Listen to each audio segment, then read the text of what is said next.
ਦੋਸਤੋ ਤੁਹਾਨੂੰ ਸਾਰਿਆਂ ਨੂੰ ਜੀ ਆਇਆਂ। ਅਸੀਂ ਆਪਣੇ ਕ੍ਰੀਏਟਿਵ ਐਕਸਪੀਰੀਅੰਸ ਦੀ ਲੜੀ ਦੇ ਤਹਿਤ ਯਾਨੀ ਕਿ ਹਰ ਰੋਜ਼ ਜਿਹੜੀਆਂ ਅਸੀਂ ਗੱਲਾਂ ਕਰਦੇ ਹਾਂ ਔਰ ਨਵੇਂ ਤੋਂ ਨਵੇਂ ਤਜਰਬੇ, ਸਾਡੇ ਰੰਗ ਐਕਸਪੀਰੀਅੰਸ, ਸਾਡੇ ਰੰਗ ਤਜਰਬੇ ਔਰ ਸਾਡਾ ਰੰਗ ਸਫ਼ਰ, ਸਾਡੇ ਰੰਗ ਦੇ ਸੁਪਨੇ, ਸਾਡੀ ਜਗਿਆਸਾ, ਸਾਡੀ ਲੇਖਣੀ, ਸਾਡੀ ਨਿਰਦੇਸ਼ਨੀ, ਸਾਡੀ ਅਦਾਕਾਰੀ, ਉਹਦੇ ਬਾਰੇ ਸਾਡਾ ਸੰਘਰਸ਼, ਗੱਲਾਂ ਤੇ ਸਾਡੇ ਆਪਣਾ ਵੇ ਆਫ ਸਾਡਾ ਥੀਏਟਰ ਜਿਹੜਾ ਹੈ, ਸਾਡਾ ਵਿਜ਼ਨ ਹੈ ਥੀਏਟਰ ਨੂੰ ਲੈ ਕੇ, ਸਾਡੇ ਨਾਟਕਾਂ ਨੂੰ ਲੈ ਕੇ, ਸਾਡੀ ਰਾਈਟਿੰਗ ਨੂੰ ਲੈ ਕੇ, ਸਾਡੀ ਨਿਰਦੇਸ਼ਨਾ ਨੂੰ ਲੈ ਕੇ, ਸਾਡੀ ਅਦਾਕਾਰੀ ਨੂੰ ਲੈ ਕੇ, ਉਹਦੇ ਬਾਰੇ ਅਸੀਂ ਗੱਲਾਂ ਕਰਦੇ ਰਹਿੰਦੇ ਹਾਂ ਰੋਜ਼ ਔਰ ਬੜੇ ਖੂਬਸੂਰਤ ਐਕਸਪੀਰੀਅੰਸ ਹੋ ਰਹੇ ਨੇ। ਮੈਂ ਬਹੁਤ ਪੁਰਾਣੇ ਜਿਹੜੇ ਕਿ ਇਸ ਵੇਲੇ 80 ਸਾਲ ਦੀ ਉਮਰ ਦੇ ਜਿਹੜੇ ਅਦਾਕਾਰ, ਲੇਖਕ, ਉਹਨਾਂ ਨਾਲ ਵੀ ਗੱਲਾਂ ਕੀਤੀਆਂ ਤੇ ਜਿਹੜੇ ਯੰਗ ਲੋਕ ਨੇ ਉਹਨਾਂ ਨਾਲ ਵੀ। ਤੇ ਮੈਂ ਆਪ ਕਿਉਂਕਿ ਮੈਂ ਹਮੇਸ਼ਾ ਯੰਗ ਆ, ਇਸ ਕਰਕੇ ਮੈਨੂੰ ਬਹੁਤ ਸਾਰੇ ਲੋਕ ਯੰਗ ਨਜ਼ਰ ਆਉਂਦੇ ਆ ਤੇ ਅੱਜ ਵੀ ਮੈਂ ਯੰਗ ਲੋਕਾਂ ਨੂੰ ਚੁਣਿਆ, ਭਾਵੇਂ ਤੁਸੀਂ ਕਹੋ ਨਹੀਂ ਅਸੀਂ ਬੜੇ ਸੀਨੀਅਰ ਆ, ਪਰ ਤੁਸੀਂ ਬਹੁਤ ਯੰਗ ਹੋ। ਸ਼ੁਕਰੀਆ ਜੀ। ਦੇਖੋ ਯੰਗ ਨਾ ਕੰਮਾਂ ਨਾਲ ਬਣਦੇ ਆ ਨਾ ਲੋਕ, ਸਾਡੀ ਲੇਖਣੀ ਯੰਗ ਹੈ। ਸੋ ਅੱਜ ਜਦੋਂ ਆਪਾਂ ਗੱਲਾਂ ਕਰ ਰਹੇ ਹਾਂ ਤੇ ਅੱਜ ਮੈਂ ਅੱਗੇ ਇੱਕ ਦਿਨ 5 ਮੇਰੇ ਕੋਲ ਇਹੋ ਜਿਹੇ ਯੰਗ ਐਕਟਰ ਸੀਗੇ, ਡਾਇਰੈਕਟਰ ਵੀ ਉਹਨਾਂ ਦੇ ਵਿੱਚ ਸੀ, ਅਦਾਕਾਰਾ ਵੀ ਸੀਗੀ ਕੁੜੀ, ਉਹ ਪੰਜੇ ਦੇ ਪੰਜੇ ਅੰਮ੍ਰਿਤਸਰ ਨਾਲ ਰਿਲੇਟਡ ਸੀ, ਪੰਜੇ ਦੇ ਪੰਜੇ national school of drama pass out ਕਰਕੇ ਆਏ, ਪਰ ਉਹਨਾਂ ਦਾ ਕੰਮ ਹਾਲੇ ਬੜਾ ਥੋੜਾ ਕੰਮ ਸੀ। ਤੇ ਮੈਂ ਉਹਨਾਂ ਕੋਲੋਂ ਉਹਨਾਂ ਦੇ ਸੁਪਨਿਆਂ ਬਾਰੇ ਗੱਲਾਂ ਕੀਤੀਆਂ ਵੀ ਤੁਸੀਂ NSD ਤੋਂ ਪਾਸ ਆਊਟ ਹੋ ਕੇ ਆਏ ਹੋ ਤੇ ਕੀ ਕਰਨਾ ਚਾਹੁੰਦੇ ਹੋ, ਕੀ ਕਰ ਰਹੇ ਹੋ, ਤੁਸੀਂ ਸਾਡੇ ਨਾਲ ਸ਼ੇਅਰ ਕਰੋ ਵੀ ਤੁਸੀਂ ਕੀ ਸੁਪਨੇ ਲੈ ਕੇ ਗਏ ਸੀ ਤੇ ਆ ਕੇ ਕੀ ਕੀਤਾ ਜੇ, ਦੱਸੋ ਲੋਕਾਂ ਨੂੰ। ਸੋ ਬੜਾ ਵਧੀਆ ਉਹਨਾਂ ਨਾਲ, ਉਹਨਾਂ ਦੀਆਂ ਗੱਲਾਂ ਬਹੁਤ ਸੋਹਣੀਆਂ ਉਹਨਾਂ ਨੇ ਕੀਤੀਆਂ। ਆਪਣੇ ਜਿਹੜੇ ਉਹ ਇਸ ਵੇਲੇ ਕੋਈ ਰਿਸਰਚ ਕਰ ਰਿਹਾ ਵਾ ਫੋਕ ਦੇ ਬਾਰੇ, ਕੁਝ ਹੋਰ ਮੁਹਾਵਰੇ ਬਾਰੇ, ਸੋ ਬਹੁਤ ਸੋਹਣੀਆਂ ਗੱਲਾਂ। ਜੇ ਮੌਕਾ ਲੱਗਾ ਤਾਂ ਕਿਸੇ ਦਿਨ ਉਹਨਾਂ ਦੀਆਂ ਗੱਲਾਂ ਤੁਸੀਂ ਉਹ YouTube ਤੇ ਜਾਂ Facebook ਤੇ ਸੁਣ ਲਿਓ। ਸੋ ਅੱਜ ਦੋਸਤੋ ਸਾਡੇ ਨਾਲ ਜਿਹੜੇ ਅੱਜ ਦੇ ਸਮਿਆਂ ਦੇ ਸਾਡੇ ਨਾਟਕਕਾਰ ਨੇ, ਸਾਡੇ, ਮੈਂ ਫਿਰ ਲਫ਼ਜ਼ ਯੰਗ ਵਰਤਦਾ ਕਿ ਨੌਜਵਾਨ ਨੇ, ਇਹਨਾਂ ਨੌਜਵਾਨਾਂ ਨੇ ਅੱਜ ਦੇ ਸਮੇਂ ਦੀ ਨਬਜ਼ ਪਕੜੀ ਹੈ ਆਪਣੇ ਨਾਟਕਾਂ ਦੇ ਰਾਹੀਂ, ਇਹਨਾਂ ਨੇ ਨੌਜਵਾਨਾਂ ਦੇ ਸੁਪਨਿਆਂ ਦੀ ਨਬਜ਼ ਪਕੜੀ ਹੈ, ਅੱਜ ਦੇ ਸਮਾਜ ਦੀ ਨਬਜ਼ ਪਕੜੀ ਹੈ। ਸੋ ਇਸ ਲਈ ਇਹ ਸਾਡੇ ਜਿਹੜੇ ਅੱਜ ਦੇ ਨਾਟਕਕਾਰ ਨੇ, ਸਾਡੇ ਨਾਲ ਡਾਕਟਰ ਕੁਲਦੀਪ ਸਿੰਘ ਦੀਪ ਸਾਡੇ ਵਿੱਚ ਹਾਜ਼ਰ ਨੇ। ਕੁਲਦੀਪ ਜੀ ਜੀ ਆਇਆਂ ਤੁਹਾਨੂੰ ਵੀ, ਔਰ ਧੰਨਵਾਦ ਜੀ, ਬਹੁਤ ਬਹੁਤ। ਸ਼ਬਦੀਸ਼ ਜੀ ਤੁਹਾਨੂੰ ਜੀ ਆਇਆਂ। ਥੈਂਕ ਯੂ ਭਾਜੀ, ਥੈਂਕ ਯੂ। ਔਰ ਸਾਡੇ ਨਾਲ ਜਗਦੇਵ ਢਿੱਲੋਂ ਨੇ, ਤੁਹਾਨੂੰ ਜੀ ਆਇਆਂ ਜੀ। ਵੈਲਕਮ ਜੀ, ਵੈਲਕਮ। ਤੇ ਸਾਡੇ ਕੋਲ ਕੁਲਬੀਰ ਮਲਿਕ, ਸ਼ਾਇਦ ਇਹਨਾਂ ਚਾਰਾਂ ਚੋਂ ਸਭ ਤੋਂ ਛੋਟੀ ਉਮਰ ਦਾ ਕੁਲਦੀਪ ਮਲਿਕ ਹੀ ਹੈ ਤੇ ਅਸੀਂ ਇਹਨੇ ਜਿਹੜੇ ਪਿਛਲੇ ਸਮੇਂ 'ਚ ਨਾਟਕ ਲਿਖੇ ਆ। ਸੋ ਮੈਂ ਅੱਜ ਦਾ ਜਿਹੜੀ ਸਾਡੀ ਗੱਲਬਾਤ ਜਿਹੜੀ ਹੈ ਕਿ ਜਿਵੇਂ ਸ਼ਬਦੀਸ਼ ਹੁਣੀ ਹੁਣੇ ਥੋੜੀ ਦੇਰ ਪਹਿਲਾਂ ਮੇਰੇ ਨਾਲ ਗੱਲ ਕਰ ਰਹੇ ਸੀ, ਦੀਪ ਹੋਰੀ ਵੀ, ਕਿ ਆਪਾਂ ਕਿਵੇਂ ਦੀਆਂ ਗੱਲਾਂ, ਔਰ ਮੈਂ ਮੇਰਾ ਬਸ ਇੰਨਾ ਇਹ ਹੈ ਕਿ ਤੁਸੀਂ ਜੋ ਕੁਝ ਲਿਖਦੇ ਹੋ ਨਾਟਕਾਂ ਦੇ ਰਾਹੀਂ, ਤੁਸੀਂ ਕਿੰਨਾ ਸੁਪਨਿਆਂ ਨੂੰ ਲੈ ਕੇ ਲਿਖਦੇ ਹੋ ਨਾਟਕ, ਔਰ ਅੱਜ ਦੇ ਸਮਿਆਂ ਦੀ ਜਿਹੜੀ ਤੁਸੀਂ ਨਬਜ਼ ਪਕੜਦੇ ਹੋ ਆਪਣੇ ਨਾਟਕਾਂ ਦੇ ਰਾਹੀਂ, ਉਹ ਮੈਂ ਕਈ ਵਾਰੀ ਆਪਣੇ ਬਾਰੇ ਗੱਲ ਕਰਨੀ ਵੈਸੇ ਮੁਸ਼ਕਲ ਹੁੰਦੀ ਹੈ ਨਾ, ਕੋਈ ਹੋਰ ਕਰੇ ਤੇ ਕਰੇ, ਪਰ ਮੇਰਾ ਇੱਕ ਇਹਦੇ ਵਿੱਚ ਇਹ ਹੈ ਕਿ ਤੁਸੀਂ ਜਿਹੜੇ ਫਿਕਰਾਂ ਦੀ ਬਾਹ ਪਕੜੀ ਹੈ ਆਪਣੇ ਨਾਟਕਾਂ ਦੇ ਵਿੱਚ, ਔਰ ਤੁਸੀਂ ਜਿਹੜੀਆਂ ਗੱਲਾਂ ਛੋਈਆਂ ਨੇ ਆਪਣੇ ਨਾਟਕਾਂ ਦੇ ਰਾਹੀਂ, ਮੈਂ ਦੀਪੁਰਾ ਦੇ ਨਾਟਕ ਜਾਂ ਸ਼ਬਦੀਸ਼ ਦੇ, ਜਗਦੇਵ ਢਿੱਲੋਂ ਹੋਰਾਂ ਦੇ ਵੀ ਜਿਹੜੇ ਨਾਟਕ ਆਏ ਜਾਂ ਮਲਿਕ ਦੇ ਨਾਟਕ ਆਏ, ਉਹ ਮੇਰੇ ਕੋਲ ਨੇ, ਮੈਂ ਪੜ੍ਹੇ ਆ, ਦੇਖਿਆ। ਸੋ ਅਲੱਗ ਤਰ੍ਹਾਂ ਤੁਸੀਂ ਤੁਰਦੇ ਹੋ। ਔਰ ਮੈਂ ਇਹ ਵੀ ਜਾਣਨਾ ਚਾਹਾਂਗਾ ਕਿ ਤੁਹਾਡਾ ਜਿਹੜਾ ਪਲੇ ਰਾਈਟਿੰਗ ਦਾ ਸਟਾਈਲ ਹੈ, ਕਿ ਕੁਝ ਕਈ ਚੀਜ਼ਾਂ ਹੁੰਦੀਆਂ ਸੀ ਵੱਖਰਤਾ ਲਿਆਉਂਦੇ ਆ। ਸਾਡੇ ਕੋਲ ਅੱਜ ਸਾਡੇ ਕੋਲ IC ਨੰਦਾ ਦਾ ਯੁੱਗ ਨਹੀਂ ਹੈ, ਡਾਕਟਰ ਹਰਚਰਨ ਸਿੰਘ ਦਾ ਯੁੱਗ ਨਹੀਂ ਹੈ, ਸਾਡੇ ਕੋਲ ਗੁਰਸ਼ਰਨ ਸਿੰਘ ਦਾ ਯੁੱਗ ਨਹੀਂ ਹੈ, ਅਸੀਂ ਅੱਗੇ ਤੁਰਦੇ ਹਾਂ। ਅਸੀਂ ਉਹ ਯੁੱਗ ਵਿੱਚ ਵੀ ਨਹੀਂ ਹੈ ਜਿੱਥੋਂ ਡਾਕਟਰ ਆਤਮਜੀਤ ਹੋਰੀ ਸ਼ੁਰੂਆਤ ਕਰਦੇ ਸੀ ਐਬਸਰਡ ਤੇ ਪੰਜਾਬੀ ਮਹਾਂਦਰੇ ਨੂੰ ਮਿਲਾ ਕੇ ਉਹ ਗੱਲ ਉਹਨਾਂ ਨੇ ਕੀਤੀ ਸੀ, ਹੈ ਨਾ, ਆਪਣੇ ਨਾਟਕਾਂ ਦੇ ਰਾਹੀਂ। ਅਸੀਂ ਅਗਲੇ ਪੜਾਅ ਦੇ ਵਿੱਚ ਤੁਰਦੇ ਆਂ, 2001 ਤੋਂ ਬਾਅਦ ਦੀਆਂ ਗੱਲਾਂ ਕਰਦੇ ਆਂ, ਇੱਕ ਨਵੀਂ ਸਦੀ ਵਿੱਚ ਵਿਚਰਦੇ ਆਂ, ਪਰ ਨਵੀਂ ਸਦੀ 'ਚ ਵਿਚਰਦਿਆਂ ਹੋਇਆਂ ਸਾਡੇ ਕੋਲ ਤਜਰਬਾ ਜਿਹੜਾ ਪਿਛਲੀ ਸਦੀ ਦਾ ਵੀ ਹੈਗਾ ਆ। ਤੁਸੀਂ ਵੀ ਬਹੁਤਿਆਂ ਨੇ ਅੱਤਵਾਦ ਦਾ ਸਮਾਂ ਵੀ ਦੇਖਿਆ, ਤੁਸੀਂ ਵੀ ਉਦੋਂ ਬਹੁਤ ਨੌਜਵਾਨ ਹੋਵੋਗੇ। ਸੋ ਤੁਸੀਂ ਉਹਨਾਂ ਗੱਲਾਂ ਵਿੱਚੋਂ ਵੀ ਨਿਕਲੇ। ਬਿਲਕੁਲ ਤੁਹਾਡੀ ਮੈਂ ਸਮਝਦਾ ਕਿ ਸ਼ਾਇਦ ਕਿਸੇ ਦਾ ਬਚਪਨ ਹੋਏਗਾ ਮੇਰੇ ਖਿਆਲ ਤੇ ਕਿਸੇ ਦੀ ਥੋੜੀ ਜਵਾਨੀ ਹੋਏਗੀ ਉਦੋਂ ਉਹਨਾਂ ਸਮਿਆਂ ਦੀ, ਪਰ ਤੁਸੀਂ ਨਾਲ ਥੀਏਟਰ ਦੇ ਨਾਲ ਪ੍ਰਵਾਨ ਚੜੇ ਹੋ। ਸੋ ਮੈਂ ਤੁਹਾਡੀ ਨਾਟਕ ਲੇਖਣੀ ਬਾਰੇ ਸੋਮਪਾਲ ਹੀਰਾ ਵੀ ਸਾਡੇ ਵਿੱਚ ਆ ਗਏ। ਸੋਮਪਾਲ ਤੁਹਾਨੂੰ ਵੀ ਜੀ ਆਇਆਂ। ਤੁਹਾਡਾ ਮਾਈਕ ਆਫ ਹੈ, ਤੁਸੀਂ ਔਨ ਕਰ ਲੈਣਾ ਗੱਲਾਂ ਕਰਦੇ ਹੋਏ। ਤੁਹਾਡਾ ਮਾਈਕ ਆਫ ਹੈ ਜੀ। ਜੀ ਤੇ ਆਪਣਾ ਕੈਮਰਾ ਇੱਕ ਜਗ੍ਹਾ ਫਿਕਸ ਕਰ ਲਓ ਸੋਮਪਾਲ, ਕਿਉਂਕਿ ਠੀਕ ਹੈ ਸਰ। ਤੁਹਾਡੀ ਫੋਟੋ ਵਿੱਚੋਂ ਟੇਢੀ ਹੋ ਜਾਂਦੀ ਹੈ। ਮੈਂ ਚਾਹੁੰਦਾ ਤੁਸੀਂ ਸਿੱਧੇ ਰਹੋ ਬਿਲਕੁਲ ਮੇਰੇ ਸਾਹਮਣੇ, ਠੀਕ ਹੈ ਜੀ। ਤੇ ਜੀ ਦੋਸਤੋ, ਆਪਾਂ ਹੁਣ ਗੱਲਾਂ ਸ਼ੁਰੂ ਕਰਦੇ ਹਾਂ। ਇਹ ਜਿਹੜੇ ਮੈਂ ਆਪਣੀ ਜਿਗਿਆਸਾ ਦੱਸੀ ਹੈ, ਮੇਰੀ ਇਹ ਜਿਗਿਆਸਾ ਹੈ ਕਿ ਮੈਂ ਤੁਹਾਡੇ ਕੋਲੋਂ ਸੁਣਨਾ ਚਾਹੁੰਦਾ ਬਤੌਰ ਇੱਕ ਨਾਟਕਕਾਰ, ਬਤੌਰ ਇੱਕ ਨਿਰਦੇਸ਼ਕ, ਬਤੌਰ ਇੱਕ ਅਦਾਕਾਰ, ਬਤੌਰ ਇੱਕ ਪ੍ਰਬੰਧਕ, ਮੈਂ ਇੱਕ ਅਲੱਗ ਸੁਭਾਅ ਦੇ ਵਿੱਚ ਨਾਟਕ ਆਪਣੇ ਜਿਹੜੇ ਲਿਖਦਾ ਵਾਂ, ਖੇਡਦਾ ਵਾਂ, ਉਹਨਾਂ ਨੂੰ ਬਣਾਉਂਦਾ ਵਾਂ ਔਰ ਉਹਨਾਂ ਦੇ ਵਿੱਚੋਂ ਦੀ ਲੰਘਦਾ। ਮੈਂ ਕਦੀ ਅਨੁਵਾਦ ਕਰਦਾ, ਮੈਂ ਕਦੀ ਕਹਿ ਲਓ ਓਰੀਜਨਲ ਲਿਖਦਾ, ਕਦੀ ਲਿਖੇ ਹੋਏ ਪੰਜਾਬੀ ਜਿਹੜੇ ਨੇ ਵੱਡੇ ਨਾਟਕ ਉਹਨਾਂ ਨੂੰ ਪਕੜਦਾ, ਹਿੰਦੀ ਤੋਂ ਅੰਗਰੇਜ਼ੀ ਤੋਂ ਅਨੁਵਾਦ, ਕਹਾਣੀਆਂ ਦੀ ਅਡਾਪਟੇਸ਼ਨ, ਕਵਿਤਾ, ਕਈ ਕੁਝ ਮੈਂ ਇਦਾਂ ਦਾ ਕਰਦਾ। ਪਰ ਮੈਨੂੰ ਲੱਗਦਾ ਕਿ ਜਿਹੜਾ ਕੰਮ ਤੁਸੀਂ ਕਰ ਰਹੇ ਹੋ ਉਹ ਬਿਲਕੁਲ ਵੱਖਰੇ ਮਹਾਂਦਰੇ ਵਾਲਾ ਔਰ ਸੋਹਣਾ ਕੰਮ ਹੈ ਜਿਹੜਾ ਅੱਜ ਦੇ ਸਮਿਆਂ ਦੀ ਲੋੜ ਹੈ। ਸੋ ਤੁਹਾਡਾ ਉਹ ਜਿਹੜਾ ਕੰਮ ਕਿਸ ਲੋੜ ਵਿੱਚੋਂ ਕਿਸ ਤਰ੍ਹਾਂ ਉਪਜਿਆ, ਪਹਿਲਾਂ ਮੈਂ ਚਾਹਾਂਗਾ ਕਿ ਆਪਾਂ ਕੋਈ 8-10 ਮਿੰਟ ਇੱਕ ਜਣਾ ਆਪਣੇ ਉਸ ਕੰਮ ਦੀ ਜਿਗਿਆਸਾ ਬਾਰੇ, ਉਹਦੇ ਸਟਾਈਲ ਬਾਰੇ, ਉਹਦੀ ਭਾਸ਼ਾ ਬਾਰੇ ਵੀ ਤੁਸੀਂ ਗੱਲ ਕਰ ਸਕਦੇ ਹੋ ਕਿ ਮੈਂ ਇਦਾਂ ਦਾ ਸੁਪਨਾ ਸਿਰਜਦਾ ਵਾਂ ਆਪਣੇ ਨਾਟਕ ਰਾਹੀਂ। ਤੇ ਫਿਰ ਆਪਾਂ ਕਾਮਨ ਸਵਾਲ ਲੈ ਕੇ ਉਹਦੇ ਬਾਰੇ ਆਪਣੇ ਜਵਾਬ ਆਪਾਂ ਸਾਂਝੇ ਕਰਾਂਗੇ। ਤੇ ਮੈਂ ਸ਼ੁਰੂਆਤ ਮੈਂ ਚਾਹਾਂਗਾ ਕੁਲਦੀਪ ਤੁਹਾਡੇ ਨਾਲ ਕਰਨੀ ਚਾਹਾਂਗਾ, ਡਾਕਟਰ ਕੁਲਦੀਪ ਦੀਪੁਰਾ ਤੋਂ, ਕਿ ਤੁਸੀਂ ਪਹਿਲਾਂ ਆਪਣੀ ਗੱਲ ਦੀ ਸ਼ੁਰੂਆਤ ਕਰੋ ਜੀ। ਦੀਪ ਜੀ ਧਾਲੀਵਾਲ ਸਾਹਿਬ, ਬਹੁਤ ਬਹੁਤ ਧੰਨਵਾਦ ਪਹਿਲਾਂ ਤਾਂ ਸਾਨੂੰ ਰੂਬਰੂ ਕਰਨ ਲਈ। ਤੇ ਦੋਸਤੋ, ਮੈਂ ਆਪਣੀ ਨਾਟਕਕਾਰੀ ਬਾਰੇ ਜਾਂ ਮੇਰੀ ਨਾਟਕਕਾਰੀ ਰਾਹੀਂ ਸਾਹਮਣੇ ਆ ਰਹੇ ਵਰਤਾਰਿਆਂ ਬਾਰੇ ਕੁਝ ਗੱਲਾਂ ਤੁਹਾਡੇ ਨਾਲ ਕਰੂੰਗਾ।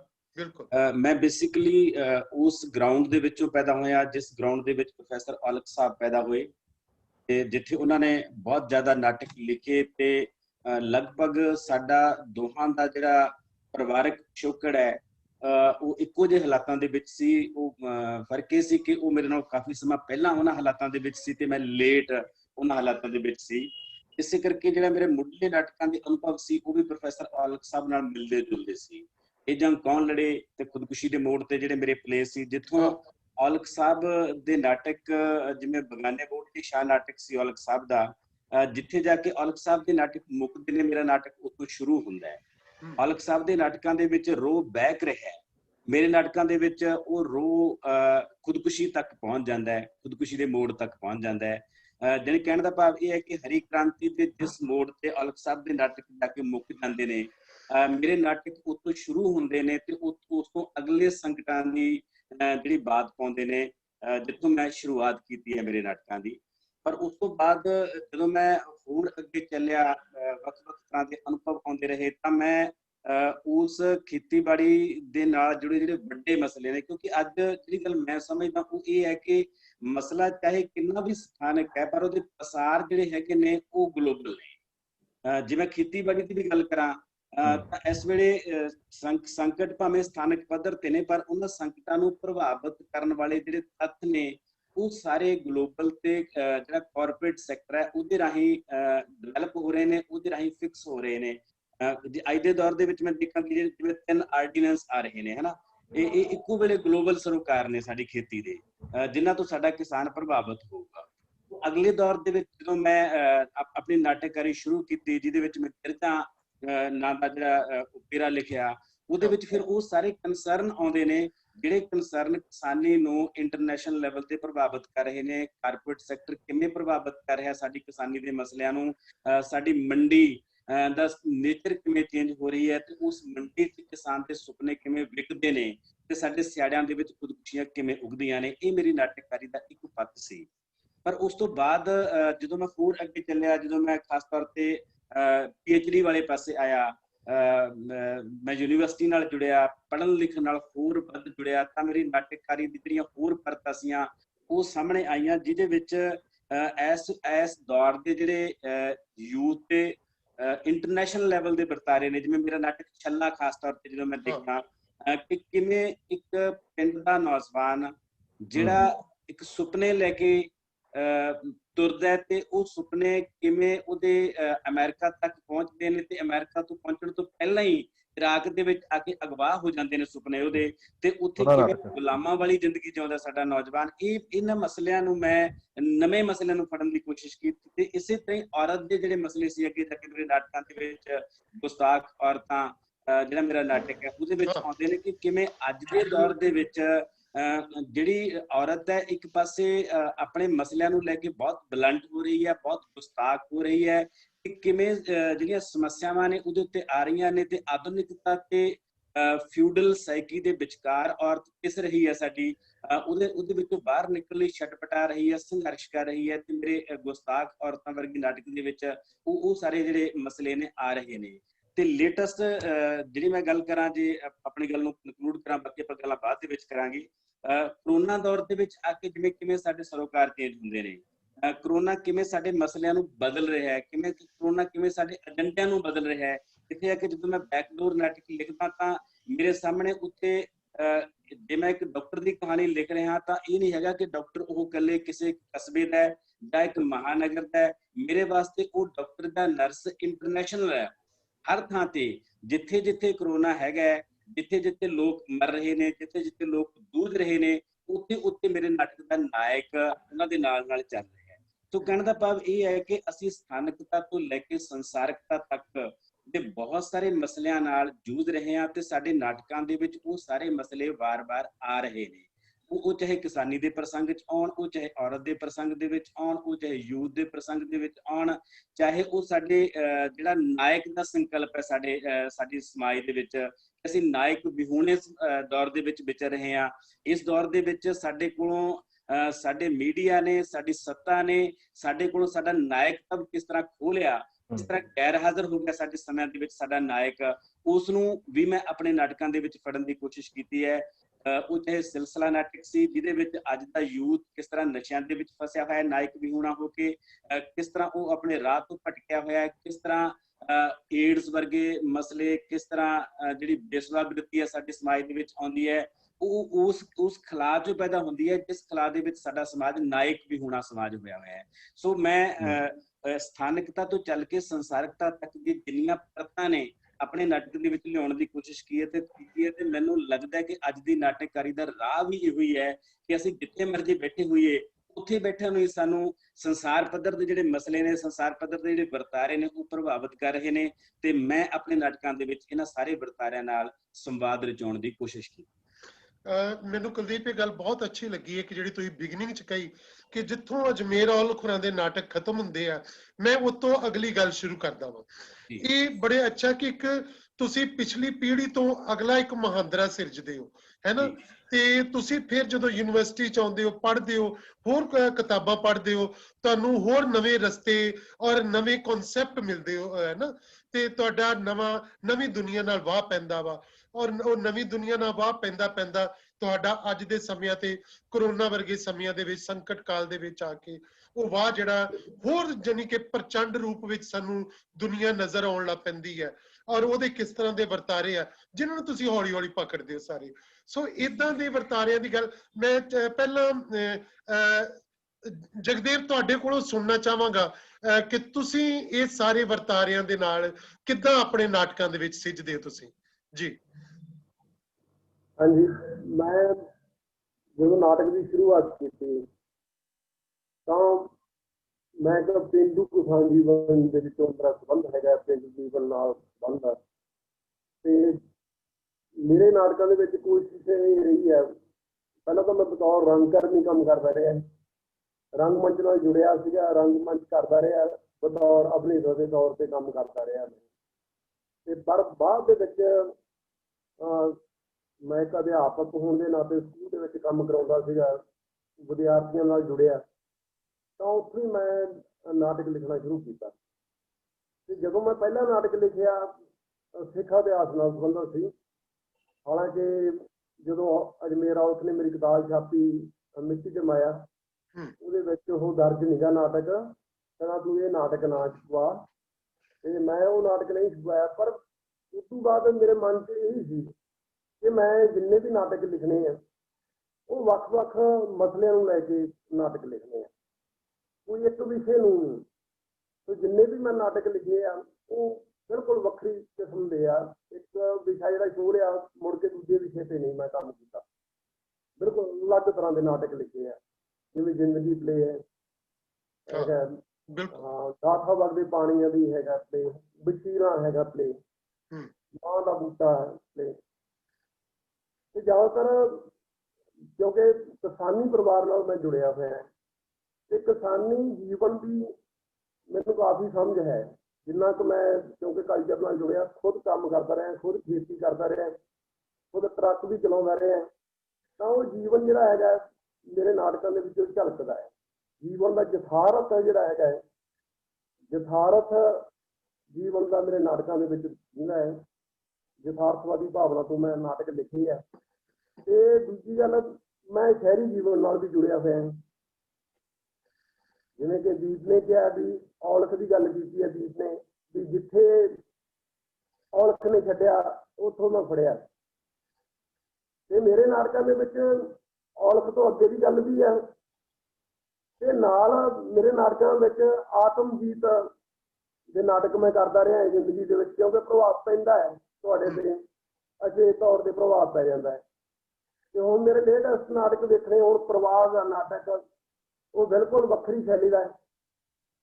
ਤੇ ਇਹ ਸੋਚਿਆ ਵੀ ਨਹੀਂ ਜਾ ਸਕਦਾ ਵੀ ਇਹ ਜਗਦੇਵ ਤੇ ਲੋ ਜਿਹੜਾ ਹੈਗਾ ਗਾਥਾ ਵਗਦੇ ਪਾਣੀਆਂ ਦੀ ਵਾਲਾ, ਇਹ ਪ੍ਰਵਾਸ ਵਾਲਾ ਹੋਰ ਹੈ। ਵੀ ਸ਼ੈਲੀ ਦੇ ਪੱਖ ਤੋਂ ਵੀ ਬਿਲਕੁਲ ਜਿਹੜਾ ਹੈਗਾ ਮੇਰੇ ਅਲੱਗ ਨਾਟਕ ਮੈਂ ਲਿਖੇ ਆ। ਤੇ ਹਰ ਇੱਕ ਮਸਲੇ ਨੂੰ ਛੂਹਣ ਦੀ ਕੋਸ਼ਿਸ਼ ਕੀਤੀ ਆ, ਕਿਉਂਕਿ ਖੁਦ ਜ਼ਿੰਦਗੀ ਦੇ ਵਿੱਚ ਸੰਤਾਪ ਹੰਢਾਏ ਆ। ਤੇ ਉਹਨਾਂ ਸੰਤਾਪਾਂ ਦੀ ਗੱਲ ਮੇਰੇ ਨਾਟਕਾਂ ਦੇ ਵਿੱਚ ਹੁੰਦੀ ਆ। ਇੱਕ ਨੌਜਵਾਨ ਦੀ ਕੀ ਆਸ਼ਾ ਹੁੰਦੀ ਹੈ ਸਮਾਜ ਪ੍ਰਤੀ, ਉਹ ਕੀ ਇੱਛਾ ਰੱਖਦਾ ਹੈ, ਕੀ ਚਾਹੁੰਦਾ ਹੈ, ਕਿਸ ਤਰ੍ਹਾਂ ਦਾ ਜੀਵਨ ਚਾਹੁੰਦਾ ਹੈ, ਕਿਸ ਤਰ੍ਹਾਂ ਦਾ ਸਮਾਜ ਚਾਹੁੰਦਾ ਹੈ। ਕਿਉਂਕਿ ਸਮਾਜ ਦੇ ਵਿੱਚ ਤਕਰੀਬਨ ਜਿਹੜਾ ਹੈਗਾ ਸਾਡੇ ਵਰਗੇ ਬੰਦਿਆਂ ਨਾਲ ਧੱਕਾ ਹੀ ਹੋਇਆ। ਜੀਵਨ ਦੇ ਵਿੱਚ ਯਥਾਰਥ ਇਹੀ ਆ ਕਿ ਜ਼ਿੰਦਗੀ ਦੇ ਵਿੱਚ ਬਹੁਤ ਦੁੱਖ ਮੁਸੀਬਤਾਂ ਦੇ ਵਿੱਚੋਂ ਨਿਕਲ ਕੇ ਜਿਹੜਾ ਹੈਗਾ ਨਾਟਕਕਾਰੀ ਦੇ ਵਿੱਚ ਇਸ ਤੱਕ ਪਹੁੰਚੇ ਆ, ਜਿੰਨਾ ਕੁ ਕੰਮ ਕਰ ਸਕੇ ਆ, ਜਿੰਨਾ ਕੁ ਮੈਂ ਸਮਝਦਾ ਜਿੰਨਾ ਕੰਮ ਕੀਤਾ ਫਿਰ ਵੀ ਘੱਟ ਲੱਗਦਾ ਹੈ। ਪਰ ਇਹ ਹੈ ਵੀ ਇਹਦੇ ਵਿੱਚ ਯੂਥ ਨਾਲ ਸੰਬੰਧਿਤ ਮੈਂ ਬਹੁਤ ਗੱਲਾਂ ਕੀਤੀਆਂ ਨਾਟਕਾਂ ਦੇ ਵਿੱਚ। ਮੇਰਾ ਮਾਂ ਦਾ ਬੂਟਾ ਨਾਟਕ ਆ, ਉਹ ਨਸ਼ਿਆਂ ਤੇ ਹੀ ਆ ਬਿਲਕੁਲ ਹੀ। ਇਹ ਨੌਜਵਾਨੀ ਜਿਹੜੀ ਹੈਗੀ ਆ, ਉਹਦਾ ਨੌਜਵਾਨੀ ਨੇ ਭਵਿੱਖ ਬਣਾਉਣਾ ਹੁੰਦਾ ਹੈ ਦੇਸ਼ ਦਾ। ਦੇਸ਼ ਵਧੀਆ ਬਣਦਾ ਹੈ ਜੇ ਜਵਾਨੀ ਤੇ ਵਰਕ ਕੀਤਾ ਜਾਵੇ। ਪਰ ਨੌਜਵਾਨੀ ਜਿਹੜੀ ਸਾਡੀ ਖੁਰ ਰਹੀ ਆ, ਜਿਹੜੀ ਇੱਥੇ ਹੈਗੀ ਆ, ਉਹਨਾਂ ਦਾ ਭਵਿੱਖ ਜਿਹੜਾ ਹੈ ਨਹੀਂ ਗਾ। ਤੇ ਜਿਹੜੀ ਬਾਹਰ ਜਾ ਰਹੀ ਆ ਉਹ ਸਾਥੋਂ ਖੁੱਸ ਰਹੀ ਆ। ਮੇਰੇ ਨਾਟਕਾਂ ਦਾ ਵਿਸ਼ਾ ਜ਼ਿਆਦਾਤਰ ਜਵਾਨੀ, ਪੰਜਾਬ ਦੀ ਯੂਥ ਆ। ਜਿੰਨੇ ਵੀ ਮੈਂ 2-3 ਨਾਟਕ ਨਵੇਂ ਲਿਖੇ ਆ, ਉਹ ਸਾਰੇ ਯੂਥ ਨਾਲ ਸੰਬੰਧਿਤ ਨਾਟਕ ਲਿਖੇ ਆ।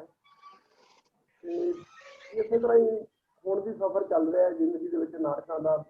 ਨਵੇਂ ਤੋਂ ਨਵੇਂ ਤਜਰਬੇ ਕੀਤੇ ਜਾ ਰਹੇ ਆ ਤੇ ਕੋਸ਼ਿਸ਼ ਆ ਵੀ ਨਵਾਂ ਨਾਟਕ ਲੈ ਕੇ ਆਈਏ ਵੱਖਰੀ ਤਰ੍ਹਾਂ ਦਾ। ਇਹੀ ਕੋਸ਼ਿਸ਼ ਰਹਿੰਦੀ ਆ ਆਪਣੀ ਤਾਂ। ਇਹ ਗੱਲ ਮੈਨੂੰ ਜਗਦੇਵ ਤੁਹਾਡੀ ਬੜੀ ਅੱਛੀ ਲੱਗੀ ਕਿ ਜਵਾਨੀ ਦੇ ਇੱਕ ਸੁਪਨੇ ਹੁੰਦੇ ਆ, ਉਹ ਜਿਹੜਾ ਸਮਾਜ ਤੋਂ ਕੀ ਚਾਹੁੰਦਾ ਹੈ ਨਾ, ਕਿ ਤੁਸੀਂ ਉਸ ਤਰ੍ਹਾਂ ਦਾ ਕਈ ਕੁਝ ਜੋ ਚਾਹੁੰਦੇ ਹੋ ਤੁਸੀਂ ਆਪਣੇ ਨਾਟਕਾਂ ਵਿੱਚ ਸਿਰਜਣਾ ਚਾਹਿਆ, ਉਸ ਤਰ੍ਹਾਂ ਦਾ ਉਸ ਯਥਾਰਥ ਨੂੰ ਪਕੜਨ ਦੀ ਤੁਸੀਂ ਕੋਸ਼ਿਸ਼ ਕੀਤੀ ਹੈ। ਮੈਂ ਤੁਹਾਡੇ ਕਿਉਂਕਿ ਸਾਰੇ ਨਾਟਕ ਪੜ੍ਹੇ ਵੀ ਨੇ, ਮੈਂ ਕੁਝ ਸਟੇਜਾਂ ਉੱਤੇ ਵੀ ਦੇਖੇ, ਖਾਸ ਤੌਰ ਤੇ ਜ਼ਿੰਦਗੀ ਤੋਂ ਮੈਨੂੰ ਬਾਰ-ਬਾਰ ਦੇਖਣ ਨੂੰ ਮਿਲਿਆ। ਬਹੁਤ ਸਾਰੀਆਂ ਸਟੇਜਾਂ ਉੱਤੇ ਯੂਥ ਫੈਸਟੀਵਲਾਂ ਦੇ ਵਿੱਚ ਉਹ ਨਾਟਕ ਬਹੁਤ ਹੋਇਆ ਤੁਹਾਡਾ ਨਾਟਕ। ਔਰ ਉਹਦੀਆਂ ਕਈ ਤਰ੍ਹਾਂ ਦੀਆਂ ਬਹੁਤ ਅੱਛੀਆਂ ਪੇਸ਼ਕਾਰੀਆਂ ਵੀ ਮੈਂ ਦੇਖੀਆਂ ਤੇ ਉਹਦੀਆਂ ਕਈ ਬੜੀਆਂ ਖਰਾਬ, ਕੁਝ ਲੋਕ ਜਿਹੜੇ ਅੱਗੋਂ ਇਸ ਤਰ੍ਹਾਂ ਕਰਦੇ, ਪਰ ਕਈਆਂ ਨੇ ਕਮਾਲ ਦੀ ਉਹ ਪੇਸ਼ਕਾਰੀ ਕੀਤੀ ਸੀ। ਉਹ ਮੈਂ ਇੱਕ ਉੱਥੇ ਵੇਖਦਾ ਰਿਹਾ ਪਟਿਆਲੇ ਵਿੱਚ। ਉਹ ਤਾਂ ਸਾਡੇ ਘਰਾਂ ਦੇ ਕੋਲ ਹੀ ਇੱਕ ਜਿਹੜੇ ਹੈਗੇ ਖੁਸਰਿਆਂ ਦਾ ਪਰਿਵਾਰ ਰਹਿੰਦਾ ਸੀਗਾ। ਇਹ ਮੈਂ ਜਦੋਂ ਵੀ ਗਲੀ ਵਿੱਚੋਂ ਗੁਜ਼ਰਦਾ ਤਾਂ ਉਹਨਾਂ ਦੇ ਘਰ ਦੇ ਮੂੰਹ ਦੀ ਗੁਜ਼ਰਦਾ ਤਾਂ ਮੈਂ ਉਹਨਾਂ ਦਾ ਯਾਨੀ ਕਿ ਵੇਖਦਾ ਰਹਿੰਦਾ ਵੀ ਸਾਰਾ ਕੁਝ ਕਿਸ ਤਰ੍ਹਾਂ ਦਾ ਜੀਵਨ ਇਹਨਾਂ ਦਾ, ਕਿਸ ਤਰ੍ਹਾਂ ਦਾ ਹੈ। ਫਿਰ ਉਹਦੀ ਤੁਲਨਾ ਯਾਨੀ ਕਿ ਕੀਤੀ ਇਹਦੇ ਵਿੱਚ ਨਾਟਕ ਦੇ ਵਿੱਚ। ਵੀ ਕਿਸ ਤਰ੍ਹਾਂ ਦੀ ਉਹਨਾਂ ਦੀਆਂ ਇੱਛਾਵਾਂ ਹੈਗੀਆਂ, ਹਾਂ ਜਿਵੇਂ ਇੱਕ ਪਰਿਵਾਰ ਦੀਆਂ ਇੱਛਾਵਾਂ ਕਿ ਆਪਣਾ ਪੁੱਤ ਜਿਹੜਾ ਹੈਗਾ ਵੀ ਉਹ ਰੱਖਣਾ ਚਾਹੁੰਦੀ ਹੈ, ਜਿਵੇਂ ਉਹ ਚ ਦੀਪੋ ਜਿਹੜੀ ਹੈਗੀ ਹੈ ਕੁੜੀ, ਜਿਵੇਂ ਉਹ ਸੰਤਾਪ ਬਣਾਉਂਦੀ ਹੈ ਕਿ ਉਹਦਾ ਘਰ ਵਾਲਾ ਜਿਹੜਾ ਹੈਗਾ ਨਮਰਦ ਹੁੰਦਾ ਹੈ, ਤਾਂ ਇਹ ਜਿਹੜਾ ਹੈਗਾ ਵੀ ਉਹ ਚ ਕੰਬੀਨੇਸ਼ਨ ਵਧੀਆ ਬਣ ਗਏ, ਸਕ੍ਰਿਪਟ ਥੋੜੀ ਤਿੱਖੀ ਬਣ ਗਈ, ਵਧੀਆ ਬਣ ਗਈ ਉਹ। ਹਾਂ ਬਹੁਤ ਅੱਛੀ ਸਕ੍ਰਿਪਟ, ਬਹੁਤ ਪਿਆਰਾ ਹੈ ਨਾ। ਬਿਲਕੁਲ ਬਿਲकुल। ਵਧੀਆ ਬਣ ਗਈ। ਪਰ ਮੈਂ ਇਸੇ ਤਰ੍ਹਾਂ ਸ਼ਬਦੀਸ਼ ਹੁਣ ਮੈਂ ਤੁਹਾਡੇ ਕੋਲੋਂ ਸੁਣਨਾ ਚਾਹੁੰਦਾ ਕਿ ਤੁਸੀਂ ਜਦੋਂ ਪਹਿਲੇ ਨਾਟਕ ਲਿਖੇ ਤੇ ਫਿਰ ਨਟੀ ਵਿਨੋਦਨੀ ਤੱਕ ਦਾ ਸਫ਼ਰ ਤੇ ਉਸ ਤੋਂ ਬਾਅਦ 1084ਵੇਂ ਦੀ ਮਾਂ ਦਾ ਸਫ਼ਰ, ਜਿਹੜਾ ਇਸ ਤਰ੍ਹਾਂ ਕਰਦੇ ਕਰਦੇ ਤੁਸੀਂ ਜਿਹੜੇ ਪਿਛਲੇ ਸਮਿਆਂ ਦੇ ਵਿੱਚ ਸ਼ੁਰੂ ਤੋਂ ਜਿਹੜੇ ਨਾਟਕਾਂ ਦੇ ਇਸ ਤਰ੍ਹਾਂ ਯਾਨੀ ਕਿ ਬਿਲਕੁਲ ਅਲੱਗ ਰੰਗ ਜਿਹੜਾ ਤੁਹਾਡਾ ਪਹਿਲੇ ਤੁਸੀਂ ਨਾਟਕ ਲਿਖੇ, ਗਦਰ ਲਹਿਰ ਬਾਰੇ ਨਾਟਕ ਲਿਖੇ ਹੈ ਨਾ, ਉਸ ਤਰ੍ਹਾਂ ਦੇ ਕਨਸੈਪਟ ਵਿੱਚੋਂ ਆਉਂਦੇ ਹੋਏ ਨਟੀ ਵਿਨੋਦਨੀ ਦੇ ਕਨਸੈਪਟ ਤੱਕ ਪਹੁੰਚਦੇ ਹੋ ਤੁਸੀਂ, ਤੇ ਇਹ ਵੱਖਰੇ ਵੱਖਰੇ ਰੰਗ ਨੇ ਇਹ ਨਾਟਕ ਦੇ। ਤੁਸੀਂ ਪਹਿਲੇ ਆਪਣੇ ਨਾਟਕ ਪ੍ਰੋਸੈਸ ਬਾਰੇ ਜ਼ਰਾ ਗੱਲ ਕਰੋ, ਤੇ ਸਾਡੇ ਨਾਲ ਪ੍ਰੀਤ ਮਹਿੰਦਰ ਸੇਖੋਂ ਹੋਰੀ ਵੀ ਜੁੜੇ ਨੇ, ਉਹ ਤੁਹਾਨੂੰ ਸਾਰਿਆਂ ਨੂੰ ਦੋਸਤਾਂ ਨੂੰ ਸੁਣਦੇ ਪਏ ਆ, ਔਰ ਮੈਂ ਚਾਹਾਂਗਾ ਕਿ ਉਹ ਤੁਹਾਡੇ ਜੋ ਤੁਸੀਂ ਤੁਹਾਨੂੰ ਸਾਰਿਆਂ ਨੂੰ ਸੁਣਨ ਤੋਂ ਬਾਅਦ ਵਿੱਚ ਉਹ ਕਮੈਂਟ ਵੀ ਕਰਨ ਅੱਜ ਦੀ ਪੰਜਾਬੀ ਨਾਟਕਕਾਰੀ ਦੇ ਬਾਰੇ ਚ। ਤੇ ਤੁਸੀਂ ਦੋਸਤੋ ਨਾਲ ਨਾਲ ਕਿਸੇ ਨੇ ਚਾਹ ਪੀਣੀ ਹੈ ਮੰਗਵਾ ਲਓ ਆਪਣੀਆਂ ਪਤਨੀਆਂ ਕੋਲੋਂ, ਮੈਂ ਮੰਗਵਾ ਲਈ ਹੈ ਨਾ ਬਾਤਾਂ ਸਾਂਝੀਆਂ, ਚਾਹ ਆਪੋ ਆਪਣੀ ਮੈਂ ਬਿਲਕੁਲ ਲਾਗੇ ਚਾਹ ਰੱਖ ਸਕਦੇ, ਕੋਈ ਦਿੱਕਤ डलहौजी कॉन्फ्रेंस याद करवाते जी। ਜੀ ਸ਼ਬਦੀਪ ਜੀ। ਹਾਂਜੀ ਭਾਜੀ। ਭਾਜੀ ਜਿਵੇਂ ਆਪਾਂ ਲਗਭਗ ਉਦੋਂ ਤੋਂ ਹੀ ਜਾਣਦੇ ਹਾਂ ਜਦੋਂ ਤੁਸੀਂ ਹਾਲੇ NSD ਨਹੀਂ ਸੀਗੇ, ਬਿਲਕੁਲ, ਤੇ ਮੈਂ ਹਾਲੇ ਨਾਟਕ ਦੀ ਦੁਨੀਆ ਵੱਲ ਨਹੀਂ ਸੀ। ਮੈਂ ਮੂਲ ਰੂਪ ਵਿੱਚ ਕਵੀ ਹਾਂ, ਹੁਣ ਵੀ ਮੈਨੂੰ ਆਪਣੇ ਆਪ ਨੂੰ ਕਵੀ ਅਖਵਾ ਕੇ ਬਹੁਤ ਖੁਸ਼ੀ ਹੁੰਦੀ, ਹਾਲਾਂਕਿ ਨਾਟਕ ਅਖਵਾ ਕੇ ਕੋਈ ਨਾਟਕਕਾਰ ਅਖਵਾ ਕੇ ਵੀ ਏਦਾਂ ਨਹੀਂ ਹੁੰਦਾ ਕਿ ਖੁਸ਼ੀ ਨਹੀਂ ਹੁੰਦੀ। ਮੂਲ ਰੂਪ ਵਿੱਚ ਮੈਂ ਕਵੀ ਹਾਂ, ਤੇ ਮੈਨੂੰ ਯਾਦ ਹੈ ਕਿ ਤੁਸੀਂ ਜਿਸ ਏਰੀਏ ਦੇ ਵਿੱਚ ਬਹੁਤ ਜ਼ਿਆਦਾ ਨਾਟਕ ਕਰਦੇ ਸੀ, ਖਾਸ ਕਰਕੇ ਮਾਲਵਾ ਖੇਤਰ ਵਿੱਚ, ਮੇਰਾ ਪਿੰਡ ਲਗਭਗ ਉਹਨਾਂ ਏਰੀਆ ਦੇ ਵਿੱਚ ਆਉਂਦਾ ਜਿੱਥੇ ਨਾਟਕ ਵੀ ਕਦੇ ਕਦਾਈ ਹੁੰਦਾ ਸੀ। ਖਾਸ ਕਰਕੇ ਖਡੂਰ ਸਾਹਿਬ ਬਲਾਕ, ਜਿਹੜੀ ਹੁਣ ਤਹਿਸੀਲ ਹੋ ਗਈ ਆ ਤਰਨਤਾਰਨ ਜ਼ਿਲ੍ਹਾ ਹੋਣ ਤੋਂ ਬਾਅਦ, ਮੈਨੂੰ ਨਹੀਂ ਲੱਗਦਾ ਕਿ ਤੁਸੀਂ ਬਹੁਤ ਜ਼ਿਆਦਾ ਨਾਟਕ ਇਸ ਏਰੀਏ 'ਚ ਕਦੇ ਕੀਤੇ ਹੋਣਗੇ, ਜਦੋਂ ਤੁਸੀਂ ਬਹੁਤ ਜ਼ਿਆਦਾ ਸਰਗਰਮੀ ਨਾਲ ਵੀ ਨਾਟਕ ਕਰ ਰਹੇ ਸੀ। ਮੈਂ ਉਹਨਾਂ ਦਿਨਾਂ ਦੇ ਵਿੱਚ ਜੇ ਆਪਣੀ ਗੱਲ ਕਰਾਂ ਤਾਂ ਮਾਝੇ ਦੇ ਵਿੱਚ ਸ਼ਬਦੀਸ਼, ਉਹ ਜਿੰਨਾ ਸਮੇਂ ਚ ਬਹੁਤ ਨਾਟਕ ਕਰ ਰਹੇ ਸੀ ਉਹ ਸਮਾਂ ਬੜਾ ਤੱਤਾ ਸੀ, ਤੇ ਤੁਹਾਡਾ ਏਰੀਆ ਵੀ ਬਹੁਤ ਤੱਤਾ ਸੀ ਉਹਨਾਂ ਦਿਨਾਂ ਚ, ਹੈ ਨਾ, ਉਹ ਸਰਗਰਮੀਆਂ ਪੱਖੋਂ ਬਹੁਤ ਉਹ ਏਰੀਆ ਤੱਤਾ ਸੀਗਾ। ਭਾਜੀ ਉਸ ਏਰੀਏ ਨੂੰ ਉਦੋਂ ਵੀ ਲੋਕੀ ਖਾਲਿਸਤਾਨ ਦੀ ਰਾਜਧਾਨੀ ਦੇ ਨਾਂ ਨਾਲ ਨੋਟ ਕਰਦੇ ਸੀ, ਔਰ ਅਸੀਂ ਉਸ ਖਾਲਿਸਤਾਨ ਦੀ ਰਾਜਧਾਨੀ ਦੇ ਵਿੱਚ ਬਹੁਤ ਜ਼ਿਆਦਾ ਸੁਪਨਸਾਜ਼ੀ ਵਾਲੇ ਮਾਹੌਲ ਦੇ ਵਿੱਚੋਂ ਵੀ ਗੁਜ਼ਰ ਰਹੇ ਸਾਂ, ਕਿਉਂਕਿ ਅਸੀਂ ਬਿਲਕੁਲ ਇੱਕ ਨਵੀਂ ਕਿਸਮ ਦੇ ਵਿਚਾਰਾਂ ਨੂੰ ਉਦੋਂ ਪਹਿਲੀ ਵਾਰ ਅਪਣਾ ਰਹੇ ਸਾਂ। ਦਿਲਚਸਪ ਗੱਲ ਇਹ ਹੈਗੀ ਕਿ ਮੈਂ ਉਦੋਂ ਸਿਰਫ ਨਾਟਕ ਦਾ ਦਰਸ਼ਕ ਸੀ ਤੇ ਕਵਿਤਾ ਲਿਖਦਾ ਸੀ। ਕਦੇ ਕਦੇ ਤੁਹਾਡੇ ਮੰਚ ਉੱਤੇ ਤੁਸੀਂ ਮੈਨੂੰ ਕਵਿਤਾ ਪੜ੍ਹਨ ਲਈ ਵੀ ਬੁਲਾ ਲੈਂਦੇ ਸੀ ਨਾਟਕ ਤੋਂ ਪਹਿਲਾਂ ਇੱਦਾਂ ਦੇ ਵੀ ਕੁਝ ਮੌਕੇ ਜ਼ਰੂਰ ਬਣੇ ਨੇ। ਪਰ ਮੈਂ ਜਦੋਂ ਆਪਣੀ ਨਾਟਕ ਵਾਲੇ ਏਰੀਏ ਦੇ ਵਿੱਚ ਗੱਲ ਕਰਨੀ ਚਾਹਾਂ ਤਾਂ ਲਗਭਗ ਮੈਂ ਨਾਟਕ ਦੀ ਦੁਨੀਆ ਨਾਲ ਉਦੋਂ ਜੁੜਦਾ ਜਦੋਂ ਆ ਕੇ ਬਹੁਤ ਸਾਰੇ ਸੁਪਨੇ ਸਾਡੇ ਤਿੜਕਣੇ ਸ਼ੁਰੂ ਹੋ ਜਾਂਦੇ ਨੇ। ਪਰ ਜਦੋਂ ਸਾਡੇ ਸੁਪਨੇ ਤਿੜਕਣੇ ਸ਼ੁਰੂ ਹੋ ਜਾਂਦੇ ਨੇ ਤਾਂ ਇੱਕ ਤਰ੍ਹਾਂ ਨਾਲ ਅਸੀਂ ਉਸ ਦੁਨੀਆ ਦੇ ਵਿੱਚ ਸ਼ਾਮਲ ਹੋ ਜਾਂਦੇ ਹਾਂ ਜਿੱਥੇ ਚਿੰਤਨ ਮੰਥਨ ਤੇ ਸਿਰਜਣਾ ਦੋਨਾਂ ਦਾ ਸੁਮੇਲ ਹੋ ਜਾਂਦਾ, ਜਾਂ ਦੋਨਾਂ ਦਾ ਇੱਕ ਦੂਜੇ ਦੇ ਨਾਲ ਕਾਫੀ ਨਾਤਾ ਇੱਕ ਬਣ ਜਾਂਦਾ ਹੈ। ਮੈਨੂੰ ਯਾਦ ਹੈ ਕਿ ਜਦੋਂ ਮੈਂ ਦੇਸ਼ ਸੇਵਕ ਅਖਬਾਰ ਦੇ ਵਿੱਚ ਮੈਗਜ਼ੀਨ ਐਡੀਟਰ ਸੀ, ਤੇ ਕੁਦਰਤੀ ਗੱਲ ਹੈ ਕਿ ਮੈਗਜ਼ੀਨ ਵਾਲਿਆਂ ਦੀ ਛੁੱਟੀ 5 ਵਜੇ 5:30 ਵਜੇ ਹੋ ਜਾਣੀ ਹੁੰਦੀ ਹੈ। ਉਹਨਾਂ ਨੂੰ ਕੋਈ ਫਿਕਰ ਨਹੀਂ ਹੁੰਦਾ ਕਿ ਅੱਜ ਦੀ ਸੁਰਖੀ ਕੀ ਹੋਏਗੀ, ਔਰ ਜਿਹੜਾ ਬੰਦਾ ਨਿਊਜ਼ ਐਡੀਟਰ ਹੁੰਦਾ ਉਹਦਾ ਸਾਹ ਸੁੱਕਿਆ ਰਹਿੰਦਾ ਜਦੋਂ ਤੱਕ ਉਹਦੇ ਹੱਥ ਸੁਰਖੀ ਨਹੀਂ ਆ ਜਾਂਦੀ, ਕਿਉਂਕਿ ਅਖਬਾਰ ਸੁਰਖੀ ਬਿਨਾਂ ਛਪਣੀ ਨਹੀਂ ਹੁੰਦੀ। ਪਰ ਇੱਕ ਦਿਨ ਇੱਕ ਐਸੀ ਘਟਨਾ ਵਾਪਰੀ ਸਾਡੇ ਪੰਜਾਬ ਦੇ ਫਗਵਾੜਾ ਵਿੱਚ ਕਿ ਸੁਰਖੀ ਲਗਭਗ ਦੁਪਹਿਰ ਵੇਲੇ ਸਾਡੇ ਕੋਲੇ ਆ ਗਈ ਸੀ।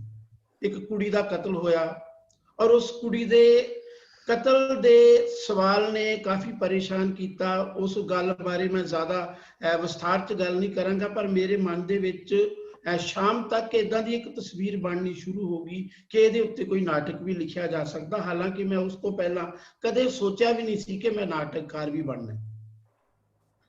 ਔਰ ਜਦੋਂ ਮੈਂ ਨਾਟਕ ਉਹਦੇ ਬਾਰੇ ਸੋਚਣਾ ਸ਼ੁਰੂ ਕੀਤਾ ਤਾਂ ਮੇਰੇ ਸਾਹਮਣੇ ਇੱਕ ਛੋਟਾ ਡੇਰਾ ਸੀ, ਫਿਰ ਇੱਕ ਵੱਡਾ ਡੇਰਾ ਸੀ, ਫਿਰ ਉਹਦੇ ਚ ਪੋਲਿਟਿਕਸ ਸੀ, ਕੋਈ ਛੋਟੇ ਡੇਰੇ ਤੋਂ ਵੱਡੇ ਡੇਰੇ ਤੱਕ ਕਿਵੇਂ ਚਲਾ ਜਾਂਦਾ, ਫਿਰ ਉੱਥੇ ਕਿਵੇਂ ਉਹ ਪੋਲਿਟਿਕਸ ਕਰਦਾ, ਕਿਵੇਂ ਫਿਰ ਬੱਚੇ ਨਾਲ ਉਹਦਾ ਨਾਤਾ ਹੁੰਦਾ, ਇਹ ਸਾਰਾ ਕੁਝ ਮੇਰੇ ਨਾਟਕ ਦਾ ਹਿੱਸਾ ਸੀ। ਮੈਂ 17-18 ਪੇਜ ਉਹਦੇ ਲਿਖ ਵੀ ਲਏ। 5-7 ਦਿਨ ਮੈਂ ਮੁੜ ਕੇ ਉਹਨਾਂ 17-18 ਪੇਜਾਂ ਨੂੰ ਕਦੇ ਉਸ ਤਰੀਕੇ ਨਾਲ ਨਿਗਾਹ ਨਾ ਮਾਰੀ। ਜਦੋਂ ਮੈਂ 7ਵੇਂ-8ਵੇਂ ਦਿਨ ਦੁਬਾਰਾ ਉਹਨਾਂ ਤੋਂ ਅੱਗੇ ਲਿਖਣ ਬਾਰੇ ਸੋਚ ਰਿਹਾ ਸੀ ਤਾਂ ਮੈਂ ਉਹ 17-18 ਪੇਜ ਦੁਬਾਰਾ ਪੂਰੇ ਇੱਕ ਸਿਰੇ ਤੋਂ ਦੂਜੇ ਸਿਰੇ ਤੱਕ ਪੜ੍ਹੇ। ਤੇ ਪੜ੍ਹਨ ਤੋਂ ਬਾਅਦ ਮੈਂ ਆਪਣੇ ਉੱਥੇ ਦਫ਼ਤਰ ਦੇ ਟੇਬਲ ਤੇ ਹੀ ਬੈਠਾ ਸੀ। ਉਦੋਂ ਪੜ੍ਹਨ ਤੋਂ ਬਾਅਦ ਮੇਰੇ ਮਨ 'ਚ ਅਚਾਨਕ ਖਿਆਲ ਆਇਆ ਕਿ ਮੈਂ ਜੋ ਲਿਖ ਰਿਹਾ ਕੁੱਲ ਮਿਲਾ ਕੇ ਤਾਂ ਇਹੀ ਗੱਲ ਸਾਬਤ ਹੋ ਰਹੀ ਇਹਦੇ ਵਿੱਚੋਂ ਕਿ ਪੋਲੀਟੀਸ਼ੀਅਨ ਦੋਗਲੇ ਹੁੰਦੇ ਆ, ਤੇ ਨਵੀਂ ਗੱਲ ਇਹਦੇ 'ਚ ਕੀ ਹੈ? ਇਹ ਤੇ ਲਿਟਰੇਚਰ ਦੇ ਵਿੱਚ, ਨਾਟਕ ਦੇ ਵਿੱਚ, ਕਵਿਤਾ ਦੇ ਵਿੱਚ ਕਿੰਨੀ ਵਾਰ ਅਸੀਂ ਕਹਿ ਚੁੱਕੇ ਹਾਂ, ਤੇ ਮੈਂ ਇਹਦੇ ਲਈ ਫਿਰ ਕੀ ਕਰ ਸਕਦਾ? ਜ਼ਿਆਦਾ ਤੋਂ ਜ਼ਿਆਦਾ ਮੇਰੇ ਕੋਲ ਇੱਕ ਟ੍ਰੀਟਮੈਂਟ ਹੀ ਅਲੱਗ ਹੋ ਸਕਦਾ ਨਾ। ਇੱਥੇ ਆ ਕੇ ਮੈਨੂੰ ਆਪਣੇ ਉਹ 18-19 ਪੇਜ ਜਿਹੜੇ 17-18 ਹੈਗੇ ਸੀ ਉਹ ਵੀ ਬੜੇ ਕਹਿ ਲਓ ਇੱਕ ਤਰ੍ਹਾਂ ਨਾਲ ਮੇਰੇ ਮਨ ਚੋਂ ਨਕਾਰ ਦਿੱਤੇ ਗਏ। ਤੇ ਮੈਂ ਉਹਨੂੰ ਸੱਚੀ ਮੁੱਚੀ, ਜਿਵੇਂ ਇੱਕ ਸਿਰਫ ਕਹਿਣ ਦੀ ਗੱਲ ਨਹੀਂ, ਮੈਂ ਉਹ ਸੱਚੀ ਮੁੱਚੀ ਪੇਜ ਪਾੜ ਕੇ ਤੇ ਡਸਟਬਿਨ 'ਚ ਸੁੱਟ ਦਿੱਤੇ। ਕੁਝ ਉਹਦੇ ਟੋਟੇ ਜਿਹੜੇ ਉਹ ਡਸਟਬਿਨ ਤੋਂ ਬਾਹਰ ਵੀ ਗਿਰ ਗਏ। ਤੇ ਮੇਰੇ ਮਨ 'ਚ ਪਰ ਸਵਾਲ ਇਹ ਜ਼ਰੂਰ ਬਣਿਆ ਰਿਹਾ ਕਿ ਫਿਰ ਲਿਖਣਾ ਕੀ ਚਾਹੀਦਾ। ਸਵਾਲ ਤਾਂ ਆ ਚੁੱਕਾ ਤੇ ਇਹ ਡਿਮਾਂਡ ਤਾਂ ਕਰਦਾ ਕਿ ਕੁਝ ਲਿਖਣਾ ਹੈ। ਫਿਰ ਮੈਂ ਅਚਾਨਕ ਇਹ ਸੋਚਣਾ ਸ਼ੁਰੂ ਕਰ ਦਿੱਤਾ ਕਿ ਅਸੀਂ ਲੇਖਕ ਜਿਹੜੇ ਇਹ ਦਾਅਵਾ ਕਰਦੇ ਹਾਂ ਕਿ ਸਾਰੇ ਲੋਕ ਹੀ ਦੋਗਲੇ ਹੁੰਦੇ ਨੇ, ਅਸੀਂ ਜਿਵੇਂ ਸਮਾਜ ਦੇ ਆਦਰਸ਼ ਲੋਕ ਹੁੰਦੇ ਆ, ਕਿ ਸੱਚੀ ਮੁੱਚੀ ਅਸੀਂ ਵੀ ਐਡੇ ਆਦਰਸ਼ ਹਾਂ? ਤਾਂ ਇਸ ਪ੍ਰਕਿਰਿਆ ਦੇ ਵਿੱਚੋਂ ਪਹਿਲਾ ਨਾਟਕ ਪੈਦਾ ਹੋਇਆ ਕਥਾ ਰਿੜ ਦੇ ਪਰਿੰਦੇ ਦੀ। ਜਿਸ ਨਾਟਕ ਦੇ ਵਿੱਚ ਇੱਕ ਪ੍ਰਗਤੀਸ਼ੀਲ ਲੇਖਕ ਹੈ ਔਰ ਆਪਣੇ ਉਹ ਪ੍ਰਗਤੀਸ਼ੀਲਤਾ ਦੇ ਬਾਵਜੂਦ ਸੰਸਕਾਰਾਂ ਦੀ ਜਕੜ ਉਹਦੇ ਉੱਤੇ ਕਿੰਨੀ, ਔਰ ਸੰਸਕਾਰਾਂ ਦੀ ਜਕੜ ਉਹਨੂੰ ਕਿਸ ਹੱਦ ਤੱਕ ਪਹੁੰਚਾ ਦਿੰਦੀ ਹੈ। ਔਰ ਮੈਨੂੰ ਯਾਦ ਹੈ ਕਿ ਜਦੋਂ ਮੈਂ ਉਹ ਨਾਟਕ ਲਿਖਣਾ ਸ਼ੁਰੂ ਕੀਤਾ ਤਾਂ ਇੱਕ ਬਹੁਤ ਮੇਰਾ ਨੇੜਲਾ ਦੋਸਤ, ਜਿਹਦਾ ਜੇ ਅਸੀਂ ਸਿੱਧਾ ਨਾਤਾ ਜੋੜਨ ਦੀ ਕੋਸ਼ਿਸ਼ ਕਰੀਏ, ਹਾਲਾਂਕਿ ਮੇਰੀ ਪੂਰੀ ਕੋਸ਼ਿਸ਼ ਸੀ ਕਿ ਮੈਂ ਸਿੱਧਾ ਨਾਤਾ ਕਿਸੇ ਲੇਖਕ ਨਾਲ ਨਹੀਂ ਜੋੜਨਾ ਚਾਹਾਂਗਾ ਇਸ ਨਾਟਕ ਦਾ, ਤਾਂ ਉਹਨੇ ਮੈਨੂੰ ਪੁੱਛਿਆ ਕਿ ਕੀ ਕਰ ਰਿਹਾ ਅੱਜ ਕੱਲ੍ਹ। ਮੈਂ ਉਹਨੂੰ ਦੱਸਿਆ ਇੱਦਾਂ ਦਾ ਨਾਟਕ ਲਿਖ ਰਿਹਾ। ਉਹਨੇ ਮੈਨੂੰ ਕਿਹਾ ਕਿ ਮੈਂ ਤੈਨੂੰ ਇਹਦੇ ਬਾਰੇ ਬਹੁਤ ਸਾਰੀਆਂ ਜਾਣਕਾਰੀਆਂ ਦੇ ਸਕਦਾ। ਤੇ ਮੈਂ ਉਹਨੂੰ ਇੱਕੋ ਗੱਲ ਕਹੀ ਕਿ ਨੋ, ਮੈਂ ਕੋਈ ਜਾਣਕਾਰੀ ਨਹੀਂ ਲੈਣੀ ਚਾਹੁੰਦਾ। ਕਹਿੰਦਾ ਕਿਉਂ? ਮੈਂ ਉਹਨੂੰ ਕਿਹਾ ਮੈਂ ਇਸ ਕਰਕੇ ਜਾਣਕਾਰੀ ਨਹੀਂ ਲੈਣੀ ਚਾਹੁੰਦਾ ਕਿ ਮੈਂ ਸਿਰਫ ਨਾਟਕ ਉਹਨਾਂ ਲਈ ਨਹੀਂ ਲਿਖਣਾ ਚਾਹੁੰਦਾ ਜਿਹੜੇ ਇਸ ਘਟਨਾ ਨੂੰ ਜਾਣਦੇ ਆ, ਨਾ ਮੈਂ ਨਾਟਕ ਉਹਨਾਂ ਲਈ ਲਿਖਣਾ ਚਾਹੁੰਦਾ ਅਦਾਕਾਰਾਂ ਲਈ ਜਿਹੜੇ ਉਸ ਘਟਨਾ ਨੂੰ ਜਾਣ ਕੇ ਉਹਦੇ ਤੇ ਅਦਾਕਾਰੀ ਕਰਨਗੇ। ਤੇ ਮੈਂ ਉਹਨੂੰ ਹੱਸਦਿਆਂ ਕਿਹਾ ਯਾਰ ਘੱਟੋ ਘੱਟ ਬੰਦੇ ਨੂੰ ਇੰਨੀ ਕੁ ਇਤਿਹਾਸ ਰੱਖਣੀ ਚਾਹੀਦੀ ਕਿ ਮੇਰਾ ਨਾਟਕ 50 ਸਾਲਾਂ ਬਾਅਦ ਵੀ ਜੇ ਖੇਡਿਆ ਜਾਵੇ ਤੇ ਉਹ ਲੋਕਾਂ ਨੂੰ ਉਦਣ ਦੀ ਗੱਲ ਲੱਗੇ। ਇਸ ਕਰਕੇ ਮੈਨੂੰ ਕੋਈ ਐਦਾਂ ਦਾ ਇਸ਼ੂ ਨਹੀਂ ਕਿ ਮੈਂ ਜਾਣਕਾਰੀ ਲੈਣੀ। ਮੇਰੇ ਸਾਹਮਣੇ ਸਿਰਫ ਇੱਕੋ ਇਸ਼ੂ ਹੈ ਕਿ ਜਦੋਂ ਕੋਈ ਪਾਠਕ ਕਿਸੇ ਕਿਤਾਬ ਨੂੰ ਪੜ੍ਹਦਾ ਹੈ ਤਾਂ ਉਦੋਂ ਉਹਦੇ ਉੱਤੇ ਕੀ ਅਸਰ ਹੁੰਦਾ, ਤੇ ਜੇ ਕਦੇ ਉਹਨੂੰ ਪਤਾ ਲੱਗ ਜਾਵੇ ਕਿ ਜਿਸ ਨੂੰ ਮੈਂ ਪੜ੍ਹਿਆ ਉਹਦਾ ਵਿਦਨ ਦਾ ਲਾਈਨਸ ਕੀ ਸੀ, ਜਿਹੜਾ ਮੈਨੂੰ ਪਹਿਲੀ ਵਾਰ ਸਮਝ ਨਹੀਂ ਆਇਆ, ਬਾਅਦ ਦੇ ਵਿੱਚ ਮੇਰੇ ਖਾਨੇ ਦੇ ਵਿੱਚ ਪਿਆ, ਤਾਂ ਉਸ ਪਾਠਕ ਉੱਤੇ ਕੀ ਗੁਜ਼ਰਦੀ ਹੈ। ਮੈਂ ਤਾਂ ਇਸ ਪਾਠਕ ਬਾਰੇ ਨਾਟਕ ਲਿਖਣਾ ਚਾਹੁੰਦਾ ਤੇ ਮੈਂ ਪੂਰੀ ਕੋਸ਼ਿਸ਼ ਕਰਕੇ ਨਾਟਕ को ਇੱਕ ਪਾਠਕ ਦੇ ਬਾਰੇ ਹੀ ਲਿਖਿਆ ਜਿਹਦੇ ਉੱਤੇ ਅਸਰ ਹੁੰਦਾ ਉਸ ਪਾਠਕ, ਉਹਨਾਂ ਪਾਠਕਾਂ ਦੇ ਵਿੱਚ ਕੁਦਰਤੀ ਗੱਲ ਹੈ ਤੁਹਾਡੇ ਆਪਣੇ ਬੱਚੇ ਵੀ ਸ਼ਾਮਲ ਹੁੰਦੇ ਨੇ, ਤੇ ਜ਼ਾਹਰ ਗੱਲ ਹੈ ਕਿ ਉਹਨਾਂ ਦੇ ਉੱਤੇ ਅਸਰ ਦੂਸਰਿਆਂ ਨਾਲੋਂ ਥੋੜਾ ਜ਼ਿਆਦਾ ਤੇ ਵੱਖਰੀ ਕਿਸਮ ਦਾ ਹੁੰਦਾ ਹੈ, ਕਿਉਂਕਿ ਉਹਨਾਂ ਦੀਆਂ ਇਸ਼ਾਵਾਂ ਵੀ ਬਾਕੀਆਂ ਦੇ ਮੁਕਾਬਲੇ ਵੱਖਰੀ ਤਰ੍ਹਾਂ ਦੀਆਂ ਹੁੰਦੀਆਂ ਨੇ। ਕਿਉਂਕਿ ਆਮ ਬੰਦਾ ਪਾਠਕ ਤੋਂ ਲੇਖਕ ਤੋਂ ਹੋਰ ਤਰ੍ਹਾਂ ਦੀਆਂ ਇਸ਼ਾਵਾਂ ਕਰਦਾ, ਪਰ ਬੱਚਾ ਆਪਣੇ ਪਰਸਨਲ ਜੀਵਨ ਦੀਆਂ ਇਸ਼ਾਵਾਂ ਵੀ ਉਹਦੇ ਤੋਂ ਜ਼ਰੂਰ ਕਰਦਾ, ਜਿਹੜੀਆਂ ਟਕਰਾਅ ਦੇ ਵਿੱਚ ਆਉਂਦੀਆਂ ਨੇ, ਤੇ ਫਿਰ ਇੱਕ ਪਾਠਕ ਦੇ ਤੌਰ ਤੇ, ਇੱਕ ਬੱਚੇ ਦੇ ਤੌਰ ਤੇ ਉਹਦੇ ਅੰਦਰ ਜਿਹੜਾ ਹਲਚਲ ਮੱਚਦੀ ਹੈ, ਇਸ ਕਿਸਮ ਦੀ ਹਲਚਲ ਦਾ ਹੀ ਉਹ ਨਾਟਕ ਸੀ।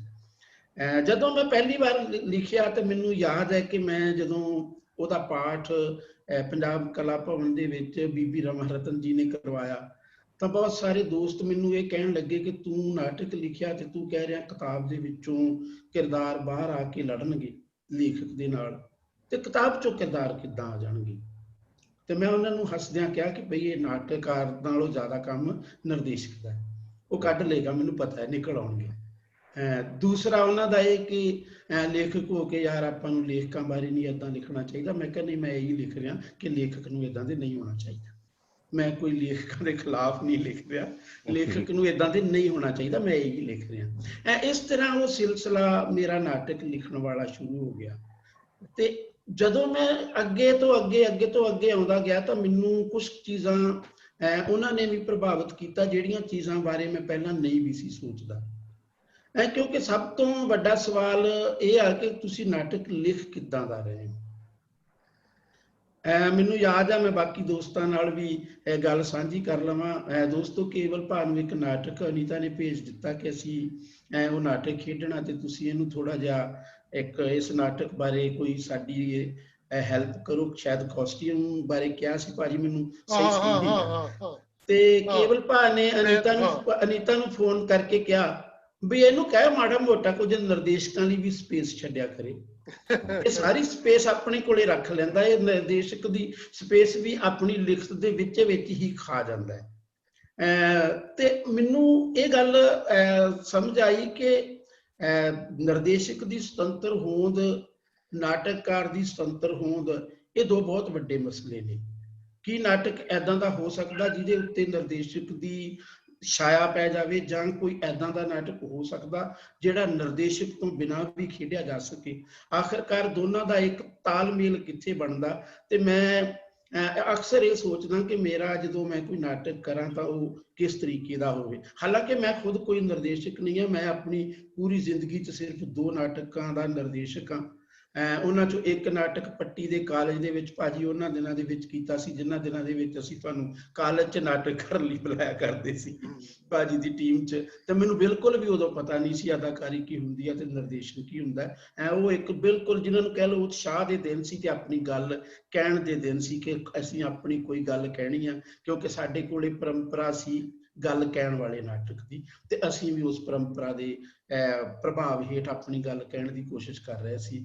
ਤੇ ਨਾਟਕ ਕੀਤਾ ਸੀ ਬਲਜੀਤ ਰੈਣਾ ਦਾ ਕਥਾ ਇੱਕ ਅਜਬ ਦੇਸ਼ ਦੀ।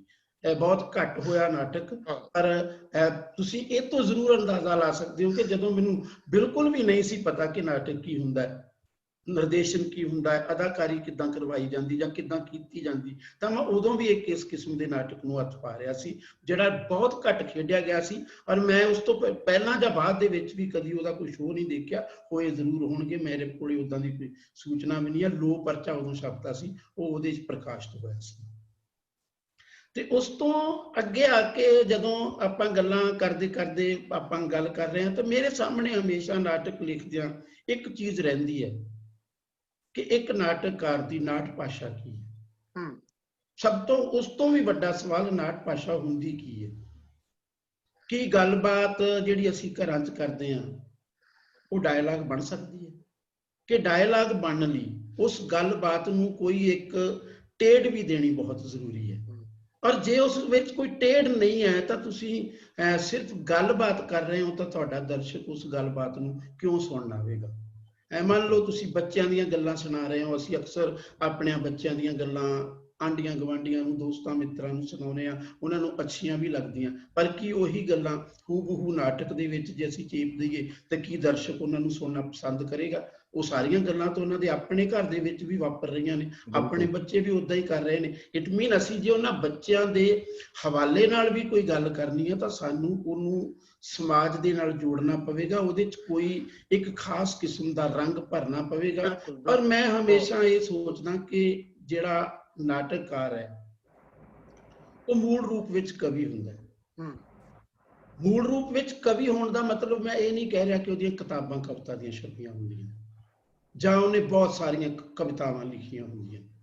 ਮੂਲ ਰੂਪ ਵਿੱਚ ਕਵੀ ਹੋਣ ਦਾ ਮਤਲਬ ਇਹ ਹੈ ਕਿ ਉਹਦੇ ਕੋਲੇ ਕਾਵਿ ਸੰਵੇਦਨਾ ਹੈ, ਜਿਹੜੀ ਸੰਵੇਦਨਾ ਉਹਦੀ ਭਾਸ਼ਾ ਨੂੰ ਘੜਦੀ ਵੀ ਹੈ ਤੇ ਉਹਦੀ ਭਾਸ਼ਾ ਨੂੰ ਦੂਸਰਿਆਂ ਨਾਲੋਂ ਅਲੱਗ ਵੀ ਕਰਦੀ ਹੈ। ਪਰ ਨਾਟਕ ਬਾਰੇ ਮੈਂ ਹਮੇਸ਼ਾ ਕਹਿਣਾ ਕਿ ਨਾਟਕ, ਮੈਂ ਹੀ ਕਿਉਂ ਕਹਿਣਾ, ਅਸੀਂ ਸਾਰੇ ਹੀ ਕਹਿੰਦੇ ਹਾਂ ਕਿ ਨਾਟਕ ਇੱਕੋ ਵੇਲੇ ਸਿਰਜਣਾ ਵੀ ਹੈ ਤੇ ਘਾੜਤ ਵੀ ਹੈ। ਤੁਹਾਡੀ ਘਾੜਤ ਕਿੰਨੀ ਸਿਰਜਣਾ ਬਣ ਜਾਵੇ, ਉਹ ਬਿਲਕੁਲ ਘਾੜਤ ਨਾ ਲੱਗੇ, ਉਹਦੇ ਵਿੱਚ ਵੀ ਤੁਹਾਡੀ ਸਿਰਜਣਾ ਦੀ ਜਿਹੜੀ ਸ਼ਕਤੀ ਆ ਉਹਦੇ ਵਿੱਚ ਵੀ ਕਿਤੇ ਨਾ ਕਿਤੇ ਉਹ ਸਮੋਈ ਹੋਈ ਨਜ਼ਰ ਆਵੇ। ਤੇ ਜਦੋਂ ਉਹ ਤੁਹਾਡੀ ਸਮੋਈ ਹੋਈ ਨਜ਼ਰ ਆਵੇਗੀ ਤਾਂ ਉਦੋਂ ਉਹ ਕਿਸੇ ਨਾ ਕਿਸੇ ਸ਼ਕਲ ਦੇ ਵਿੱਚ ਜ਼ਰੂਰ ਤੁਹਾਨੂੰ ਪੇ ਕਰੇਗੀ। ਔਰ ਮੈਂ ਦੂਸਰਾ ਨਾਟਕ ਜਿਹੜਾ ਮੈਂ ਦੱਸਣ ਲੱਗਿਆ ਸੀ ਕਿ ਮੈਂ ਨਿਰਦੇਸ਼ਿਤ ਕੀਤਾ, ਉਹ 1084 ਦੀ ਮਾਂ ਸੀ। ਉਹ ਹੋਇਆ ਤੇ ਉਹ ਹਾਸੇ ਭਾਣੇ 'ਚ ਹੀ। ਅਨੀਤਾ ਕਹਿੰਦੀ ਤੁਸੀਂ ਹਰ ਵਾਰੀ ਜ਼ਿਆਦਾ ਕਿਰਦਾਰਾਂ ਵਾਲਾ ਨਾਟਕ ਲਿਖਦੇ ਹੋ, ਤੇ ਮੈਂ ਨਹੀਂ ਇਸ ਵਾਰੀ ਕਰਨਾ। ਤੁਸੀਂ ਜ਼ਿਆਦਾ ਕਾਸਟ ਕਰ ਦਿੰਦੇ ਹੋ, ਫਿਰ ਤੰਗ ਬਹੁਤ ਕਰਦੇ ਹੋਣਾ ਪੈਂਦਾ। ਚਲ ਮੈਂ ਉਹਨੂੰ ਹੱਸਦੇ ਨੇ ਕਿਹਾ ਕਿ ਕੋਈ ਗੱਲ ਨਹੀਂ, ਫਿਰ ਐਤਕੀ ਮੈਂ ਹੀ ਪੰਗਾ ਲਊਂਗਾ। ਚਲੋ ਮੈਂ ਆਪਦੇ ਤਰੀਕੇ ਨਾਲ ਉਹਨੂੰ ਕੀਤਾ। ਔਰ ਦੋਸਤੋ, ਮੈਂ ਇੱਕ ਗੱਲ ਉਸ ਨਾਟਕ ਦੇ ਬਾਰੇ ਸਿਰਫ ਇੰਨੀ ਕਹਾਂਗਾ, ਨਾਟਕ ਦੀ ਕਹਾਣੀ ਸਾਰਿਆਂ ਦੀ ਤੁਹਾਡੀ ਜਾਣੀ ਪਛਾਣੀ ਹੈ। ਉਹਦੇ ਬਾਰੇ ਫਿਲਮ ਵੀ ਬਣ ਚੁੱਕੀ ਹੈ, ਉਹਦੇ ਬਾਰੇ ਹਿੰਦੀ ਦੇ ਵਿੱਚ ਮੇਰੇ ਤੋਂ ਪਹਿਲਾਂ ਵੀ ਰੂਪਾਂਤਰ ਹੋ ਚੁੱਕਾ ਹੈ। ਪਰ ਜਦੋਂ ਉਹਨਾਂ ਦੀ ਡੈਥ ਹੋਈ ਮਹਾਸ਼ਵੇਤਾ ਦੇਵੀ ਦੀ, ਤਾਂ ਮੇਰੇ ਮਨ 'ਚ ਆਇਆ ਕਿ ਇਸ ਨਾਵਲ ਦੇ ਉੱਤੇ ਨਾਟਕ ਤਿਆਰ ਕਰਨਾ। ਔਰ ਨਾਲ ਦੀ ਨਾਲ ਮੇਰੇ ਮਨ 'ਚ ਇਹ ਵੀ ਆਇਆ ਕਿ ਮੈਂ ਕਿਸੇ ਨੂੰ ਨਹੀਂ ਪੁੱਛਣਾ ਕਿ ਹਿੰਦੀ ਦੀ ਸਕ੍ਰਿਪਟ ਕਿੱਥੇ ਹੈ, ਮਿਲ ਸਕਦੀ ਵੀ ਆ ਕਿ ਨਹੀਂ। ਔਰ ਦੂਸਰੀ ਗੱਲ, ਜਿਹੜੀ ਫਿਲਮ ਮੈਂ 10-12 ਸਾਲ 15 ਸਾਲ ਪਹਿਲਾਂ ਦੇਖੀ ਸੀ, ਉਹਨੂੰ ਵੀ ਦੁਬਾਰਾ ਉਨਾ ਚਿਰ ਨਹੀਂ ਦੇਖਣਾ ਜਿੰਨਾ ਚਿਰ ਮੈਂ ਆਪਣੀ ਸਕ੍ਰਿਪਟ ਪੂਰੀ ਨਹੀਂ ਕਰ ਲੈਂਦਾ। ਔਰ ਮੈਂ ਆਪਣੀ ਜ਼ਿੰਦਗੀ ਦੇ ਵਿੱਚ ਜਿਹੜੇ ਨਾਟਕ ਲਿਖੇ ਹੁਣ ਤੱਕ, ਸਭ ਤੋਂ ਘੱਟ ਸਮਾਂ ਇਸ ਨਾਟਕ ਨੂੰ ਲਿਖਣ ਉੱਤੇ ਲੱਗਿਆ, ਸਿਰਫ 8 ਦਿਨ ਕੰਪਲੀਟ ਕਰਨ ਦੇ ਵਿੱਚ। ਨਹੀਂ ਤਾਂ ਨਾਰਮਲੀ ਕਈਆਂ ਨਾਟਕਾਂ ਤੇ 6 ਮਹੀਨੇ ਵੀ ਲੱਗ ਜਾਂਦੇ, ਕਈਆਂ ਤੇ 2 ਮਹੀਨੇ ਵੀ ਲੱਗ ਜਾਂਦੇ, ਕਈ ਨਾਟਕ ਤਾਂ 10-10 ਸਾਲ ਵੀ ਤੁਹਾਡੇ ਨਾਲ ਚਿਪਕੇ ਰਹਿੰਦੇ ਪਰ ਕੰਪਲੀਟ ਨਹੀਂ ਹੁੰਦੇ। ਤੇ ਇਹ ਇਸ ਤਰੀਕੇ ਨਾਲ। ਪਰ ਇਸ ਨਾਟਕ ਦਾ ਜਿੱਦਾਂ ਹੁਣ ਪਹਿਲਾ ਸੀਨ ਹੈ, ਔਰ ਪਹਿਲੇ ਸੀਨ ਤੋਂ ਪਹਿਲਾਂ ਜਿਹੜਾ ਸ਼ਬਦੀਪ ਜੀ, ਮੈਂ ਛੋਟੀ ਜਿਹੀ ਗੱਲ ਭਾਜੀ ਖਤਮ ਕਰ, ਇੱਕ ਮਿੰਟ ਚ ਖਤਮ ਕਰ ਰਿਹਾ ਕਿ ਜਦੋਂ ਮੈਂ ਇਹਨੂੰ ਲਿਖਣਾ ਸ਼ੁਰੂ ਕੀਤਾ ਤਾਂ ਪਹਿਲਾ ਸੀਨ 42 ਸੈਕਿੰਡ ਦੇ ਇੱਕ ਮਿਊਜ਼ਿਕ ਕਹਿ ਲਓ ਟਰੈਕ ਦੇ ਵਿੱਚ ਖਤਮ ਹੋ ਜਾਂਦਾ, ਜਿਹਦੇ ਚ 2 ਸੀਨ ਚੱਲ ਜਾਂਦੇ ਵਿਦ ਇੱਕ ਫੇਡ ਆਊਟ ਸਮੇਤ। ਔਰ ਇਹ ਗੱਲ ਜਿਹੜੀ ਸੀਗੀ ਕਿ ਇਹ ਬਿਲਕੁਲ ਇੰਨਾ ਛੋਟੇ ਸੀਨ ਆਮ ਤੌਰ ਤੇ ਫਿਲਮਾਂ ਦੇ ਵਿੱਚ ਵੀ ਨਹੀਂ ਹੁੰਦੇ, ਔਰ ਇਹ ਬਿਲਕੁਲ ਐਸੇ ਤਰੀਕੇ ਨਾਲ। ਪਰ ਮੈਂ ਉਸ ਸੀਨ ਨੂੰ ਕਦੇ ਸੀਨ ਨੰਬਰ 1 ਨਹੀਂ ਲਿਖਿਆ। ਮੇਰੇ ਬਹੁਤ ਸਾਰੇ ਨਾਟਕ ਨੇ ਜਿਨ੍ਹਾਂ ਦੇ ਵਿੱਚ ਸੀਨ ਨੰਬਰ 1 ਦੀ ਜਗ੍ਹਾ ਦੇ ਉੱਤੇ ਪ੍ਰਸਤਾਵਨਾ ਹੁੰਦੀ ਹੈ। ਉਹ ਇੱਕ ਤਰ੍ਹਾਂ ਨਾਲ ਨਾਟਕ ਦਾ ਥੀਮ ਵੀ ਹੁੰਦੀ ਹੈ। ਕਈ ਵਾਰੀ ਥੀਮ ਹੁੰਦੀ, ਕਈ ਵਾਰੀ ਥੀਮ ਸੌਂਗ ਉਹਦੇ ਨਾਲ ਵੀ ਹੁੰਦਾ। ਔਰ ਮੈਂ ਇਹ ਗਰੀਸ਼ ਕਰਨਾਡ ਦੇ ਨਾਟਕ ਹਾਏ ਵਤਨ ਤੋਂ ਸਿੱਖੀ। ਔਰ ਮੈਨੂੰ ਹਮੇਸ਼ਾ ਲੱਗਦਾ ਕਿ ਤੁਹਾਡਾ ਨਾਟਕ ਜਦੋਂ ਸ਼ੁਰੂ ਹੋ ਜਾਵੇ, ਉਹ ਪਹਿਲੇ ਜੇ 3-4 ਮਿੰਟਾਂ 'ਚ ਦਰਸ਼ਕ ਨੂੰ ਫੜ ਨਾ ਲਵੇ, ਤਾਂ ਫਿਰ ਤੁਸੀਂ ਦਰਸ਼ਕ ਨੂੰ ਬੰਨ ਕੇ ਨਹੀਂ ਰੱਖ ਸਕਦੇ। ਇਸ ਕਰਕੇ ਤੁਹਾਨੂੰ ਕੁਛ ਨਾ ਕੁਛ ਐਸਾ ਜ਼ਰੂਰ ਕਰਨਾ ਚਾਹੀਦਾ। ਉਹੀ ਘਾੜਤ ਹੈ ਜਿਹਨੂੰ ਮੈਂ ਨਾਲ ਦੀ ਨਾਲ ਸਿਰਜਣਾ ਵੀ ਕਹਿ ਰਿਹਾ। ਬਾਕੀ ਗੱਲਾਂ ਆਪਾਂ ਤੁਹਾਡੇ ਸਵਾਲਾਂ ਤੋਂ ਬਾਅਦ। ਮੈਂ ਸ਼ਬਦੀਸ਼, ਤੁਹਾਡੇ 2-3 ਗੱਲਾਂ ਜਿਹੜੀਆਂ ਨਾ, ਉਹਨਾਂ ਤੋਂ ਬਹੁਤ ਮੈਂ ਵੀ ਪ੍ਰਭਾਵਿਤ ਹੋਇਆ। ਖਾਸ ਤੌਰ ਤੇ ਜਿਹੜੀ ਗੱਲ ਮੈਂ ਬਹੁਤ ਵਾਰੀ ਕਹਿੰਦਾ ਹੁੰਦਾ ਸੀ ਕਿ ਇਹ ਫਲਾਣਾ ਨਾਟਕਕਾਰ, ਮੈਂ ਕਹਿੰਦਾ ਨਹੀਂ ਉਹਨੇ ਤੇ ਗੱਲਾਂ ਹੀ ਲਿਖੀਆਂ ਹੋਈਆਂ ਨੇ ਨਾਟਕ ਦੇ ਵਿੱਚ। ਖਾਸ ਤੌਰ ਤੇ ਤੁਸੀਂ ਕੁਲਦੀਪ, ਤੁਸੀਂ ਸਾਰਿਆਂ ਨੇ ਬਹੁਤ ਪਹਿਲਿਆਂ ਦੇ ਨਾਟਕ ਪੜ੍ਹੇ ਹੋਏ ਨੇ, ਤੇ ਉਹ ਸਾਡੇ ਜਿਹੜੇ ਖਾਸ ਤੌਰ ਪਹਿਲੀ ਦੂਜੀ ਪੀੜ੍ਹੀ ਦੇ ਵਿੱਚ ਇਹੋ ਜਿਹੇ ਨਾਟਕਕਾਰ ਰਹੇ, ਦਿੱਲੀ ਵਾਲੇ ਜਾਂ ਸਾਡੇ ਇੱਥੋਂ ਦੇ ਵੀ ਹੈਗੇ ਆ, ਤੇ ਉਹਨਾਂ ਨੇ ਨਾ ਗੱਲਾਂ ਬਹੁਤ ਸਾਰੀਆਂ ਵੀ ਅੱਛਾ ਆ ਗਏ ਹੋ, ਲੋ ਚਾਹ ਪੀ ਲੋ, ਇਹ ਆ ਜੋ ਅਸੀਂ ਆਮ ਗੱਲਾਂ ਕਰਦੇ ਹਾਂ। ਤੇ ਮੈਨੂੰ ਲੱਗਦਾ ਹੁੰਦਾ ਸੀ ਵੀ ਇਹ 'ਚ ਨਾਟਕ ਕਿੱਥੇ ਹੈ? ਇਹ ਦਰਸ਼ਕਾਂ ਨੂੰ ਇਹ ਗੱਲਾਂ ਤੇ ਵੈਸੇ ਹੀ ਆਉਂਦੀਆਂ ਨੇ, ਇਹ 'ਚ ਅਸੀਂ ਨਵਾਂ ਕੀ ਦੇ ਰਹੇ ਹਾਂ, ਹਨਾ। ਤੇ ਮੇਰੇ ਖਿਆਲ ਸ਼ਬਦੀਸ਼ ਹੋਰੀ ਉਸੇ ਗੱਲ ਦੀ ਜਿਹੜੀ ਡਿਵੈਲਪਮੈਂਟ ਹੈ, ਇਹਨਾਂ ਨੇ ਆਪਣੇ ਨਾਟਕਾਂ ਦੇ ਵਿੱਚ ਭਾਸ਼ਾ ਦੇ ਰਾਹੀਂ ਜਿਹੜੀ ਸਿਰਜੀ। ਜਿਹੜੀ ਗੱਲ ਮੈਂ ਵੀ ਬੜੇ ਜ਼ੋਰ ਨਾਲ ਕਹਿੰਦਾ ਕਿ ਸਾਡੇ ਕੋਲ ਨਾਟਕ ਦੀ ਭਾਸ਼ਾ ਦੇ ਵਿੱਚ ਕਾਵਕਤਾ ਹੋਣੀ ਚਾਹੀਦੀ ਹੈ। ਮੈਂ ਕਵਿਤਾ ਨਹੀਂ ਕਹਿੰਦਾ ਕਿ ਕਵਿਤਾ ਹੋਣੀ ਚਾਹੀਦੀ ਹੈ, ਕਾਵਕਤਾ ਹੋਣੀ ਚਾਹੀਦੀ ਹੈ। ਔਰ ਇਹ ਸਾਡੇ ਪਹਿਲੇ, ਚਾਹੇ ਉਹ ਬਲਵੰਤ ਗਾਰਗੀ ਦੇ ਨਾਟਕ ਸੀ ਉਹਦੀ ਭਾਸ਼ਾ ਦੇ ਵਿੱਚ, ਚਾਹੇ ਉਹ ਸਾਡੇ ਕੋਲ ਹੁਣ ਸਵਰਾਜ ਵੀਰ ਹੈ, ਈਵਨ ਆਤਮਜੀਤ ਹੋਰਾਂ ਦੇ ਨਾਟਕਾਂ ਵਿੱਚ, ਉਹ ਕਾਵਕਤਾ ਹਮੇਸ਼ਾ ਕਾਇਮ ਰਹੀ ਹੈ, ਉਹ ਜਿਹੜੀ ਹੈ। ਸੋ ਇਹਨਾਂ ਚੀਜ਼ਾਂ, ਇਹਨਾਂ ਹਵਾਲਿਆਂ ਦੇ ਨਾਲ ਹੀ ਆਪਾਂ ਹੁਣ ਸੋਮਪਾਲ, ਮੈਂ ਤੁਹਾਡੇ ਕੋਲੋਂ ਸੁਣਨਾ ਚਾਹਾਂਗਾ ਕੁਝ ਗੱਲਾਂ ਤੁਹਾਡੇ ਨਾਟਕ ਦੀ ਜਰਨੀ ਦੇ ਬਾਰੇ 'ਚ। 5-7 ਮਿੰਟ ਪਹਿਲੇ ਤੁਸੀਂ ਆਪਣੀਆਂ ਗੱਲਾਂ ਕਰੋਗੇ, ਫਿਰ ਆਪਾਂ ਕਾਮਨ ਕੁਝ ਸਵਾਲ ਸਾਂਝੇ ਕਰਾਂਗੇ। ਜੀ ਹਾਂਜੀ। ਸਾਰਿਆਂ ਨੂੰ ਸਤਿ ਸ੍ਰੀ ਅਕਾਲ। ਭਾਜੀ, ਮੈਂ ਸਭ ਤੋਂ ਪਹਿਲਾਂ ਇੱਕ ਅਦਾਕਾਰ ਹਾਂ। ਅਦਾਕਾਰੀ ਦੇ ਨਾਲ ਮੈਨੂੰ ਨਿਰਦੇਸ਼ਨ ਦੀ ਵੀ ਜ਼ਰੂਰਤ ਪਈ। ਚਲੋ ਨਿਰਦੇਸ਼ਕ ਬਣ ਗਿਆ। ਨਿਰਦੇਸ਼ਨ ਦੇ ਨਾਲ ਫਿਰ ਸਕ੍ਰਿਪਟ ਦੀ ਜ਼ਰੂਰਤ ਪੈਂਦੀ ਆ, ਤਾਂ ਮੈਂ ਹੌਲੀ ਲੋਕਾਂ ਦੇ ਅਨੁਸਾਰ ਨਾਟਕਕਾਰ ਬਣ ਗਿਆ। ਤੇ ਮੈਂ ਕਦੇ ਇਹ ਸੋਚ ਕੇ ਨਹੀਂ ਲਿਖਿਆ ਵੀ ਮੈਂ ਕਿਹੜੇ ਵਿਸ਼ੇ ਤੇ ਲਿਖਣਾ, ਕਿਹੋ ਜਿਹਾ ਨਾਟਕ ਲਿਖਣਾ।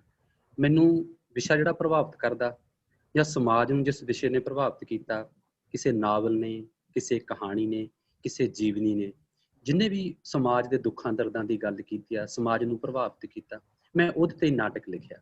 ਜਾਂ ਜਿਹੜਾ ਮੇਰੇ ਮਨ ਨੂੰ ਲੱਗਿਆ ਵੀ ਮੈਂ ਆਹ ਵਿਸ਼ਾ ਮੈਨੂੰ ਠੀਕ ਲੱਗਿਆ ਕਿ ਮੈਂ ਇਹਦੇ ਤੇ ਨਾਟਕ ਕਰਨਾ, ਪਰ ਮੈਂ ਕਦੇ ਇਹ ਸੋਚ ਕੇ ਨਹੀਂ ਲਿਖਿਆ ਕਿ ਹੁਣ ਆਹ ਸਮਾਂ ਚੱਲ ਰਿਹਾ ਇਹਦੇ ਤੇ ਨਾਟਕ ਲਿਖਣਾ ਚਾਹੀਦਾ, ਹੁਣ ਆਹ ਚੱਲ ਰਿਹਾ ਇਹਦੇ ਤੇ ਨਾਟਕ ਲਿਖਣਾ ਚਾਹੀਦਾ, ਹੁਣ ਆਹ ਚੱਲ ਰਿਹਾ ਇਹਦੇ ਤੇ ਲਿਖਣਾ ਚਾਹੀਦਾ। ਇਸ ਤਰ੍ਹਾਂ ਦਾ ਕਦੇ ਨਹੀਂ ਮੇਰੇ ਨਾਲ ਹੋਇਆ। ਮੇਰੇ ਪੁਰਖੇ ਸ਼ਾਇਦ 47 ਦੀ ਵੰਡ ਦਾ ਉਹਨਾਂ ਨੇ ਦੁਖਾਂਤ ਜ਼ਰਿਆ ਹੈ। ਮੇਰੇ ਪਿਤਾ ਜੀ ਉਦੋਂ 6 ਮਹੀਨੇ ਦੇ ਸੀ ਜਦੋਂ 1947 ਦੀ ਵੰਡ ਮੌਕੇ ਆਏ, ਤੇ ਮੇਰੇ ਸ਼ੁਰੂ ਦੇ ਨਾਟਕਾਂ ਵਿੱਚ 47 ਦਾ ਦਰਦ ਰਿਹਾ। ਸਾਕਾ 47, ਗੁਰਬਖਸ਼ ਸਿੰਘ ਪੀਤਲੜੀ ਦੀ ਕਹਾਣੀ ਦੇ ਆਧਾਰਿਤ ਵੰਡ।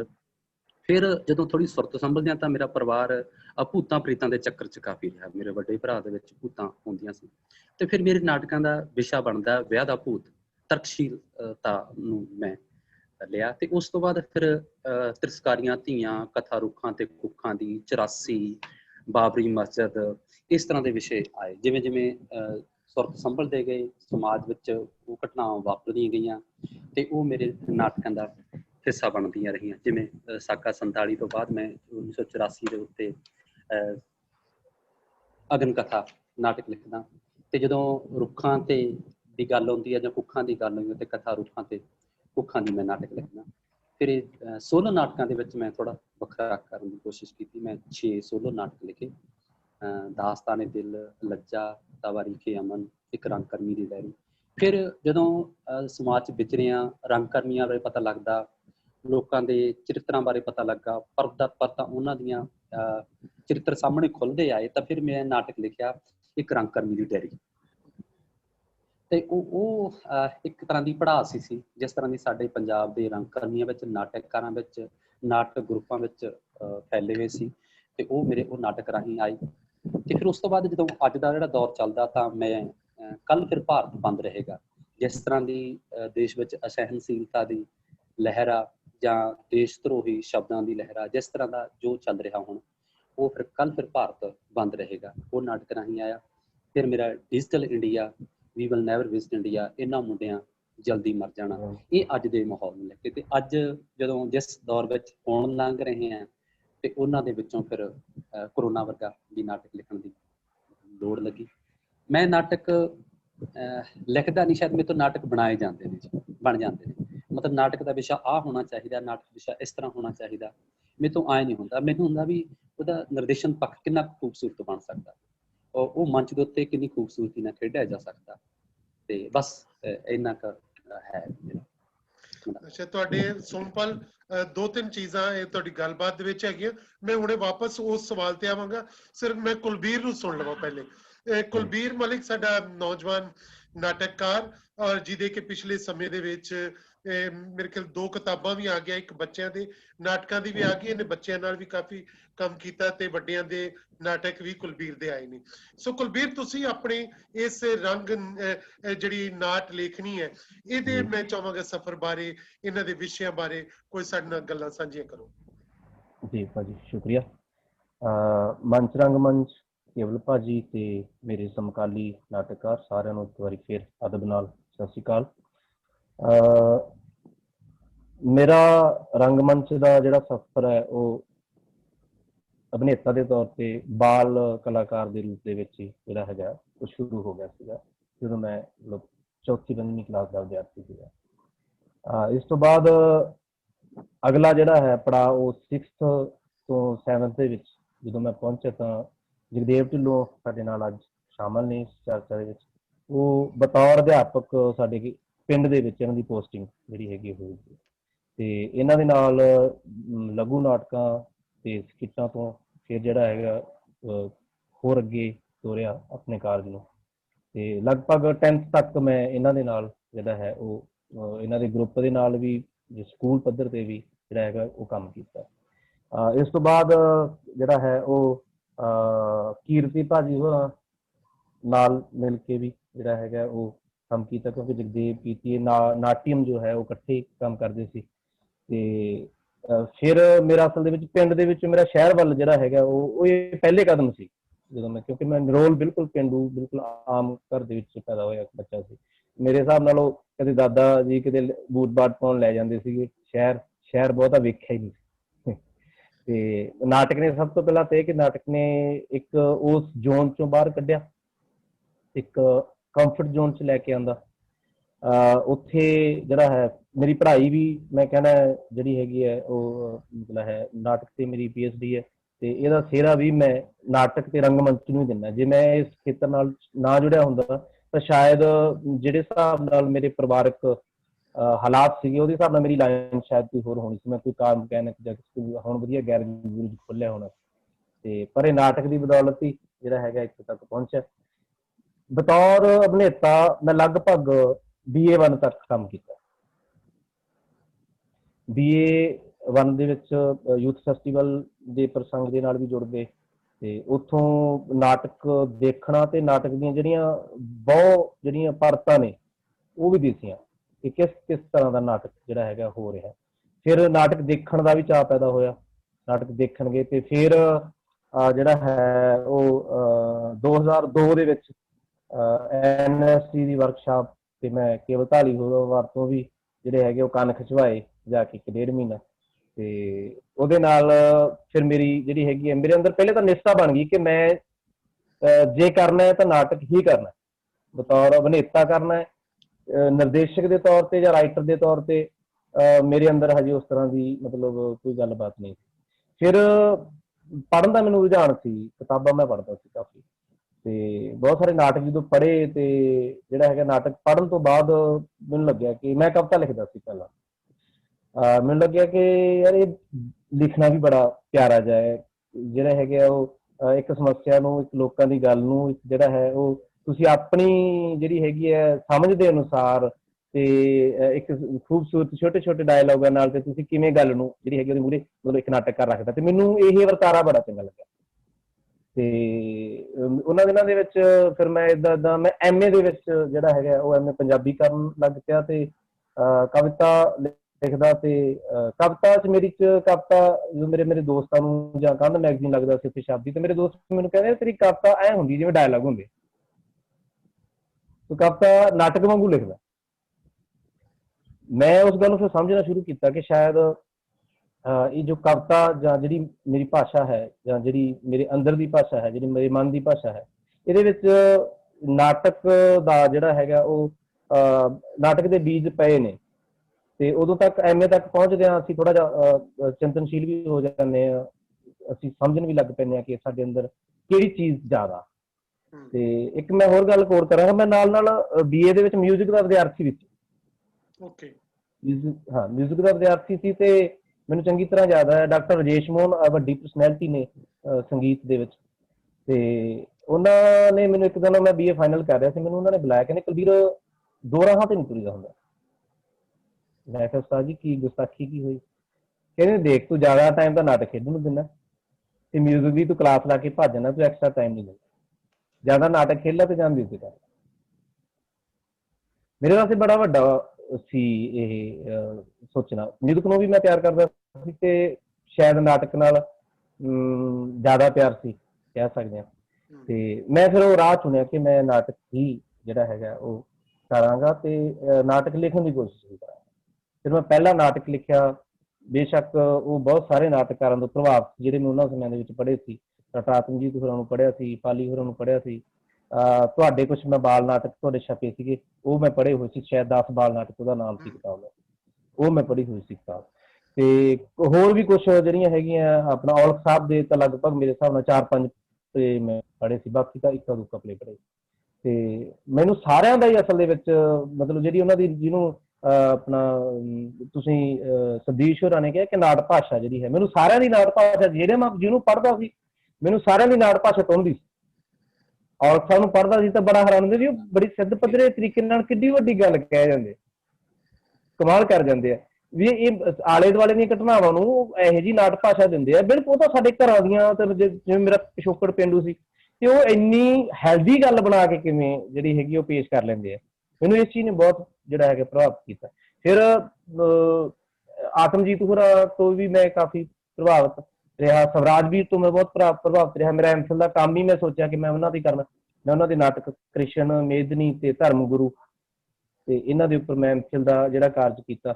ਤੇ ਤੁਸੀਂ ਮਤਲਬ ਆਪਾਂ ਕਹਿ ਸਕਦੇ ਹਾਂ ਕਿ ਇੱਕ ਅਭਿਨੇਤਾ ਦੇ ਤੌਰ ਤੇ, ਇੱਕ ਜਿਹੜਾ ਹੈ ਇੱਕ ਨਾਟਕਕਾਰ ਦੇ ਤੌਰ ਤੇ ਮੇਰਾ ਸਫ਼ਰ ਹੈ ਜਿਹੜਾ ਉਹ MA ਤੋਂ ਸ਼ੁਰੂ ਹੋਇਆ, ਤੇ ਉਸ ਤੋਂ ਬਾਅਦ ਅਭਿਨੇਤਾ ਤਾਂ ਮੈਂ ਪਹਿਲਾਂ ਲਗਭਗ ਥੀਏਟਰ ਨਾਲ ਤਾਂ ਜੁੜਿਆ ਸੀ, ਪਰ ਨਾਟਕਕਾਰ ਦੇ ਤੌਰ ਤੇ ਮੈਂ MA ਦੇ ਵਿੱਚ ਜਿਹੜਾ ਹੈਗਾ ਉਹ ਆਪਣਾ ਪਹਿਲਾ ਨਾਟਕ ਸੁਪਨਾ ਲਿਖਿਆ, ਜਿਹੜਾ ਕਾਫੀ ਪਸੰਦ ਵੀ ਕੀਤਾ ਗਿਆ। ਸੁੱਖੀ ਪਾਤੜਾ ਨੇ ਲਗਭਗ ਉਹਦੇ 350-400 ਸ਼ੋਅ ਕੀਤੇ ਆਪਣੇ ਉਸ ਏਰੀਏ ਦੇ ਵਿੱਚ, ਤੇ ਉਹ ਤੇ ਮੈਨੂੰ ਫਿਰ ਬਲ ਵੀ ਮਿਲਿਆ, ਉਤਸ਼ਾਹ ਵੀ ਮਿਲਿਆ। ਹੋਰ ਮੇਰੇ ਸੱਜਣਾ ਮਿੱਤਰਾਂ ਨੇ ਵੀ ਮੈਨੂੰ ਇਸ ਤਰ੍ਹਾਂ ਦਾ ਹੋਇਆ, ਜਗਦੇਵ ਭਾਜੀ ਹੋਰਾਂ ਦਾ ਮੇਰੇ ਤੇ ਹੱਥ ਰਿਹਾ, ਇਹ ਵੀ ਕਹਿੰਦੇ ਕਿ ਹਾਂ ਤੂੰ ਲਿਖ ਸਕਦਾ ਹੈ। ਇਹਨਾਂ ਨੇ ਮੈਨੂੰ ਕਾਫੀ ਜਿਹੜੀਆਂ ਹੈਗੀਆਂ ਇਹਨਾਂ ਨਾਲ ਮਿਲ ਕੇ ਕੁਛ ਬਰੀਕੀਆਂ ਵੀ ਇਹਨਾਂ ਤੋਂ ਸਿੱਖੀਆਂ, ਤੇ ਹੁਣ ਵੀ ਜਿਹੜੇ ਹੈਗੇ ਆ ਤੁਹਾਡੇ ਵਰਗੇ ਦਾਨਸ਼ਵਰ ਬੰਦਿਆਂ ਤੋਂ ਜਾਂ ਹੋਰ ਸਾਰਿਆਂ ਤੋਂ ਸਿੱਖ ਰਹੇ ਆ। ਸਫ਼ਰ ਜਿਹੜਾ ਹੈਗਾ ਉਹ ਜਾਰੀ ਹੈ। ਹਜੇ ਮੈਂ ਆਪਣੇ ਆਪ ਨੂੰ ਕੋਈ ਬਹੁਤ ਵੱਡਾ ਜਾਂ ਮੁਕੰਮਲ ਨਾਟਕਕਾਰ ਨਹੀਂ ਮੰਨਦਾ, ਮੈਨੂੰ ਲੱਗਦਾ ਮੈਂ ਕਦੇ ਨਹੀਂ ਮੰਨਦਾ, ਤੇ ਇਹ ਸਫ਼ਰ ਜਾਰੀ ਹੈ ਭਾਜੀ। ਮਲਿਕ, ਮੈਂ ਪਹਿਲਾਂ ਤੇਰੇ ਕੋਲ ਇੱਕ ਸਵਾਲ ਪੁੱਛ ਲਾਂ ਕਿ ਤੂੰ ਉਹ ਮੁੰਡਾ ਜਿਹੜਾ ਕਹਿੰਦਾ ਕਿ ਮੈਂ ਕਦੀ ਸ਼ਹਿਰ ਨਹੀਂ ਸੀ ਦੇਖਿਆ, ਤੇ ਫਿਰ ਜਦੋਂ ਸਾਡੇ ਸਾਹਮਣੇ ਇੱਕ ਨਿਰਦੇਸ਼ਕ ਦੇ ਤੌਰ ਤੇ ਆਉਂਦਾ, ਉਹ ਬਣਨਾ ਅਦਾਕਾਰ ਚਾਹੁੰਦਾ ਸੀ, ਪਰ ਨਿਰਦੇਸ਼ਕ ਦੇ ਤੌਰ ਤੇ ਸਕ੍ਰਿਪਟ ਚੁੱਕਦਾ ਹੈ ਤੇ ਉਹ ਵਰਲਡ ਕਲਾਸਿਕ ਜਿਹੜਾ ਵੇਟਿੰਗ ਫਾਰ ਗੋਦੋ ਚੁੱਕ ਲੈਂਦਾ ਵਾ, ਹੈ ਨਾ। ਤੇ ਇਹ ਕਿੱਦਾਂ ਇਹ ਭਾਣਾ ਵਾਪਰਦਾ ਕਿ ਉਹ ਵੇਟਿੰਗ ਫਾਰ ਗੋਦੋ ਨੂੰ ਕੁਲਬੀਰ ਮਲਿਕ ਜਦੋਂ ਪੇਸ਼ ਕਰਦਾ ਵਾ, ਹੈ ਨਾ, ਉਹ ਹੈਗਾ ਨਾਟਕਕਾਰ ਹੈ, ਉਹ ਤੇ ਉਹ ਅਦਾਕਾਰ ਬਣਨਾ ਚਾਹੁੰਦਾ ਹੈ, ਉਹ ਨਿਰਦੇਸ਼ਕ ਦੇ ਤੌਰ ਤੇ ਉਹ ਵਰਲਡ ਕਲਾਸਿਕ ਚੁੱਕਦਾ। ਇਹਦੇ ਪਿੱਛੇ ਕੀ ਮਨਸ਼ਾ ਬਣਦੀ ਹੈ? ਇਹ ਕੋਈ ਸਮਿਆਂ ਦਾ ਉਹਦੇ ਵਿੱਚ ਤੁਹਾਨੂੰ ਲੱਗਦਾ ਵੀ ਸਾਡੇ ਅੱਜ ਦੇ ਸਮਿਆਂ ਦੀ ਕੋਈ ਗੱਲ ਸੀ, ਜਾਂ ਕਿਸ ਤਰ੍ਹਾਂ ਤੁਸੀਂ ਉਹਨੂੰ ਪੇਸ਼ ਕਰਦੇ? ਜੀ ਭਾਜੀ, ਜੀ ਤੁਹਾਡਾ ਸਵਾਲ ਬਹੁਤ ਵੱਡਾ ਸਵਾਲ ਹੈ ਭਾਜੀ, ਸ਼ਾਇਦ ਮੈਂ ਤਾਂ ਕੋਈ ਉਸ ਤਰ੍ਹਾਂ ਦਾ ਪਾਏਦਾਰ ਉੱਤਰ ਨਾ ਦੇ ਪਾਵਾਂ। ਬਹੁਤ ਵੱਡਾ ਸਵਾਲ ਹੈ, ਕਿਉਂਕਿ ਵੇਟਿੰਗ ਫਾਰ ਗੋਦੋ ਆਪਣੇ ਆਪ ਦੀ ਬਹੁਤ ਵੱਡੀ ਜਿਹੜੀ ਹੈਗੀ ਗੱਲ ਹੈ। ਬਿਲਕੁਲ, ਪਰ ਤੁਸੀਂ ਸੋਹਣਾ ਨਾਟਕ ਕੀਤਾ ਸੀ, ਮੈਂ ਉਹਦੀ ਪੇਸ਼ਕਾਰੀ ਦੇਖੀ ਸੀ, ਉਹ ਬਹੁਤ ਸੋਹਣੀ ਸੀਗੀ, ਤੁਸੀਂ ਕੀਤਾ ਬਹੁਤ ਅੱਛਾ ਸੀ। ਜੀ ਸਰ, ਸ਼ੁਕਰੀਆ ਭਾਜੀ। ਇਹ ਆਪਕੀ ਕਿਰਪਾ ਸੇ ਹੀ ਸਜੇ ਹਮ, ਇਹ ਤੁਹਾਡੇ ਸਾਰਿਆਂ ਦੀ ਕਿਰਪਾ ਨਾਲ ਹੀ ਹੋ ਰਿਹਾ ਹੈ। ਭਾਜੀ ਮੈਂ MA ਕਰ ਰਿਹਾ ਸੀ, ਤੇ ਪੰਜਾਬੀ ਯੂਨੀਵਰਸਿਟੀ ਪਟਿਆਲੇ ਮੇਰਾ ਇੱਕ ਮਿੱਤਰ ਪੜ੍ਹਦਾ ਸੀ। ਮੈਂ ਕਾਲਜ 'ਚ MA ਕਰ ਰਿਹਾ ਸੀ, ਤੇ ਮੇਰਾ ਦੋਸਤ ਆ ਜਿਹੜਾ ਉਹਨਾਂ ਸਮਿਆਂ ਦੇ ਵਿੱਚ PhD ਕਰ ਰਿਹਾ ਸੀ ਯੂਨੀਵਰਸਿਟੀ ਪਟਿਆਲੇ। ਤੇ ਉਹ ਮੈਂ ਉਹਨੂੰ ਕਿਹਾ, ਮੈਂ ਯਾਰ ਮੈਨੂੰ ਨਾ ਕੋਈ ਅੱਛੀ ਹਿੰਦੀ ਦੇ ਕੋਈ ਅੱਛੇ ਨਾਟਕ ਲਿਆ ਕੇ ਦੇ। ਤੇ ਮੈਂ ਉਹਨਾਂ ਨੂੰ ਗਰੀਸ਼ ਕਰਨਾੜ ਹੋਰਾਂ ਦੇ ਜਾਂ ਹੋਰ 1-2 ਨਾਟਕ ਜਿੰਨੇ ਕਿ ਮੈਂ ਉਦੋਂ ਤੱਕ ਮੇਰੀ ਜਾਣਕਾਰੀ ਸੀਗੀ, ਤੇ ਮੈਂ ਉਹਨਾਂ ਨੂੰ ਕੁਛ ਦੱਸੇ ਵੀ ਮੈਨੂੰ ਇਸ ਤਰ੍ਹਾਂ ਦੇ ਨਾਟਕ ਲਿਆ। ਉਹਨਾਂ ਨੇ ਹਿੰਦੀ ਦੇ ਕੁਛ ਨਾਟਕ ਕਢਵਾ ਕੇ ਲਿਆ ਕੇ ਦਿੱਤੇ, ਤੇ ਜਿਹਦੇ ਵਿੱਚ ਹਿੰਦੀ ਦੇ ਵਿੱਚ ਛਪੀ ਹੋਈ ਵੇਟਿੰਗ ਫਾਰ ਗੋਦੋ ਦੀ ਸਕ੍ਰਿਪਟ ਸੀ। ਉਹਦਾ ਨਾਮ ਸੀ ਗੋਦੋ ਕੇ ਇੰਤਜ਼ਾਰ ਮੇਂ। ਤੇ ਉਹ ਜਦੋਂ ਸਕ੍ਰਿਪਟ ਮੈਂ ਉਹ ਸਕ੍ਰਿਪਟ ਹਿੰਦੀ 'ਚ ਪੜ੍ਹੀ, ਤੇ ਮੇਰਾ ਦੋਸਤ ਸੀ ਭਾਰਤੀ ਦੱਤ, ਅੱਜ ਕੱਲ੍ਹ ਫਿਲਮਾਂ ਦੇ ਵਿੱਚ ਚੰਗਾ ਜਿਹੜਾ ਹੈ ਕੰਮ ਕਰ ਰਿਹਾ, ਤੁਸੀਂ ਵੀ ਤੁਹਾਡੇ ਵੀ ਉਹ 'ਚ ਕੰਮ ਕਰ ਰਹੇ। ਸਾਡੀ ਵਰਕਸ਼ਾਪ 'ਚ ਸੀਗਾ, ਮੇਰੇ ਕੋਲ ਜੀ ਹਾਂ, ਤੇਰੇ ਨਾਲ ਹੀ ਆਇਆ ਸੀ ਜਾਂ ਬਾਅਦ 'ਚ? ਨਹੀਂ, ਮੈਥੋਂ ਬਾਅਦ 'ਚ ਆਇਆ ਸੀ। ਤੇ ਤੋਂ ਬਾਅਦ 'ਚ ਆਇਆ ਸੀ ਜੀ। ਤੇ ਉਹ ਨਾਟਕ ਮੈਂ ਭਾਰਤੀ ਨੂੰ ਵੀ ਕਿਹਾ, ਮੈਂ ਯਾਰ ਇਹਨੂੰ ਪੜ੍ਹੀਏ, ਤੇ ਅਸੀਂ ਉਹ ਨਾਟਕ ਦੋਨਾਂ ਨੇ ਇਕੱਠੇ ਪੜ੍ਹਿਆ। ਜਦੋਂ ਪੜ੍ਹਿਆ ਤੇ ਮੈਂ ਸੋਚਿਆ ਮੈਂ ਯਾਰ ਇਹਨੂੰ ਅਨੁਵਾਦ ਨਾ ਕਰ ਲਈਏ, ਪੰਜਾਬੀ ਦੇ ਵਿੱਚ ਅਨੁਵਾਦ ਕਰਕੇ ਦੇਖੀਏ।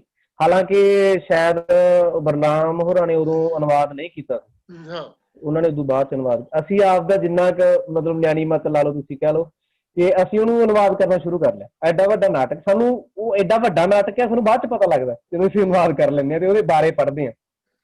ਤੇ ਅਸੀਂ ਅਨੁਵਾਦ ਕਰ ਲਿਆ, ਤੇ ਇੱਕ ਸਿੰਪਲ ਜੀ ਸੀ, ਇੱਕ ਕਾਪੀ ਦੇ ਉੱਪਰ ਜਿਵੇਂ ਛੋਟੀ ਜਿਹੀ ਇੱਕ ਕਾਪੀ ਲਾ ਲਈ, ਤੇ ਉਹਨੂੰ ਮਤਲਬ ਉਸੇ ਤੇ ਹੀ ਰੋਜ਼ ਅਸੀਂ ਜਿਹੜੇ ਹੈਗੇ ਉਹ 10-15 5-10 ਪੇਜ ਜਿੰਨੇ ਹੁੰਦੇ ਸੀ ਅਨੁਵਾਦ ਕਰ ਲਿਆ। ਉਹ ਅਨੁਵਾਦ ਕਰਨ ਲੱਗਿਆ ਨਾ ਸਵਾਦ ਆਇਆ ਕਰੇ, ਸਾਨੂੰ ਇਹਦਾ ਮਜ਼ਾ ਆਇਆ ਕਰੇ, ਫਿਰ ਸਾਡੀ ਸਕੀਮ ਬਣ ਕੇ ਇਹਨੂੰ ਖੇਡਿਆ ਜਾਵੇ। ਫਿਰ ਉਹਨੂੰ ਮੈਂ ਤੇ ਭਾਰਤੀ ਨੇ ਬਤੌਰ ਅਭਿਨੇਤਾ ਖੇਡਿਆ ਪੂਰੇ 1.5 ਘੰਟੇ ਦਾ, ਪੰਜਾਬੀ ਦੇ ਵਿੱਚ ਅਨੁਵਾਦ ਕਰਕੇ। ਜਦੋਂ ਅਸੀਂ ਖੇਡਿਆ ਤੇ ਉਹ ਮੈਨੂੰ ਵੀ ਨਹੀਂ ਸੰਤੁਸ਼ਟੀ ਹੋਈ ਆਪਣੇ ਆਪ ਤੋਂ ਹੀ ਉਹਦਾ ਉਹ ਕਰਕੇ। ਇਸ ਤੋਂ ਬਾਅਦ ਮੈਂ ਸੋਚਿਆ ਕਿ ਖੜਾਇਆ ਜਾਵੇ ਅਭਿਨੇਤਾ ਲੈ ਕੇ ਹੋਰ। ਫਿਰ ਉਹਨੂੰ ਮੈਂ ਹੋਰ ਅਭਿਨੇਤਾ ਲੈ ਕੇ ਖੜਵਾਉਣਾ ਸ਼ੁਰੂ ਕੀਤਾ। ਉਦੋਂ ਤੱਕ ਮੈਂ MPhil ਜਿਹੜੀ ਹੈਗੀ ਆ ਉਹ ਕਰ ਚੁੱਕਾ ਸੀ, ਪਰ ਫਿਰ ਵੀ ਮੈਨੂੰ ਲੱਗਿਆ ਕਿ ਇਹਦੇ ਬਾਰੇ ਕੁਛ ਪੜ੍ਹਿਆ ਜਾਵੇ। ਜਦੋਂ ਮੈਂ ਪੜ੍ਹਨ ਬੈਠਾ ਤੇ ਤੁਸੀਂ ਕਹੋਗੇ ਕਿ ਨਾਟਕ ਜਿਹੜਾ ਹੈਗਾ ਉਹ 3 ਘੰਟਿਆਂ ਦਾ ਨਾਟਕ ਹੈ, ਤੇ ਇਹਦੇ ਬਾਰੇ ਪੜ੍ਹਨਾ ਮਤਲਬ ਇੰਨਾ ਕੁ ਕੁਛ ਵਰਲਡ ਵਾਈਡ ਲਿਖਿਆ ਜਾ ਚੁੱਕਾ ਹੈਗਾ ਵੇਟਿੰਗ ਫਾਰ ਗੋਦੋ ਬਾਰੇ, ਤੇ ਇਹਦੀ ਜਿਹੜੀ ਹੈਗੀ ਹੈ ਟੈਕਸਟ ਹੀ ਇੰਨੀ ਵੱਡੀ ਹੈ। ਤੇ ਮੈਨੂੰ ਜਦੋਂ ਇਹ ਵੀ ਪਤਾ ਲੱਗ ਜਾਂਦਾ ਕਿ ਇਹਨੂੰ ਜਦੋਂ ਨੋਬਲ ਪੁਰਸਕਾਰ ਮਿਲਿਆ ਹੋਇਆ, ਜਦੋਂ ਮੈਂ ਦੇਖਿਆ, ਤਾਂ ਮੇਰੀ ਜ਼ਿੰਮੇਵਾਰੀ ਹੋਰ ਵੀ ਵੱਧ ਗਈ ਕਿ ਇਹਨੂੰ ਵਧੀਆ ਤਰੀਕੇ ਨਾਲ ਪੜ੍ਹ ਕੇ ਇਹਦੇ ਬਾਰੇ ਜੋ ਕ੍ਰਿਟੀਸਾਈਜ਼ ਹੋਇਆ ਜਾਂ ਇਹਦੇ ਬਾਰੇ ਜੋ ਵੀ ਗੱਲਬਾਤ ਜਿਹੜੀ ਹੈਗੀ ਹੋਈ ਉਹਨੂੰ ਪੜ੍ਹ ਕੇ ਫਿਰ ਸ਼ੁਰੂ ਕੀਤਾ ਜਾਏ। ਫਿਰ ਇਹਨੂੰ ਪੜ੍ਹਿਆ, ਫਿਰ ਮੈਂ ਵਾਰ-ਵਾਰ ਸਕ੍ਰਿਪਟ ਨੂੰ ਪੜ੍ਹਿਆ, ਬਹੁਤ ਪੜ੍ਹਿਆ, ਜਿਵੇਂ ਜਿਵੇਂ ਪੜ੍ਹਦਾ ਸੀ ਤਾਂ ਮੈਨੂੰ ਲੱਗਿਆ ਕਿ ਯਾਰ ਇਹ ਉਹ 1911 ਵਾਲੀ ਵਾਰ ਨਹੀਂ ਹੈ, ਇਹ ਤਾਂ ਹਮੇਸ਼ਾ ਚੱਲਦੀ ਵਾਲੀ ਵਾਰ ਹੈ। ਉਹ ਬੂਟ ਨੇ ਜਿਹੜੇ ਉਹ ਅੱਜ ਵੀ ਸਾਡੇ ਸਿਰਾਂ ਤੇ ਨੇ, ਸਾਡੀਆਂ ਹਿੱਕਾਂ ਤੇ ਨੇ, ਉਹ ਜਿਹੜੇ ਹੈਗੇ ਆ ਮਤਲਬ ਉਸ ਤਰ੍ਹਾਂ ਦੇ ਉਹ ਪਾਤਰ ਅੱਜ ਵੀ ਜਿਹੜੇ ਹੈਗੇ ਆ ਉਹ ਸਾਨੂੰ ਹਰ ਸੜਕ ਤੇ ਹਰ ਗਲੀ ਦੇ ਵਿੱਚ ਸਾਨੂੰ ਉਹ ਮਿਲ ਜਾਣਗੇ, ਜਿਹੜੇ ਨਿਰਾਸ਼ਾ ਦੇ ਵਿੱਚ ਡੁੱਬੇ ਨੇ। ਸਾਨੂੰ ਉਹ ਪਾਤਰ ਅੱਜ ਵੀ ਮਿਲਦੇ ਆ ਜਿਹੜੇ ਹੈਗੇ ਆ, ਜਿਹੜੇ ਇੱਕ ਬਹੁਤ ਵੱਡੀ ਇੱਕ ਚਾਨਣ ਲੈ ਕੇ ਦਾ ਜਿਹੜਾ ਹੈਗਾ ਸੁਪਨਾ ਲਈ ਬੈਠੇ ਆ, ਇੱਕ ਆਸ ਲਈ ਬੈਠੇ ਆ ਕਿ ਕੋਈ ਆਏਗਾ ਇਸ ਪ੍ਰਕਿਰਤੀ ਦੇ ਵਿੱਚ ਜੋ ਵੀ ਜਿਹੜਾ ਹੈਗਾ ਉਹ ਜਿਹੜੇ ਵਰਤਾਰੇ ਮਨੁੱਖ ਵਿਰੋਧੀ ਰਹੇ ਉਹਨਾਂ ਨੂੰ ਬਦਲਣ ਵਾਸਤੇ ਕੁਛ ਨਾ ਕੁਛ ਹੋਏਗਾ। ਇੱਕ ਇੰਤਜ਼ਾਰ ਜਿਹੜਾ ਹੈਗਾ ਉਹ ਅੱਜ ਵੀ ਹੈ। ਤੇ ਜਿਵੇਂ ਜਿਵੇਂ ਉਸ ਸਕ੍ਰਿਪਟ ਨੂੰ ਪੜ੍ਹਦੇ ਆ, ਮੈਂ ਤੁਹਾਨੂੰ ਗੱਲ ਕਰ ਰਿਹਾ ਤੇ ਮੇਰੇ ਆਪਣੇ ਹੁਣ ਵੀ ਲੂੰ ਕੰਡੇ ਖੜੇ ਹੋ ਰਹੇ ਹੈ ਕਿ ਉਹਨੂੰ ਜਦੋਂ ਤੁਸੀਂ ਯਾਦ ਹੀ ਕਰਦੇ ਹੋ ਤਾਂ ਮਤਲਬ ਇੰਨੀ ਵੱਡੀ ਸਕ੍ਰਿਪਟ ਹੈ ਕਿ ਸ਼ਾਇਦ ਉਸ ਸਕ੍ਰਿਪਟ ਨੇ ਹੀ ਮੈਨੂੰ ਮਤਲਬ ਉਤਸ਼ਾਹਿਤ ਕੀਤਾ, ਉਹਦੇ ਪਾਠਾਂ ਨੇ ਮੈਨੂੰ ਉਤਸ਼ਾਹਿਤ ਕੀਤਾ। ਐਕਚੁਅਲੀ ਮੇਰਾ ਨਾ ਇਹ ਸਵਾਲ ਜਿਹੜਾ ਸੀ ਨਾ, ਇਸ ਲਈ ਮੇਰੀ ਜਿਗਿਆਸਾ ਸੀ ਇਹ ਪੁੱਛਣ ਦੀ ਕਿ ਉਹ ਨਾਟਕ ਮੈਂ ਬਹੁਤ ਸਾਲਾਂ ਦਾ ਮੈਂ ਕਰਨਾ ਚਾਹੁੰਦਾ ਸੀ, ਮੈਂ ਹੁਣ ਵੀ ਕਰਨਾ ਚਾਹੁੰਦਾ। ਕਦੀ ਮੈਂ ਹਰ ਸਾਲ ਉਹ ਸਕ੍ਰਿਪਟ ਕੱਢਦਾ ਪੜ੍ਹਦਾ ਵਾਂ, ਫੇਰ ਰੱਖ ਦਿੰਦਾ, ਮੇਰੀ ਹਿੰਮਤ ਨਹੀਂ ਪੈਂਦੀ ਕਿ ਉਹ ਯਾਨੀ ਕਿ ਇੰਨਾ ਸਟਰੋਂਗ, ਇੰਨਾ ਗ੍ਰੈਂਡ ਗ੍ਰੇਟ, ਯਾਨੀ ਕਿ ਉਹਦੇ ਅੰਦਰ ਪੂਰਾ ਕੈਨਵਸ ਉਹਦਾ 2-3 ਪਾਤਰਾਂ ਦਾ ਹੁੰਦੇ ਹੋਏ ਵੀ ਇੰਨਾ ਵੱਡਾ ਕੈਨਵਸ ਹੈ, ਇੰਨੀ ਵੱਡੀ ਦੁਨੀਆ ਉਹਦੇ ਵਿੱਚ। ਪਰ ਤੁਸੀਂ ਜਿਸ ਤਰੀਕੇ ਦੇ ਨਾਲ ਕੀਤਾ ਉਹ ਬਹੁਤ ਖੂਬਸੂਰਤ ਸੀ। ਇਸ ਤਰ੍ਹਾਂ ਦਾ ਮੇਰਾ ਇੱਕ ਸਵਾਲ ਸੋਮਪਾਲ, ਮੈਂ ਤੁਹਾਨੂੰ ਮੈਂ ਸੋਮਪਾਲ ਨੂੰ ਬਤੌਰ ਐਕਟਰ ਦੇਖਿਆ, ਬੜਾ ਕਮਾਲ ਦਾ ਐਕਟਰ ਹੈ ਸੋਮਪਾਲ। ਸੋਮਪਾਲ ਹੀਰਾ ਬਤੌਰ ਅਦਾਕਾਰ ਪਹਿਲਾਂ ਕੁਝ ਸਮਝਦਾ ਜਾਂ ਬਤੌਰ ਨਾਟਕਕਾਰ ਜਾਂ ਨਿਰਦੇਸ਼ਕ? ਸੋਮਪਾਲ ਤਿੰਨਾਂ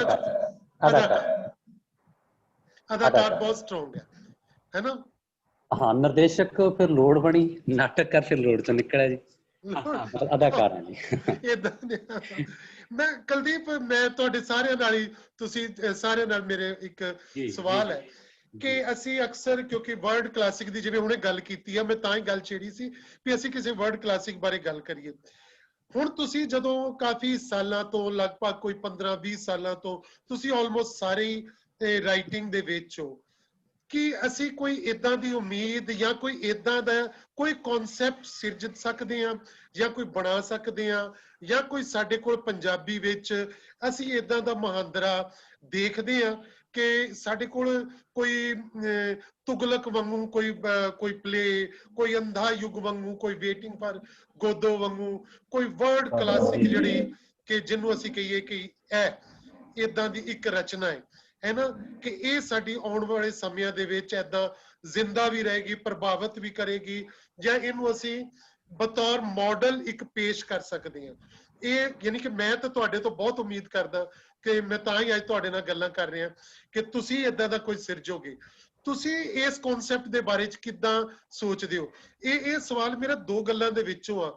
ਇੱਕ ਗੱਲ ਮੈਂ ਉਹ ਦੇਖਦਾ ਕਿ ਸਾਡੇ ਬਹੁਤ ਸਾਰੇ ਨਾਟਕਕਾਰ, ਨਿਰਦੇਸ਼ਕ ਜਿਹੜੇ ਆ, ਜੇ ਮੈਂ ਸੋਮਪਾਲ ਹੋਰਾਂ ਦੀ ਹੁਣੇ ਗੱਲ ਸੁਣ ਰਿਹਾ ਸੀ, ਤੇ ਕਈ ਵਾਰੀ ਹੋਰ ਵੀ ਗੱਲਾਂ ਹੁੰਦੀਆਂ, ਅਸੀਂ ਵੀ ਕਈ ਵਾਰੀ ਉਸ ਤਰ੍ਹਾਂ ਦੇ ਕੰਮ ਕਰ ਲੈਂਦੇ ਆ ਕਿ ਕੁਝ ਸਾਡੇ ਨਾਟਕ ਜਿਹੜੇ ਲੋੜਾਂ ਚੋਂ ਉਪਜਦੇ ਨੇ, ਕਿ ਸਾਨੂੰ ਕਹਿ ਦਿੰਦੇ ਆ ਪੰਜਾਬ ਲੋਕ ਸੱਭਿਆਚਾਰਕ ਮੰਚ ਦਾ ਪ੍ਰੋਗਰਾਮ ਹੈ, ਤੁਸੀਂ ਯਾਰ ਇਸ ਤਰ੍ਹਾਂ ਦਾ ਕੋਈ ਨਾਟਕ ਕਰੋ, ਐਤਕੀ ਉੱਥੇ ਆਹ ਕਾਂਡ ਹੋ ਗਿਆ, ਉੱਥੇ ਨਾਟਕ ਲੈ ਕੇ ਆਓ, ਤੇ ਅਸੀਂ ਨਾਟਕ ਬਣਾਉਣਾ ਸ਼ੁਰੂ ਕਰ ਦਿੰਦੇ ਹਾਂ, ਹੈ ਨਾ? ਤੱਟ ਫੱਟ ਜੇ ਉਹ ਗਾਲਾਂ ਵਾਲਾ ਨਾਟਕ ਹੋਏਗਾ, ਉਹ ਕਹਿ ਲਓ ਕਿਸੇ ਹੋਰ, ਹੁਣੇ ਸੋਮਪਾਲ ਨੇ ਪਹਿਲਾਂ ਇੱਕ ਲਫ਼ਜ਼ ਵਰਤਿਆ ਸੀ ਕਿ ਅਸੀਂ ਕਿਸੇ ਦੇ ਬਾਰੇ ਚ ਕੁਝ ਸੁਣਿਆ ਹੁੰਦਾ, ਉਹਦੇ ਬਾਰੇ ਚ ਪੂਰਾ ਜਾਣਦੇ ਵੀ ਨਹੀਂ ਆ, ਪਰ ਫਿਰ ਵੀ ਸਾਡੇ ਦਿਮਾਗ ਚ ਕੁਝ ਬਣਿਆ ਹੁੰਦਾ, ਅਸੀਂ ਤੱਟ ਫੱਟ ਉਹਦੇ ਬਾਰੇ ਫੈਸਲਾ ਦੇ ਦਿੰਦੇ ਉਸ ਨਾਟਕ ਦੇ ਰਾਹੀਂ, ਹੈ ਨਾ?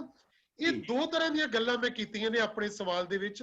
ਇਹਨਾਂ ਦੋਨਾਂ ਚੀਜ਼ਾਂ ਬਾਰੇ ਮੈਂ ਤੁਹਾਡੇ ਕੋਲ ਸੁਣਨਾ ਚਾਹੁੰਦਾ। ਕੁਲਦੀਪ, ਸ਼ਬਦੀਸ਼, ਤੁਸੀਂ ਵੀ ਢਿੱਲੋਂ, ਤਾਂ ਤੁਸੀਂ ਵੀ ਕਮੈਂਟ ਕਰ ਸਕਦੇ ਹੋ ਸਾਰੇ ਜੀ। ਬਿਲਕੁਲ, ਬਿਨਾਂ ਸ਼ੱਕ ਤੁਸੀਂ ਬਹੁਤ ਵੱਡੇ ਸਵਾਲ ਨੂੰ ਹੱਥ ਪਾਇਆ ਧਾਲੀਵਾਲ ਸਾਹਿਬ। ਸੱਚਮੁੱਚ ਦੋ ਤਰ੍ਹਾਂ ਦੀਆਂ ਲੇਅਰਸ ਨੇ ਨਾਟਕ ਦੇ ਵਿੱਚ। ਐਕਚੁਅਲੀ ਮੈਂ ਆਪ ਬਹੁਤ ਵੱਡਾ, ਇਸ ਕਰਕੇ ਮੈਂ ਤੁਹਾਨੂੰ ਸਾਰਿਆਂ ਨੂੰ ਬਹੁਤ ਵੱਡੇ ਸਮਝਦਾ। ਦੋ ਲੇਅਰਸ ਨੇ ਸਾਡੇ ਕੋਲੇ ਨਾਟਕਕਾਰੀ ਦੀਆਂ। ਇੱਕ ਲੇਅਰਸ ਉਹੀ ਹੈ ਕਿ ਜਦੋਂ ਸਾਡੇ ਆਲੇ ਦੁਆਲੇ ਕੋਈ ਘਟਨਾਕ੍ਰਮ ਵਾਪਰਦਾ ਹੈ ਤਾਂ ਉਹ ਸਾਨੂੰ ਸਾਰਿਆਂ ਨੂੰ ਟੁੰਬਦਾ ਹੈ, ਤੇ ਅਸੀਂ ਚਾਹੁੰਦੇ ਹਾਂ ਕਿ ਉਹਦੀ ਕੋਈ ਇਹੋ ਜਿਹੀ ਇੰਟਰਪ੍ਰੀਟੇਸ਼ਨ ਹੋਵੇ ਜਿਹਨੂੰ ਅਸੀਂ ਸਟੇਜ ਤੇ ਪੇਸ਼ ਕਰ ਸਕੀਏ, ਤੇ ਸਾਡੇ ਬਹੁਤ ਸਾਰਾ ਨਾਟਕ ਇਸ ਲੋੜ ਤੋਂ ਹੀ ਪੈਦਾ ਹੁੰਦਾ ਹੈ। ਜਿਹੜੀ ਗੱਲ ਕਲਾਸਿਕ ਨਾਟਕ ਦੀ ਆਪਾਂ ਕਰਦੇ ਆ, ਚਾਹੇ ਅੰਦਾਜ਼ੁਗ ਜਾਂ ਤੁਗਲਕ ਵਰਗੇ ਜਾਂ ਹੋਰ ਆਧੇ ਅਧੂਰੇ ਵਰਗੇ ਨਾਟਕਾਂ ਵਰਗੇ ਨਾਟਕ ਪੈਦਾ ਕਰਨਾ, ਉਹਦੇ ਵਾਸਤੇ ਬਹੁਤ ਨਿੱਠ ਕੇ ਤੇ ਬਹੁਤ ਤਸੱਲੀ ਨਾਲ ਸਭ ਤੋਂ ਪਹਿਲਾਂ ਤਾਂ ਇਤਿਹਾਸ ਮਿਥਿਹਾਸ ਨੂੰ ਪੜ੍ਹਨ ਦੀ ਲੋੜ ਹੁੰਦੀ ਹੈ, ਉਹਨੂੰ ਸਮਝਣ ਦੀ ਲੋੜ ਹੁੰਦੀ ਹੈ। ਉਸ ਤੋਂ ਬਾਅਦ ਇਹ ਦੇਖਣ ਦੀ ਲੋੜ ਹੁੰਦੀ ਹੈ ਕਿ ਕਿਹੜੀਆਂ ਗੱਲਾਂ ਨੇ ਉਹਦੇ ਵਿੱਚੋਂ ਜਿਨ੍ਹਾਂ ਨੂੰ ਅੱਜ ਦੇ ਦੌਰ ਦੇ ਵਿੱਚ ਪਰਿਭਾਸ਼ਿਤ ਕੀਤਾ ਜਾ ਸਕਦਾ ਹੈ। ਉਹ ਵਿਸ਼ੇ ਜਿਹੜੇ ਸਰਬਕਾਲੀ ਵਿਸ਼ੇ ਹੁੰਦੇ ਨੇ, ਉਹਨਾਂ ਨੂੰ ਸਾਡੇ ਕੋਲੇ ਨੰਬਰ 1 ਤਾਂ ਸਟੱਡੀ ਦੀ ਲੋੜ ਹੈ, ਨੰਬਰ 2 ਉਸ ਤੋਂ ਬਾਅਦ ਫਿਰ ਚਿੰਤਨ ਕਰਨ ਦੀ ਲੋੜ ਹੈ, ਫਿਰ ਇੰਟਰਪ੍ਰੀਟੇਸ਼ਨ ਦੀ ਲੋੜ ਹੈ।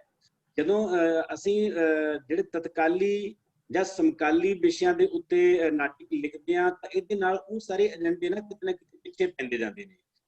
ਜਦੋਂ ਅਸੀਂ ਥੋੜਾ ਜਿਹਾ ਕਿਤੇ ਨਿੱਟ ਕੇ ਸਟੱਡੀ ਕਰਾਂਗੇ, ਜਦੋਂ ਅਸੀਂ ਉਹਨਾਂ ਇਤਿਹਾਸ ਮਿਥਿਹਾਸ ਦੀਆਂ ਉਹਨਾਂ ਪਰਤਾਂ ਦੇ ਵਿੱਚੋਂ ਲੰਘਣ ਦੀ ਕੋਸ਼ਿਸ਼ ਕਰਾਂਗੇ, ਤਾਂ ਉਦੋਂ ਫਿਰ ਕਿਤੇ ਨਾ ਕਿਤੇ ਸਾਡੀ ਤੀਜੀ ਅੱਖ ਜਦੋਂ ਖੁੱਲਦੀ ਹੈ ਤਾਂ ਸਾਨੂੰ ਪਤਾ ਲੱਗਦਾ ਹੈ ਕਿ ਇਹਨਾਂ ਘਟਨਾਵਾਂ ਨੂੰ ਇਸ ਤਰੀਕੇ ਨਾਲ ਇੰਟਰਪ੍ਰੀਟ ਕੀਤਾ ਜਾ ਸਕਦਾ ਹੈ। ਉਹ ਚਾਹੇ ਅੰਧਾਯੁਗ ਦਾ ਮਸਲਾ ਹੈ, ਚਾਹੇ ਆਧੇ ਅਧੂਰੇ ਦਾ ਮਸਲਾ ਹੈ, ਤੇ ਚਾਹੇ ਵਰਡ ਕਲਾਸਿਕ ਜਿੰਨੇ ਵੀ ਹੈਗੇ ਨੇ, ਉਹ ਮਤਲਬ ਜਦੋਂ ਕੋਈ ਇੱਕ ਵਰਤਾਰਾ ਸਾਡੇ ਸਾਹਮਣੇ ਵਾਪਰਦਾ ਨਾ, ਉਸ ਵਰਤਾਰੇ ਨੂੰ ਜਦੋਂ ਅਸੀਂ ਇਤਿਹਾਸਿਕ ਮਿਥਿਹਾਸਿਕ ਜਾਂ ਸੱਭਿਆਚਾਰਕ ਪਿਛੋਕੜ ਜਾ ਕੇ ਪਰਿਭਾਸ਼ਿਤ ਕਰਦੇ ਹਾਂ ਤਾਂ ਮੈਨੂੰ ਲੱਗਦਾ ਕੋਈ ਵਰਡ ਕਲਾਸਿਕ ਪੈਦਾ ਹੁੰਦਾ ਹੈ।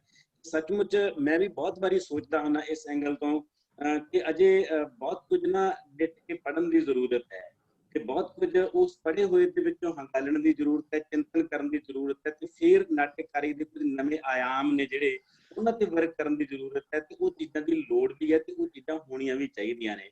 ਸਮਕਾਲ ਨਾਲ ਜੁੜੇ ਹੋਏ ਨਾਟਕ ਵੀ ਆਉਣੇ ਚਾਹੀਦੇ ਨੇ, ਕਿਉਂਕਿ ਸਾਨੂੰ ਲੋੜ ਉਹਨਾਂ ਗੱਲਾਂ ਦੀ ਵੀ ਹੁੰਦੀ ਹੈ। ਸਾਡਾ ਸਮਾਜ ਸਾਡੇ ਕੋਲੋਂ ਤੁਰੰਤ ਵੀ ਕੁਝ ਚੀਜ਼ਾਂ ਚਾਹੁੰਦਾ ਹੁੰਦਾ ਹੈ ਕਿ ਇਹਨਾਂ ਮਸਲਿਆਂ ਨੂੰ ਕਿਵੇਂ ਐਡਰੈਸ ਕਿਵੇਂ ਹੋਇਆ ਜਾਵੇ, ਕਿਉਂਕਿ ਜਦੋਂ ਬੰਬਾਰਡਮੈਂਟ ਸੂਚਨਾ ਦੀ ਇੰਨੀ ਜ਼ਿਆਦਾ ਹੋ ਰਹੀ ਹੈ ਤਾਂ ਉਹਦੇ ਵਿੱਚ ਠੀਕ ਵਿਊ ਕੀ ਹੈ ਚੀਜ਼ਾਂ ਨੂੰ ਦੇਖਣ ਦਾ, ਇਹ ਸਾਡਾ ਜਿਹੜਾ ਸਮਕਾਲੀ ਨਾਟਕ ਹੈ ਉਹਦੇ ਵਿੱਚੋਂ ਆਉਂਦੀਆਂ ਨੇ। ਪਰ ਜਦੋਂ ਅਸੀਂ ਨਿੱਟ ਕੇ ਚਿੰਤਨ ਕਰਾਂਗੇ, ਪੜ੍ਹਾਂਗੇ, ਇਤਿਹਾਸਿਕ ਮਿਥਿਹਾਸਿਕ ਸੰਦਰਭਾਂ ਨੂੰ ਅੱਜ ਦੇ ਸਮੇਂ ਦੇ ਅਨੁਸਾਰ ਪੜਚੋਲਾਂਗੇ ਤਾਂ ਵਰਡ ਕਲਾਸਿਕ ਵਾਲੇ ਪਾਸੇ ਅਸੀਂ ਤੁਰ ਸਕਾਂਗੇ, ਤੇ ਉਹਦੀ ਅਜੇ ਜ਼ਰੂਰਤ ਹੈ। ਤੇ ਘੱਟੋ ਘੱਟ ਮੈਂ ਨਿੱਜੀ ਤੌਰ ਤੇ ਇਸ ਗੱਲ ਦੀ ਲੋੜ ਮਹਿਸੂਸ ਕਰਦਾ, ਤੇ ਮੇਰੇ ਕਿਤੇ ਨਾ ਕਿਤੇ ਭਵਿੱਖ ਦੇ ਏਜੰਡਿਆਂ ਦੇ ਵਿੱਚ ਕੁਝ ਇਹੋ ਜਿਹੇ ਪ੍ਰੋਜੈਕਟ ਹੈਗੇ ਨੇ ਜਿਨ੍ਹਾਂ ਤੇ ਮੈਂ ਮਤਲਬ ਹੌਲੀ ਹੌਲੀ ਵਰਕ ਕਰ ਰਿਹਾ ਤੇ ਉਸ ਪਾਸੇ ਤੁਰ ਰਿਹਾ। ਗ੍ਰੇਟ ਬਿਲਕੁਲ। ਤੁਸੀਂ ਜਗਦੇਵ ਕਿੱਦਾਂ ਸੋਚਦੇ ਹੋ ਇਹ ਸਾਰੇ ਬਾਰੇ? ਦੋ ਮੈਂ ਗੱਲਾਂ ਕੀਤੀਆਂ ਸੀ, ਹੈਨਾ। ਇੱਕ ਤਾਂ ਅਸੀਂ ਜਿਹੜਾ ਤੱਟ ਜਾ ਕੇ ਕਿਸੇ ਦੀ ਲੋੜ ਮੁਤਾਬਕ ਕਰ ਦਿੰਦੇ ਆ, ਹੈਨਾ, ਵੀ ਉਹ ਵੀ ਨਾਟਕ ਬਣ ਜਾਂਦਾ। ਮੈਂ ਵੀ ਖੁਦ ਇਸ ਤਰ੍ਹਾਂ ਦੇ ਕਈ ਕਰਦਾ ਵਾਂ ਨਾਟਕ, ਹੈਨਾ।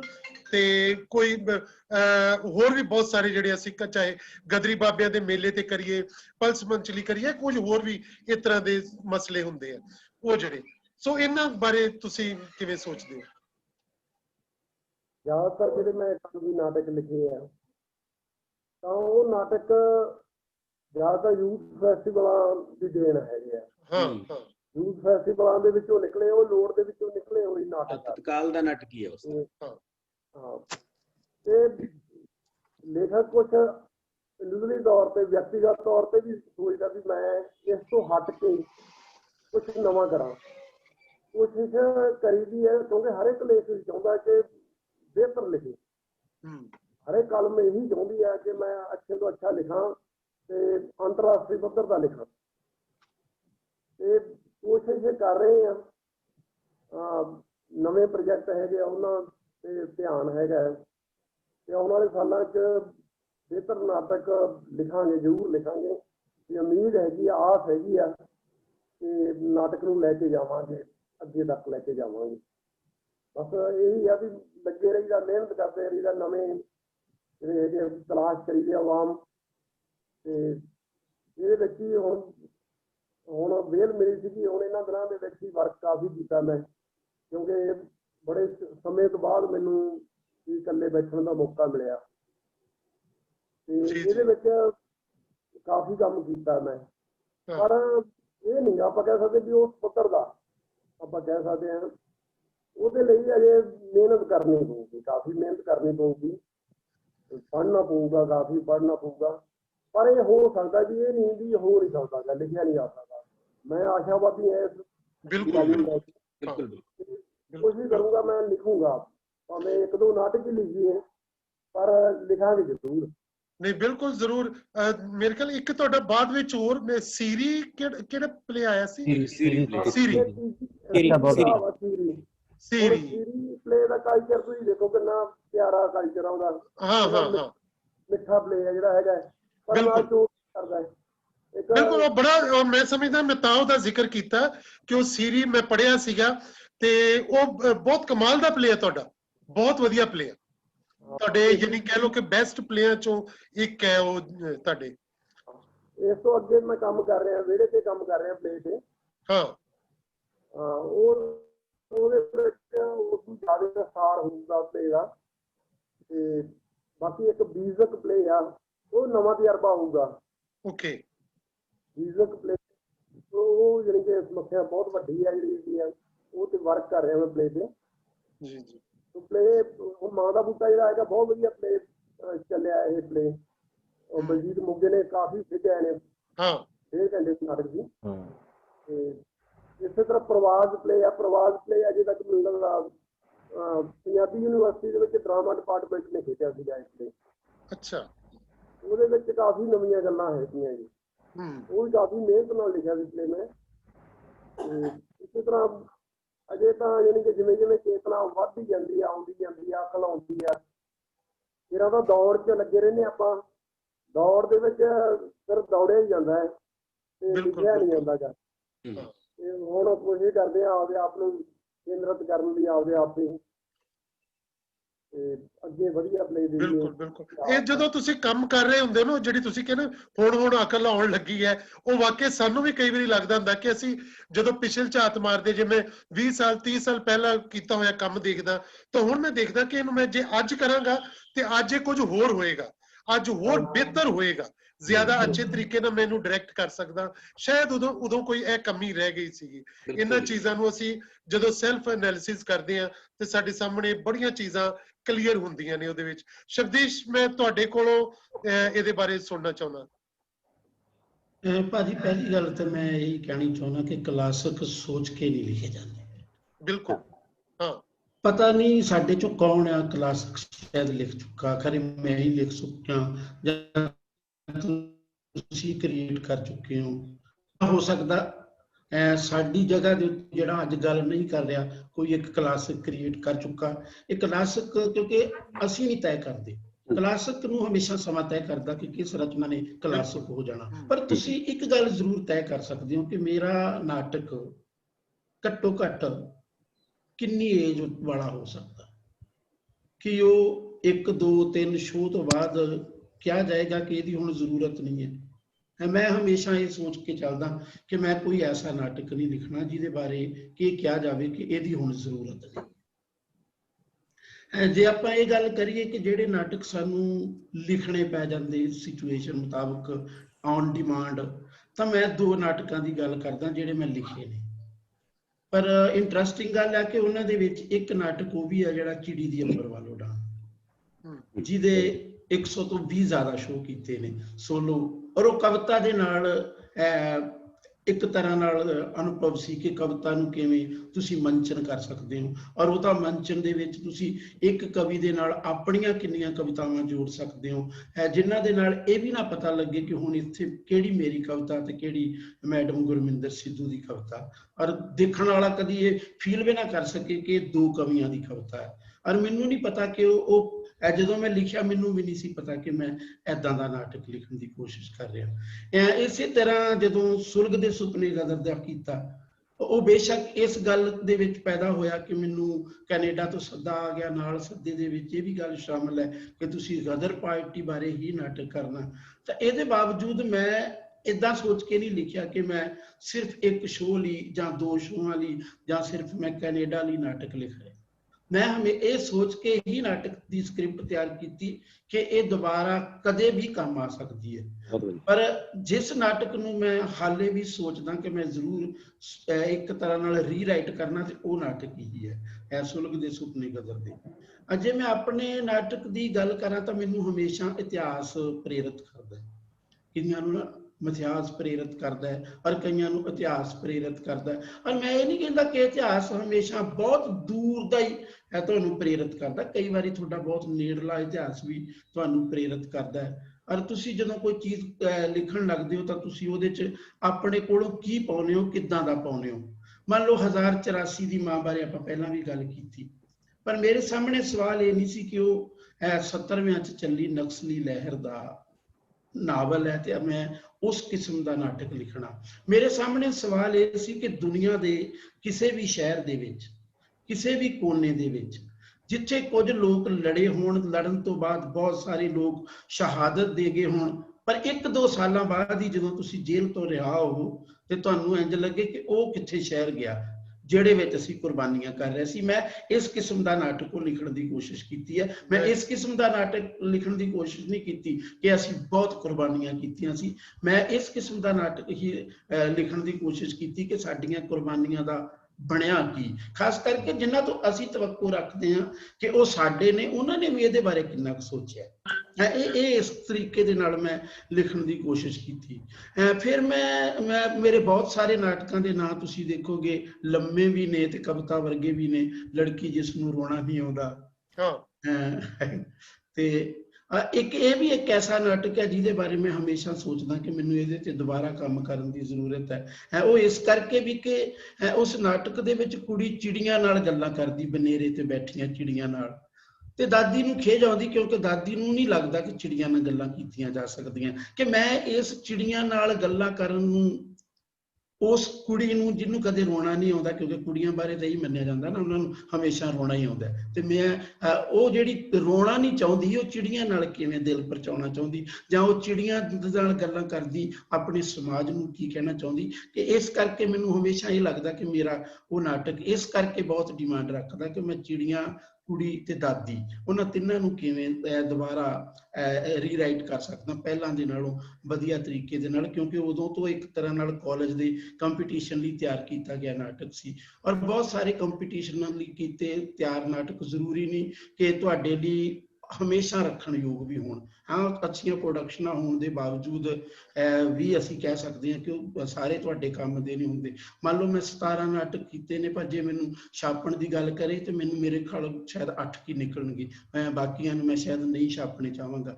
ਮੈਂ ਇੱਕ ਗੱਲ ਹੋਰ ਵੀ ਭਾਜੀ ਗੱਲ ਜ਼ਰੂਰ ਕਰਨੀ ਚਾਹਾਂਗਾ ਕਿ ਇੱਕ ਨਾਟਕਕਾਰ ਹੋਣਾ, ਨਿਰਦੇਸ਼ਕ ਹੋਣਾ, ਨਿਰਦੇਸ਼ਕ ਨਾਟਕਕਾਰ ਹੋਣਾ ਤੇ ਇੱਕ ਨਿਰਦੇਸ਼ਕ ਵੱਲੋਂ ਸਕ੍ਰਿਪਟ ਕੱਢ ਲੈਣਾ, ਇਹ ਬਿਲਕੁਲ ਅਲੱਗ-ਅਲੱਗ ਚੀਜ਼ਾਂ ਨੇ। ਨਾਟਕਕਾਰ ਦਾ ਨਾਟਕ ਹੋਏਗਾ, ਉਹਦਾ ਕੋਈ ਲਿਟਰੇਰੀ ਵੈਲਿਊ ਵੀ ਹੋਏਗੀ। ਨਿਰਦੇਸ਼ਕ ਜਦੋਂ ਨਾਟਕਕਾਰ ਬਣੇਗਾ ਤਾਂ ਕੁਦਰਤੀ ਗੱਲ ਹੈ ਕਿ ਉਹ ਇੱਕ ਲਿਟਰੇਰੀ ਵੈਲਿਊ ਵਾਲਾ ਨਾਟਕ ਹੀ ਤੁਹਾਡੇ ਸਾਹਮਣੇ ਪੇਸ਼ ਕਰੇਗਾ। ਪਰ ਜੇ ਕੋਈ ਸਿਰਫ ਨਿਰਦੇਸ਼ਕ ਨਾਟਕ ਘੜਨ ਦੀ ਕੋਸ਼ਿਸ਼ ਕਰੇਗਾ, ਹੋ ਸਕਦਾ ਉਸ ਨਾਟਕ ਨੂੰ ਤਾੜੀਆਂ ਵੀ ਬਹੁਤ ਮਿਲਣ, ਉਹ ਪ੍ਰੋਡਕਸ਼ਨ ਵੀ ਅੱਛੀ ਲੱਗੇ, ਪਰ ਕੀ ਉਹ ਪ੍ਰੋਡਕਸ਼ਨ ਲੰਮੇ ਸਮੇਂ 'ਚ ਇਤਿਹਾਸ ਦੇ ਵਿੱਚ, ਸਾਹਿਤ ਦੇ ਇਤਿਹਾਸ ਦੇ ਵਿੱਚ ਕਿਤੇ ਟਿਕਣ ਵਾਲੀ ਹੈ ਕਿ ਨਹੀਂ, ਇਹ ਸਾਨੂੰ ਜ਼ਰੂਰ ਸੋਚਣਾ ਪਵੇਗਾ। ਹਾਂ, ਇਹ ਨਹੀਂ ਕਿ ਹਰ ਬੰਦਾ ਹਰ ਚੀਜ਼ ਦੇ ਵਿੱਚ ਮਹਾਰਤ ਰੱਖ ਸਕਦਾ। ਮੰਨ ਲਓ ਕੋਈ ਬੰਦਾ ਬਹੁਤ ਅੱਛਾ ਨਿਰਦੇਸ਼ਕ ਹੈ, ਉਹਨੂੰ ਇੱਕ ਨਿਰਦੇਸ਼ਨ ਦੇ ਵੇਲੇ ਬਹੁਤ ਕੁਝ ਦੇਖਣਾ ਵੀ ਪੈਂਦਾ ਹੈ।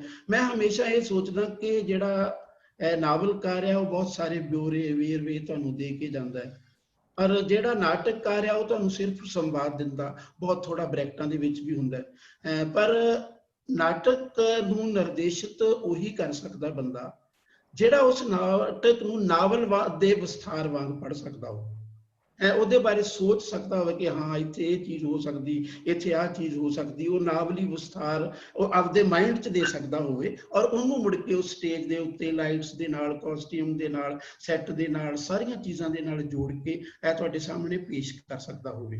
ਪਰ ਇਹਦਾ ਮਤਲਬ ਇਹ ਨਹੀਂ ਕਿ ਨਿਰਦੇਸ਼ਕ ਨਾਵਲਕਾਰ ਵੀ ਬਣ, ਕਿਉਂਕਿ ਉਹ ਬਿਲਕੁਲ ਹੀ ਇੱਕ ਅਲੱਗ ਤਰ੍ਹਾਂ ਦੀ ਚੀਜ਼ ਹੈ। ਔਰ ਪਰ ਜੇ ਤੁਹਾਡੇ ਕੋਲੇ ਇੱਕ ਨਾਟਕ ਨੂੰ ਨਾਵਲ ਵਾਂਗ ਖੋਲਣ ਦੀ ਕਪੈਸਿਟੀ ਨਹੀਂ ਹੈ ਤਾਂ ਤੁਸੀਂ ਬਹੁਤ ਅੱਛੇ ਨਿਰਦੇਸ਼ਕ ਨਹੀਂ ਬਣ ਸਕਦੇ। ਹਾਂ, ਤੁਸੀਂ ਥੋੜਾ ਬਹੁਤ ਕੰਮ ਕਰ ਸਕਦੇ। ਸਾਡੇ ਚੋਂ ਬਹੁਤ ਸਾਰੇ ਥੋੜਾ ਬਹੁਤ ਇਦਾਂ ਦਾ ਕੰਮ ਕਰ ਵੀ ਰਹੇ ਨੇ, ਪਰ ਮੈਂ ਇਹ ਨਹੀਂ ਕਹਿੰਦਾ ਕਿ ਉਹਨਾਂ ਦੇ ਕੰਮ ਦਾ ਕੋਈ ਮੁੱਲ ਨਹੀਂ।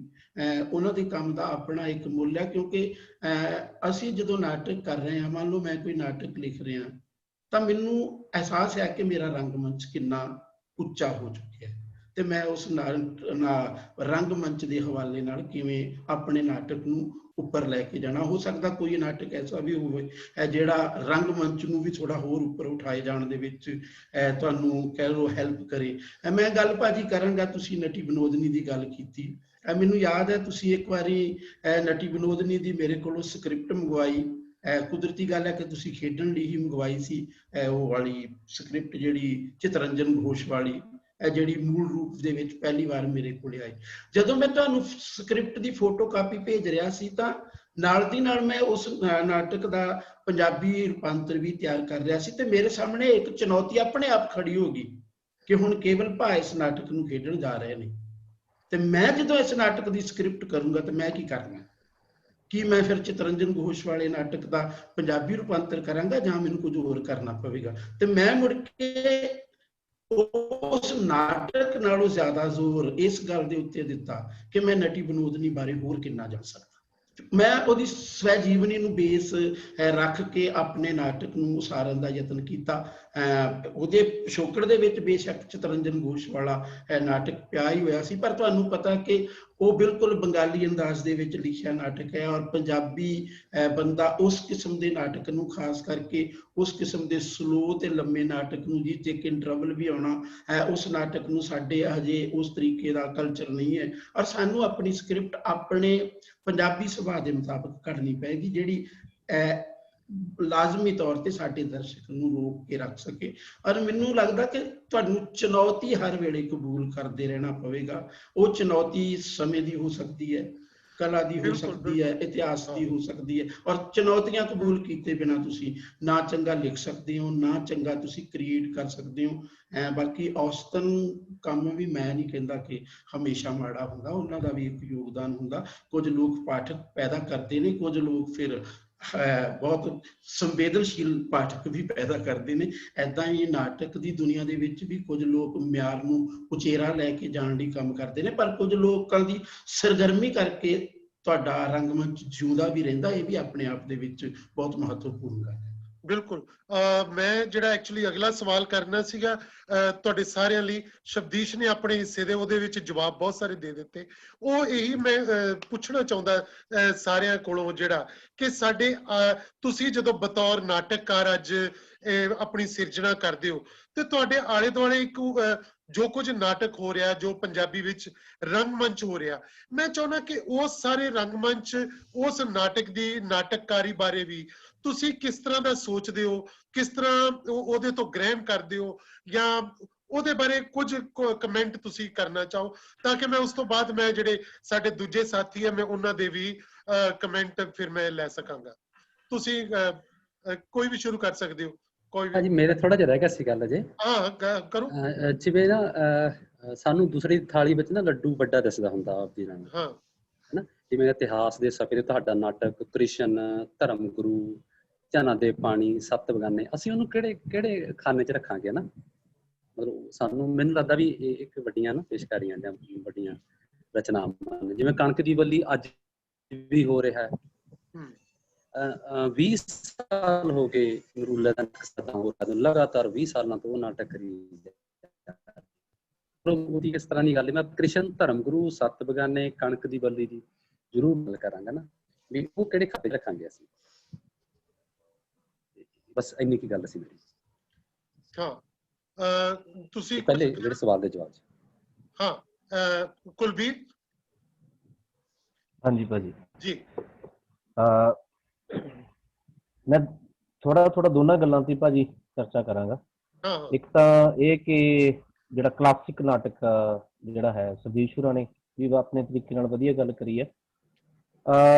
ਬਿਲਕੁਲ ਭਾਜੀ ਜਗਦੇਵ ਹੋਰਾਂ ਨੇ ਕਿਹਾ ਕਿ ਸਾਨੂੰ ਜਿਹੜਾ ਹੈ, ਸ਼ਾਇਦ ਤੁਹਾਡੇ ਸੰਸਥੇ ਚੋਂ ਪ੍ਰਸ਼ਨ ਨਿਕਲਿਆ ਹੈ, ਤੁਹਾਡੀ ਚਿੰਤਾ ਚੋਂ। ਮੈਨੂੰ ਲੱਗਦਾ ਕਿ ਸਾਨੂੰ ਸਾਰਿਆਂ ਨੂੰ ਇਹ ਵਿਸ਼ਵਾਸ ਦਿਵਾਉਣਾ ਚਾਹੀਦਾ ਤੁਹਾਨੂੰ ਕਿ ਜਿਹੜਾ ਹੈ ਉਹ ਹੋਏਗਾ, ਥੋੜਾ ਵਕਤ ਲੱਗੇਗਾ। ਬਿਲਕੁਲ। ਕਿਉਂਕਿ ਹਜੇ ਚਿੰਤਨ ਮੰਥਨ ਦੀ ਵੀ ਜਿਹੜੀ ਜ਼ਰੂਰਤ ਹੈ। ਸਭ ਤੋਂ ਅਹਿਮ ਗੱਲ ਜਿਹੜੀ ਤੁਹਾਡੇ ਦੂਜੇ ਸਵਾਲਾਂ ਜੁੜਦੀ ਹੈ ਕਿ ਸਾਨੂੰ ਸਭ ਤੋਂ ਜ਼ਿਆਦਾ ਇਹ ਦੇਖਣਾ ਪਏਗਾ ਕਿ ਸਾਡਾ ਜਿਹੜਾ ਸਮਕਾਲ ਦੇ ਵਿੱਚ ਨਾਟਕ ਲਿਖਿਆ ਤੇ ਖੇਡਿਆ ਜਾ ਰਿਹਾ, ਜਿਹੜਾ ਉਹ ਕਿਸ ਪੋਜੀਸ਼ਨ ਦਾ, ਉਹ ਕਿਸ ਤਰ੍ਹਾਂ ਦਾ। ਜੇ ਧਾਲੀਵਾਲ ਭਾਜੀ ਨਾਟਕ ਕਰਦੇ ਨੇ ਤਾਂ ਉਹਨਾਂ ਦੀ ਸ਼ੈਲੀ ਜਾਂ ਉਹਨਾਂ ਦਾ ਟੇਸਟ ਜਿਹੜਾ ਹੈਗਾ ਨਾ, ਉਹ ਕਿਸ ਤਰ੍ਹਾਂ ਦਾ।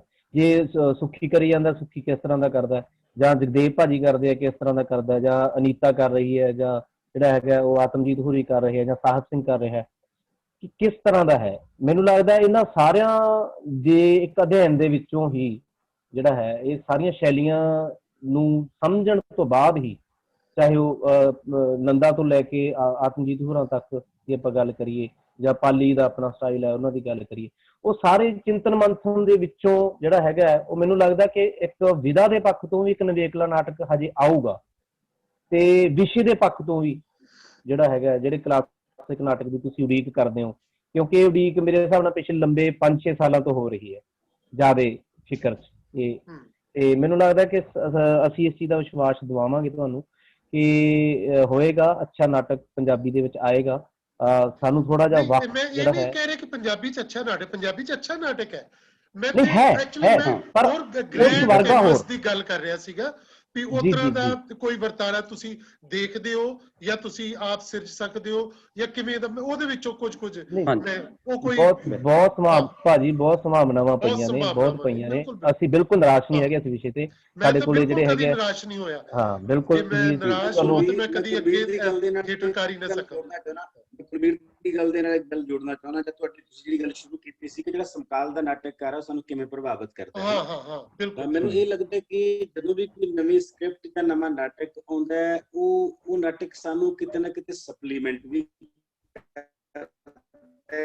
ਸਾਡੇ ਲਈ ਜਿਹੜੇ ਵਰਤਾਰੇ ਵਾਪਰ ਰਹੇ ਹੁੰਦੇ ਨੇ ਉਹਨਾਂ ਦੇ ਵਿੱਚ ਜਦੋਂ ਕੋਈ ਨਵੀਂ ਸਕ੍ਰਿਪਟ ਸਾਡੇ ਸਾਹਮਣੇ ਆਉਂਦੀ ਹੈ ਤਾਂ ਘੱਟੋ ਘੱਟ ਜਦੋਂ ਅਸੀਂ ਉਸਨੂੰ ਪੜ੍ਹਦੇ ਹਾਂ ਜਾਂ ਉਸਨੂੰ ਦੇਖਦੇ ਹਾਂ ਤਾਂ ਉਹਨੂੰ ਦੇਖ ਕੇ ਪੜ੍ਹਨ ਤੋਂ ਬਾਅਦ ਸਾਡੇ ਅੰਦਰ ਉਹ ਜਿਹੜਾ ਕਨਸੈਪਟ ਹੁੰਦਾ ਹੈ ਅਸੀਂ ਉਹਨੂੰ ਰੀਡਿਫਾਈਨ ਕਰਦੇ ਹਾਂ, ਅਸੀਂ ਉਸਨੂੰ ਦੁਬਾਰਾ ਪਰਿਭਾਸ਼ਿਤ ਕਰਦੇ ਹਾਂ ਕਿ ਮੈਂ ਇਹਨੂੰ ਕਿਵੇਂ ਸੋਚਦਾ ਸੀ ਤੇ ਇਹ ਸਕ੍ਰਿਪਟ ਕਿਸ ਰੂਪ ਦੇ ਵਿੱਚ ਉਹਨਾਂ ਵਰਤਾਰਿਆਂ ਨੂੰ ਪਰਿਭਾਸ਼ਿਤ ਕਰ ਰਹੀ ਹੈ। ਤੇ ਮੈਨੂੰ ਲੱਗਦਾ ਕਿ ਉਹ ਸਕ੍ਰਿਪਟ ਸਾਨੂੰ ਸਪਲੀਮੈਂਟ ਵੀ ਕਰ ਰਹੀ ਹੁੰਦੀ ਹੈ। ਤੇ ਦੂਜੇ ਪਾਸੇ ਨਾਲ ਦੀ ਨਾਲ ਸਾਨੂੰ ਸਾਡੇ ਵਾਸਤੇ ਇੱਕ ਚੁਣੌਤੀ ਵੀ ਬਣਦੀ ਹੈ ਕਿ ਜੇ ਇਸ ਸਬਜੈਕਟ ਤੇ ਮੈਂ ਕੰਮ ਕਰਨਾ ਹੈ ਤਾਂ ਇਹਦੀਆਂ ਹੋਰ ਕਿਹੜੀਆਂ ਪਰਤਾਂ ਹੋਣਗੀਆਂ ਜਿਹੜੀਆਂ ਮੈਂ ਇਸ ਤੋਂ ਵੱਖਰੇ ਰੂਪ ਦੇ ਵਿੱਚ ਜਾਂ ਇਸ ਤੋਂ ਅੱਗੇ ਜਾ ਕੇ ਪਰਿਭਾਸ਼ਿਤ ਕਰ ਸਕਦਾ। ਤੋ ਸਮਕਾਲ ਸਾਨੂੰ ਇਸ ਰੂਪ ਦੇ ਵਿੱਚ ਮੈਨੂੰ ਲੱਗਦਾ ਕਿ ਜ਼ਰੂਰ ਪੜ੍ਹਨਾ ਚਾਹੀਦਾ ਹੈ, ਜ਼ਰੂਰ ਦੇਖਣਾ ਚਾਹੀਦਾ ਹੈ। ਇਹ ਨਹੀਂ ਹੋਣਾ ਚਾਹੀਦਾ ਕਿ ਮੈਂ ਤਾਂ ਜੀ ਆਪਣਾ ਮੌਲਿਕ ਨਾਟਕ ਲਿਖੂਗਾ ਤੇ ਮੈਂ ਤਾਂ ਕਿਸੇ ਨੂੰ ਪੜ੍ਹਨਾ ਨਹੀਂ ਹੈਗਾ ਜਿੰਨੀ ਦੇਰ ਤੱਕ, ਕਿਉਂਕਿ ਬਹੁਤ ਸਾਰੀਆਂ ਇੰਟਰਪ੍ਰੀਟੇਸ਼ਨ ਨੇ ਚੀਜ਼ਾਂ ਦੀਆਂ, ਹਜ਼ਾਰਾਂ ਉਹਦੀਆਂ ਵਿਆਖਿਆਵਾਂ ਹੋ ਸਕਦੀਆਂ ਨੇ। ਤੇ ਜਦੋਂ ਅਸੀਂ ਇੱਕ ਵਿਆਖਿਆ ਦੇਖਦੇ ਹਾਂ ਘੱਟੋ ਘੱਟ ਮੈਨੂੰ ਤਾਂ ਇਹ ਲੱਗਦਾ ਹੁੰਦਾ ਹੈ ਕਿ ਉਹ ਵਿਆਖਿਆ ਮੈਨੂੰ ਸਪਲੀਮੈਂਟ ਕਰਦੀ ਹੈ, ਉਹ ਮੇਰੇ ਵਿਜ਼ਨ ਨੂੰ ਵੱਡਾ ਕਰਦੀ ਹੈ ਤੇ ਮੇਰੇ ਵਿਜ਼ਨ ਨੂੰ ਇੱਕ ਨਵੀਂ ਦਿਸ਼ਾ ਵੀ ਦਿੰਦੀ ਹੈ। ਤੇ ਮੈਨੂੰ ਲੱਗਦਾ ਹੁੰਦਾ ਕਿ ਜੇ ਇਸ ਵਿਸ਼ੇ ਤੇ ਇਹ ਤੋਂ ਬਾਅਦ ਮੈਂ ਕੁਝ ਕਰਨਾ ਚਾਹੁੰਦਾ ਤਾਂ ਮੈਨੂੰ ਇਸ ਤੋਂ ਅੱਗੇ ਜਾਣਾ ਪਊਗਾ ਜਾਂ ਇਸ ਤੋਂ ਵੱਖਰਾ ਕੁਝ ਕਰਨਾ ਪਊਗਾ ਤੇ ਉਹ ਮੇਰੇ ਵਾਸਤੇ ਇੱਕ ਚੈਲੰਜ ਬਣ ਜਾਂਦਾ। ਤੇ ਇਸ ਤਰ੍ਹਾਂ ਸਮਕਾਲ ਮੈਨੂੰ ਪ੍ਰਭਾਵਿਤ ਕਰਦਾ ਜਾਂ ਸਮਕਾਲ ਤੋਂ ਮੈਂ ਪ੍ਰਭਾਵਿਤ ਹੁੰਦਾ। ਬਿਲਕੁਲ ਬਹੁਤ ਵਧੀਆ। ਜਗਦੇਵ ਜੀ,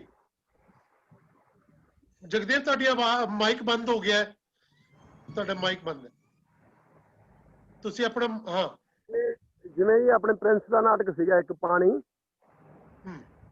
ਆ ਰਹੀ ਹੈ ਜੀ ਆਵਾਜ਼? ਆ ਰਹੀ ਹਾਂਜੀ। ਪ੍ਰਿੰਸ ਦਾ ਨਾਟਕ ਸੀਗਾ ਪਾਣੀ, ਲਿਖਿਆ ਸੀ ਉਹਨੇ ਨਾਟਕ, ਤੇ ਉਹਨੇ ਜਿਸ ਤਰ੍ਹਾਂ ਵਿਸ਼ੇ ਨੂੰ ਛੋਹਿਆ ਉਹ ਮੈਨੂੰ ਵਧੀਆ ਨਹੀਂ ਲੱਗਿਆ। ਤੇ ਉਸ ਤੋਂ ਬਾਅਦ ਮੈਂ ਕਥਾਏ ਪਾਣੀ ਲਿਖਿਆ ਨਾਟਕ, ਤੇ ਉਹ ਲੋਕਾਂ ਨੂੰ ਬਹੁਤ ਪਸੰਦ ਆਇਆ। ਹਾਲਾਂਕਿ ਵਿਸ਼ਾ ਇੱਕੋ ਹੀ ਸੀਗਾ, ਪਾਣੀ ਦਾ ਹੀ ਵਿਸ਼ਾ ਸੀਗਾ, ਪਰ ਮੈਂ ਉਹਨੂੰ ਥੋੜਾ ਜਿਹਾ ਵਿਸਥਾਰ ਦਿੱਤਾ ਤੇ ਵਧੀਆ ਤਰੀਕੇ ਨਾਲ ਜਿਹੜਾ ਹੈਗਾ ਵਿਸ਼ੇ ਨੂੰ ਅੰਤਰਰਾਸ਼ਟਰੀ ਪੱਧਰ ਦਾ ਬਣਾਇਆ। ਤਾਂ ਇਵੇਂ ਉਹ ਨਾਟਕ ਜਿਹੜਾ ਹੈਗਾ ਚੰਗਾ ਲੱਗਿਆ। ਹਾਲਾਂਕਿ ਨਾਟਕ ਪ੍ਰਿੰਸ ਦਾ ਹੋਰ ਤਰ੍ਹਾਂ ਦਾ ਲਿਖਿਆ ਸੀ, ਮੇਰਾ ਹੋਰ ਤਰ੍ਹਾਂ ਦਾ ਆਪਣੇ ਬਣ ਗਿਆ। ਬਿਲਕੁਲ ਇੱਕ ਹੀ ਸਬਜੈਕਟ ਦੇ ਉੱਤੇ ਮੈਂ ਸਮਝਦਾ ਕਿ ਕਈ ਤਰ੍ਹਾਂ ਦੀਆਂ ਚੀਜ਼ਾਂ ਜਿਹੜੀਆਂ ਵਿਚਰਦੀਆਂ ਨੇ, ਤੁਸੀਂ ਉਹਨੂੰ ਅਲੱਗ ਤਰ੍ਹਾਂ ਡੀਲ ਕਰਦੇ ਹੋ ਸਬਜੈਕਟ। ਮੈਂ ਪ੍ਰੀਤ ਮਹਿੰਦਰ ਸੇਖ ਹੋਰਾਂ ਨੂੰ ਮੈਂ ਹੁਣ ਕਹਾਂਗਾ ਕਿ ਤੁਸੀਂ ਕੁਝ ਕਮੈਂਟ ਕਰੋ। ਤੁਸੀਂ ਸੁਣ ਰਹੇ ਸੀ ਪ੍ਰੀਤ ਮਹਿੰਦਰ ਸੇਖੋ ਜੀ? ਹੈਲੋ, ਹਾਂਜੀ ਆ ਰਹੀ ਆਵਾਜ਼ ਆ ਰਹੀ? ਸਾਰਿਆਂ ਨੂੰ ਆਦਾਬ ਜੀ। ਸਭ ਤੋਂ ਪਹਿਲਾਂ ਤਾਂ ਮਾਫੀ ਚਾਹੁੰਦੇ ਆ ਕਿ ਮੇਰਾ ਇੰਟਰਨੈਟ ਦੀ ਵਜ੍ਹਾ ਕਰਕੇ ਮੈਂ 10 ਮਿੰਟ ਪਹਿਲੇ ਲੇਟ ਹੋ ਗਿਆ ਸ਼ਾਮਿਲ ਹੋਣ ਲਈ। ਉਨੀ ਦੇਰ ਚ ਧਾਲੀਵਾਲ ਸਾਹਿਬ ਨੇ ਭੂਮਿਕਾ ਮੇਰੇ ਖਿਆਲ ਬੋਲੀ ਹੈ ਜੀ, ਤੇ ਇਹ ਸਾਰੀ ਗੱਲਬਾਤ ਜਿਹੜੀ ਹੁਣ ਤਕਰੀਬਨ 1.5 ਘੰਟਾ ਹੋ ਗਿਆ ਮੇਰਾ ਖਿਆਲ ਹੈ ਸਾਰੇ ਹੁਣ ਅੱਕ ਗਏ ਨੇ ਲੰਬੀ, ਕਿਉਂਕਿ ਲੰਬਾ ਸਮਾਂ ਹੋ ਗਿਆ। ਹੁਣ ਜ਼ਿਆਦਾ ਕੁਝ ਕਿਹਾ ਨਹੀਂ ਜਾ ਸਕਦਾ, ਬਹੁਤ ਕੁਝ ਸਾਰਿਆਂ ਨੇ ਕਹਿਤਾ। ਖਾਸ ਤੌਰ ਤੇ ਡਾਕਟਰ ਦੀਪ ਸ਼ਬਦੀਸ਼ ਜੀ ਨੇ ਕਾਫੀ ਸਾਰੀਆਂ ਗੱਲਾਂ ਕਹਿਤੀਆਂ, ਬਹੁਤ ਵੱਡੀਆਂ ਗੱਲਾਂ ਹੋਈਆਂ ਨੇ ਔਰ ਬਾਰੀਕੀ ਨਾਲ ਵੀ ਗੱਲਾਂ ਹੋਈਆਂ ਨੇ। ਜਿਵੇਂ ਪਾਣੀ ਨਾਟਕ ਦਾ ਗੱਲ ਹੋਈ ਹੈ ਤੇ ਬਹੁਤ ਅੱਛੇ ਨਾਟਕਾਂ ਦੀ ਵੀ ਗੱਲ ਹੋਈ ਹੈ। ਇਹਨਾਂ ਦੇ ਸਿਰੀ ਨਾਟਕ ਦੀ ਗੱਲ ਹੋਈ ਹੈ। ਮੈਨੂੰ ਵੀ ਸਿਰੀ ਨਾਟਕ ਇਹਨਾਂ ਨੇ ਪੜ੍ਹਨ ਲਈ ਦਿੱਤਾ ਸੀ ਤੇ ਉਹ ਮੈਨੂੰ ਵੀ ਬਹੁਤ ਵਧੀਆ ਲੱਗਿਆ ਸੀ। ਸੋ ਹੋਰ ਇਸ ਤਰ੍ਹਾਂ ਦਾ ਜਿਹੜਾ ਵੱਡੀ ਗੱਲ ਇਹ ਹੈ ਕਿ ਜਦੋਂ ਅਸੀਂ ਜਿਹੜਾ ਵੱਡਾ ਪ੍ਰਸ਼ਨ ਸਾਡੇ ਸਾਹਮਣੇ ਇਹੀ ਹੈ, ਕਲਾਸਿਕ ਨਾਟਕ ਕੋਈ ਸ਼ਬਦੀਸ਼ ਜੀ ਨੇ ਇਹ ਕਹਿ ਦਿੱਤਾ ਕਿ ਕੋਈ ਸੋਚ ਕੇ ਜਾਂ ਕੋਈ ਮਿੱਥ ਕੇ ਨਹੀਂ ਲਿਖਿਆ ਜਾਊਗਾ, ਉਹ ਸਹਿਜ ਚੋਂ ਹੀ ਉਪਜਣਾ ਹੈ। ਅਸੀਂ ਆਪਣੀ ਸਮਕਾਲ ਨੂੰ ਤੇ ਆਪਣੇ ਇਤਿਹਾਸ ਮਿਥਿਹਾਸ ਨਾਲ ਵਾਬਸਤਾ ਰਹੀਏ, ਤੇ ਔਰ ਜਿਹੜੀਆਂ ਘਟਨਾਵਾਂ ਨੇ ਸਾਡੇ ਆਲੇ ਦੁਆਲੇ ਘਟ ਰਹੀਆਂ ਨੇ ਉਹਨਾਂ ਨੂੰ ਵੀ ਉਹਦੇ ਨਾਲ, ਜਿਵੇਂ ਸਾਡੇ ਕੋਲ ਸਮਰੱਥ ਨਾਟਕਕਾਰ ਹੈਗੇ ਨੇ, ਜਗਦੇਵ ਢਿੱਲੋਂ ਜੀ ਹੈਗੇ ਨੇ, ਸ਼ਬਦੀਸ਼ ਹੈਗੇ ਨੇ, ਸਵਰਾਜ ਵੀਰ ਹੈਗੇ ਨੇ। ਸਾਡੇ ਪਿਛਲੇ ਨਾਟਕਕਾਰ ਬਲਵੰਤ ਗਾਰਗੀ ਦੀ ਗੱਲ ਹੋਈ, ਕਣਕ ਦੀ ਬੱਲੀ ਦਾ ਜ਼ਿਕਰ ਹੁਣੇ ਹੋਇਆ। ਮੈਂ ਨਾਲ ਇੱਕ ਹੋਰ ਨਾਟਕ ਜੋੜ ਦਿੰਦਾ ਉਹਨਾਂ ਦਾ, ਰਜ਼ੀਆ ਸੁਲਤਾਨ ਨੂੰ ਵੀ ਅਸੀਂ ਇੱਕ ਕਲਾਸਿਕ ਨਾਟਕ ਨੂੰ ਰੱਖ ਸਕਦੇ ਹਾਂ। ਸੋ ਇਸ ਤਰ੍ਹਾਂ ਨਹੀਂ ਹੈ ਕਿ ਸਾਡੇ ਕੋਲ ਉਸ ਪੱਧਰ ਦੇ ਨਾਟਕ ਹੈ ਨਹੀਂ, ਪਰ ਹੈਗੇ ਨੇ ਸਾਡੇ ਕੋਲ। ਔਰ ਹਾਲੇ ਸਾਨੂੰ ਉਮੀਦਾਂ ਵੀ ਨੇ। ਇਹ ਸਾਨੂੰ ਸਵਰਾਜ ਵੀਰ ਤੋਂ ਬਹੁਤ ਵੱਡੀ ਉਮੀਦ ਹੈ, ਸ਼ਬਦੀਸ਼ ਤੋਂ ਉਮੀਦ ਹੈ, ਔਰ ਡਾਕਟਰ ਦੀਪ ਤੋਂ ਉਮੀਦ ਹੈ ਸਾਨੂੰ, ਔਰ ਜਗਦੇਵ ਢਿੱਲੋਂ ਜਾਂ ਮਲਿਕ, ਇਹ ਸਾਰੇ ਬੰਦੇ ਲੱਗੇ ਹੋਏ ਨੇ। ਪਰ ਮੈਂ ਉਹਨਾਂ ਐਕਟਿਵ ਨਹੀਂ ਰਿਹਾ, ਮੈਂ ਬਹੁਤ ਘੱਟ ਕੰਮ ਕੀਤਾ ਹੋਇਆ ਨਾਟਕ ਦੇ ਖੇਤਰ 'ਚ। ਮੇਰੀ ਆਪਣੀ ਸਮਰੱਥ ਹੈ, ਜਾਂ ਕਹਿ ਲਓ ਕਿ ਮੈਨੂੰ ਉਸ ਤਰ੍ਹਾਂ ਦਾ ਮੈਂ ਪ੍ਰੈਕਟਿਸ 'ਚ ਨਹੀਂ ਪਿਆ ਹੈਗਾ, ਕਿਉਂਕਿ ਸ਼ੁਰੂਆਤ ਮੇਰੀ ਜਿਹੜੀ, ਮੈਂ ਆਪਣੀ ਗੱਲ ਕਰ ਸਕਦਾ ਜੀ ਥੋੜੀ? ਜੀ ਕਿਉਂ ਨਹੀਂ, ਜ਼ਰੂਰ ਕਰੋ। ਬਿਲਕੁਲ। ਸ਼ੁਰੂਆਤ ਮੇਰੀ ਜਿਹੜੀ ਨਾਟਕ ਦੀ ਹੋਈ ਸੀ ਉਹ ਰੇਡੀਓ ਤੋਂ ਹੋਈ ਸੀ ਦੋਸਤੋ। ਮੈਂ ਰੇਡੀਓ ਸੁਣਦਾ ਹੁੰਦਾ ਸੀ, ਕਿਉਂਕਿ ਮੇਰਾ ਪਿੰਡ ਮਾਨਸਾ ਤੋਂ 25 ਕਿਲੋਮੀਟਰ ਹੈ, ਸੁਨਾਮ ਤੋਂ 30 ਕਿਲੋਮੀਟਰ ਹੈ, ਤੇ ਕੋਈ ਇਸ ਮਤਲਬ ਮਾਨਸਾ ਸਾਡਾ ਆਪਣਾ ਖਿੱਤਾ ਜਿਹੜਾ ਹੈ ਮਾਲਵੇ ਦਾ ਖਿੱਤਾ ਹੈ, ਪੂਰਾ ਖਿੱਤਾ ਜਿਹੜੀ ਅਸੀਂ ਜਦੋਂ ਗੱਲ ਕਰਦੇ ਹਾਂ ਤਾਂ ਇਹ ਖਿੱਤਾ, ਇਸ ਖਿੱਤੇ ਨੂੰ ਤੀਰੀ ਗੁਲਾਮੀ ਭੋਗਣੀ ਪਈ ਹੈ ਇੱਥੋਂ ਦੇ ਲੋਕਾਂ ਨੂੰ। ਤਾਂ ਕਿਉਂ ਨੇ ਇੱਥੇ ਕਿਉਂ ਲਹਿਰਾਂ ਪੈਦਾ ਹੋਈਆਂ ਨੇ, ਵੱਖ-ਵੱਖ ਲਹਿਰਾਂ ਪੈਦਾ ਹੋਈਆਂ ਨੇ, ਔਰ ਉੱਭਰਵੇਂ ਰੂਪ 'ਚ ਹੋਈਆਂ ਨੇ। ਇਹਦਾ ਸਭ ਤੋਂ ਵੱਡਾ ਕਾਰਨ ਇਹ ਹੈ ਕਿ ਅਸੀਂ ਅੰਗਰੇਜ਼ਾਂ ਦੀ ਗੁਲਾਮੀ ਵੀ ਭੋਗੀ, ਅਸੀਂ ਰਾਜੇ ਦੀ ਗੁਲਾਮੀ ਵੀ ਭੋਗੀ, ਤੇ ਅਸੀਂ ਜ਼ਗੀਰਦਾਰਾਂ ਦੀ ਗੁਲਾਮੀ ਵੀ ਭੋਗੀ। ਤਾਂ ਉਹ ਲੋਕ ਜਿਹੜੇ 1975 ਤੱਕ ਜਿਨ੍ਹਾਂ ਨੇ ਕਦੇ ਕੱਪੜਾ ਖਰੀਦ ਕੇ ਨਹੀਂ ਪਾਇਆ ਸੀ, ਖੱਦਰ ਪਾਉਂਦੇ ਰਹੇ ਨੇ, ਤਾਂ ਉਹਨਾਂ ਦੀ ਜ਼ਿੰਦਗੀ ਬਾਰੇ ਲਿਖਣਾ, ਤਾਂ ਸਾਨੂੰ ਲੱਗਦਾ ਸੀ ਕਿ ਅਸੀਂ ਆਪਣੀ ਗੱਲ ਕਰ ਰਹੇ ਹਾਂ। ਮੇਰਾ ਪਿਛੋਕੜ ਬੇਸ਼ੱਕ ਜ਼ਗੀਰਦਾਰੀ ਪਰਿਵਾਰ ਚੋਂ ਰਿਹਾ, ਪਰ ਮੇਰੇ ਪਿਤਾ ਜੀ ਇੱਕ ਸਧਾਰਨ ਕਿਸਾਨ ਸੀਗੇ। ਸੋ ਉਸ ਕਿਸਾਨੀ ਪਰਿਵਾਰ ਦੀਆਂ ਮੁਸ਼ਕਲਾਂ ਨਾਲ ਮੈਨੂੰ ਵੀ 2-4 ਹੋਣਾ ਪਿਆ। ਤੇ ਸ਼ੁਰੂਆਤ ਨਾਟਕ ਜਦੋਂ ਸੁਣਦਾ ਸੀ, ਮੈਂ ਰੇਡੀਓ ਤੋਂ ਸੁਣਦਾ ਸੀ, ਜਾਂ ਫਿਰ ਕਾਮਰੇਡਾਂ ਦੇ ਡਰਾਮੇ ਹੁੰਦੇ ਸੀ। ਉਹ ਕਾਮਰੇਡਾਂ ਦੇ ਡਰਾਮੇ ਇਸ ਤਰ੍ਹਾਂ ਹੁੰਦੇ ਸੀ ਕਿ ਉਹ ਸ਼ੁਰੂ 'ਚ ਤਾਂ ਉਹਨਾਂ ਦੇ ਭਾਸ਼ਣ ਹੁੰਦੇ ਸੀ ਤੇ ਓਪੇਰੇ ਉਹ ਪੇਸ਼ ਕਰਦੇ ਸੀ, ਤੇ ਰਾਤ ਨੂੰ ਜਾ ਕੇ ਅਖੀਰ 'ਚ ਇੱਕ ਛੋਟਾ ਜਿਹਾ ਨਾਟਕ ਉਹ 30-40 ਮਿੰਟ ਦਾ 30 ਮਿੰਟ ਦਾ ਕਰਦੇ ਸੀ। ਉਹ ਮੈਨੂੰ ਬਹੁਤ ਪ੍ਰਭਾਵਿਤ ਕਰਦਾ ਸੀ। ਦੂਜੀ ਗੱਲ, ਰੇਡੀਓ ਤੋਂ ਨਾਟਕ ਹੁੰਦਾ ਸੀ।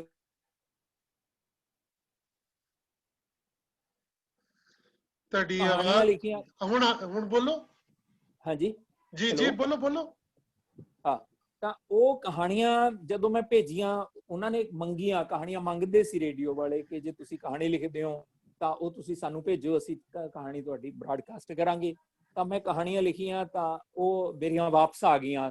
ਉਹਨਾਂ ਦੇ ਸ਼ਾਇਦ ਪੱਧਰ ਦੀਆਂ ਨਹੀਂ ਸੀਗੀਆਂ, ਪਰ ਜਦੋਂ ਮੈਂ ਆਪਣਾ ਪਹਿਲਾ ਨਾਟਕ ਲਿਖਿਆ ਬੋਲ ਸ਼ਰੀਕਾਂ ਦੇ, ਤਾਂ ਉਹ ਦਿਹਾਤੀ ਪ੍ਰੋਗਰਾਮ 'ਚ ਉਹ ਪਹਿਲੀ ਵਾਰੀ ਵੀ ਸ਼ਾਮਿਲ ਹੋ ਗਿਆ, ਔਰ ਮੈਨੂੰ ਬਹੁਤ ਖੁਸ਼ੀ ਹੋਈ। ਉਸ ਤੋਂ ਬਾਅਦ ਮੈਂ ਦਿਹਾਤੀ ਪ੍ਰੋਗਰਾਮ ਲਈ ਫਿਰ ਕਾਫੀ ਨਾਟਕ ਲਿਖੇ। ਬੋਲ ਸ਼ਰੀਕਾਂ ਦੇ ਤਾਂ ਲੱਗਦਾ ਹੀ ਹੈ ਕਿ ਸਾਡੀਆਂ ਆਪਣੀਆਂ ਜਿਹੜੀਆਂ ਭਾਈਚਾਰੇ ਦੀਆਂ ਦੁਸ਼ਮਣੀਆਂ ਨੇ ਉਹਦੇ ਤੇ ਆਧਾਰਿਤ ਸੀਗਾ। ਉਸ ਤੋਂ ਬਾਅਦ ਮੈਂ ਬਰਕਤਾਂ ਨਾਟਕ ਲਿਖਿਆ, ਜਿਹੜਾ ਵਹਿਮਾਂ ਭਰਮਾਂ ਨੂੰ ਲੈ ਕੇ ਲਿਖਿਆ ਗਿਆ। ਲਾਗਡਾਟ ਫਿਰ ਉਸੇ ਤਰ੍ਹਾਂ ਦੁਸ਼ਮਣੀ ਨਾਲ ਸੰਬੰਧਿਤ ਸੀ। ਮਲੰਗ ਨਾਟਕ ਨਸ਼ਿਆਂ ਦੀ ਜਿਹੜੀ ਬਿਮਾਰੀ ਹੈ, ਬੁਰੀ ਬਿਮਾਰੀ ਹੈ, ਉਹਦੇ ਨਾਲ ਸੰਬੰਧਿਤ ਲਿਖਿਆ। ਚਿਰਾਗ ਨਾਟਕ ਸੀ, ਉਹਦੇ ਵਿੱਚ ਸਰਪੰਚੀ ਦੀਆਂ ਚੋਣਾਂ 'ਚ ਕਿਵੇਂ ਹੇਰਾਫੇਰੀਆਂ ਹੁੰਦੀਆਂ ਨੇ, ਉਹਦੇ ਨਾਲ ਸੰਬੰਧਿਤ ਸੀ। ਇਹ 5 ਨਾਟਕ ਰੇਡੀਓ ਤੋਂ ਬ੍ਰਾਡਕਾਸਟ ਹੋਏ। ਉਸ ਤੋਂ ਬਾਅਦ ਦੁਖੜੇ ਉਮਰਾਂ ਦੇ ਨਾਟਕ ਮੈਂ ਲਿਖਿਆ। ਇਹ ਫਿਰ ਆਕਾਸ਼ਵਾਣੀ ਪਟਿਆਲਾ ਦੇ ਨਾਟਕ ਵਿਭਾਗ ਵੱਲੋਂ ਕੀਤਾ ਗਿਆ, ਵਿਨੋਦ ਧੀਰ ਦੀ ਨਿਰਦੇਸ਼ਨਾ 'ਚ। ਔਰ ਇਸ ਨਾਟਕ ਨੂੰ ਅਸੀਂ ਜਦੋਂ, ਉਸ ਤੋਂ ਬਾਅਦ ਮੈਂ 1992 'ਚ ਰੇਡੀਓ ਨਾਲ ਮੈਂ ਜੁੜ ਗਿਆ। ਰੇਡੀਓ ਤੇ ਮੇਰੀ ਅਪਾਇੰਟਮੈਂਟ ਹੋਈ ਅਨਾਉਂਸਰ ਦੇ ਤੌਰ ਤੇ।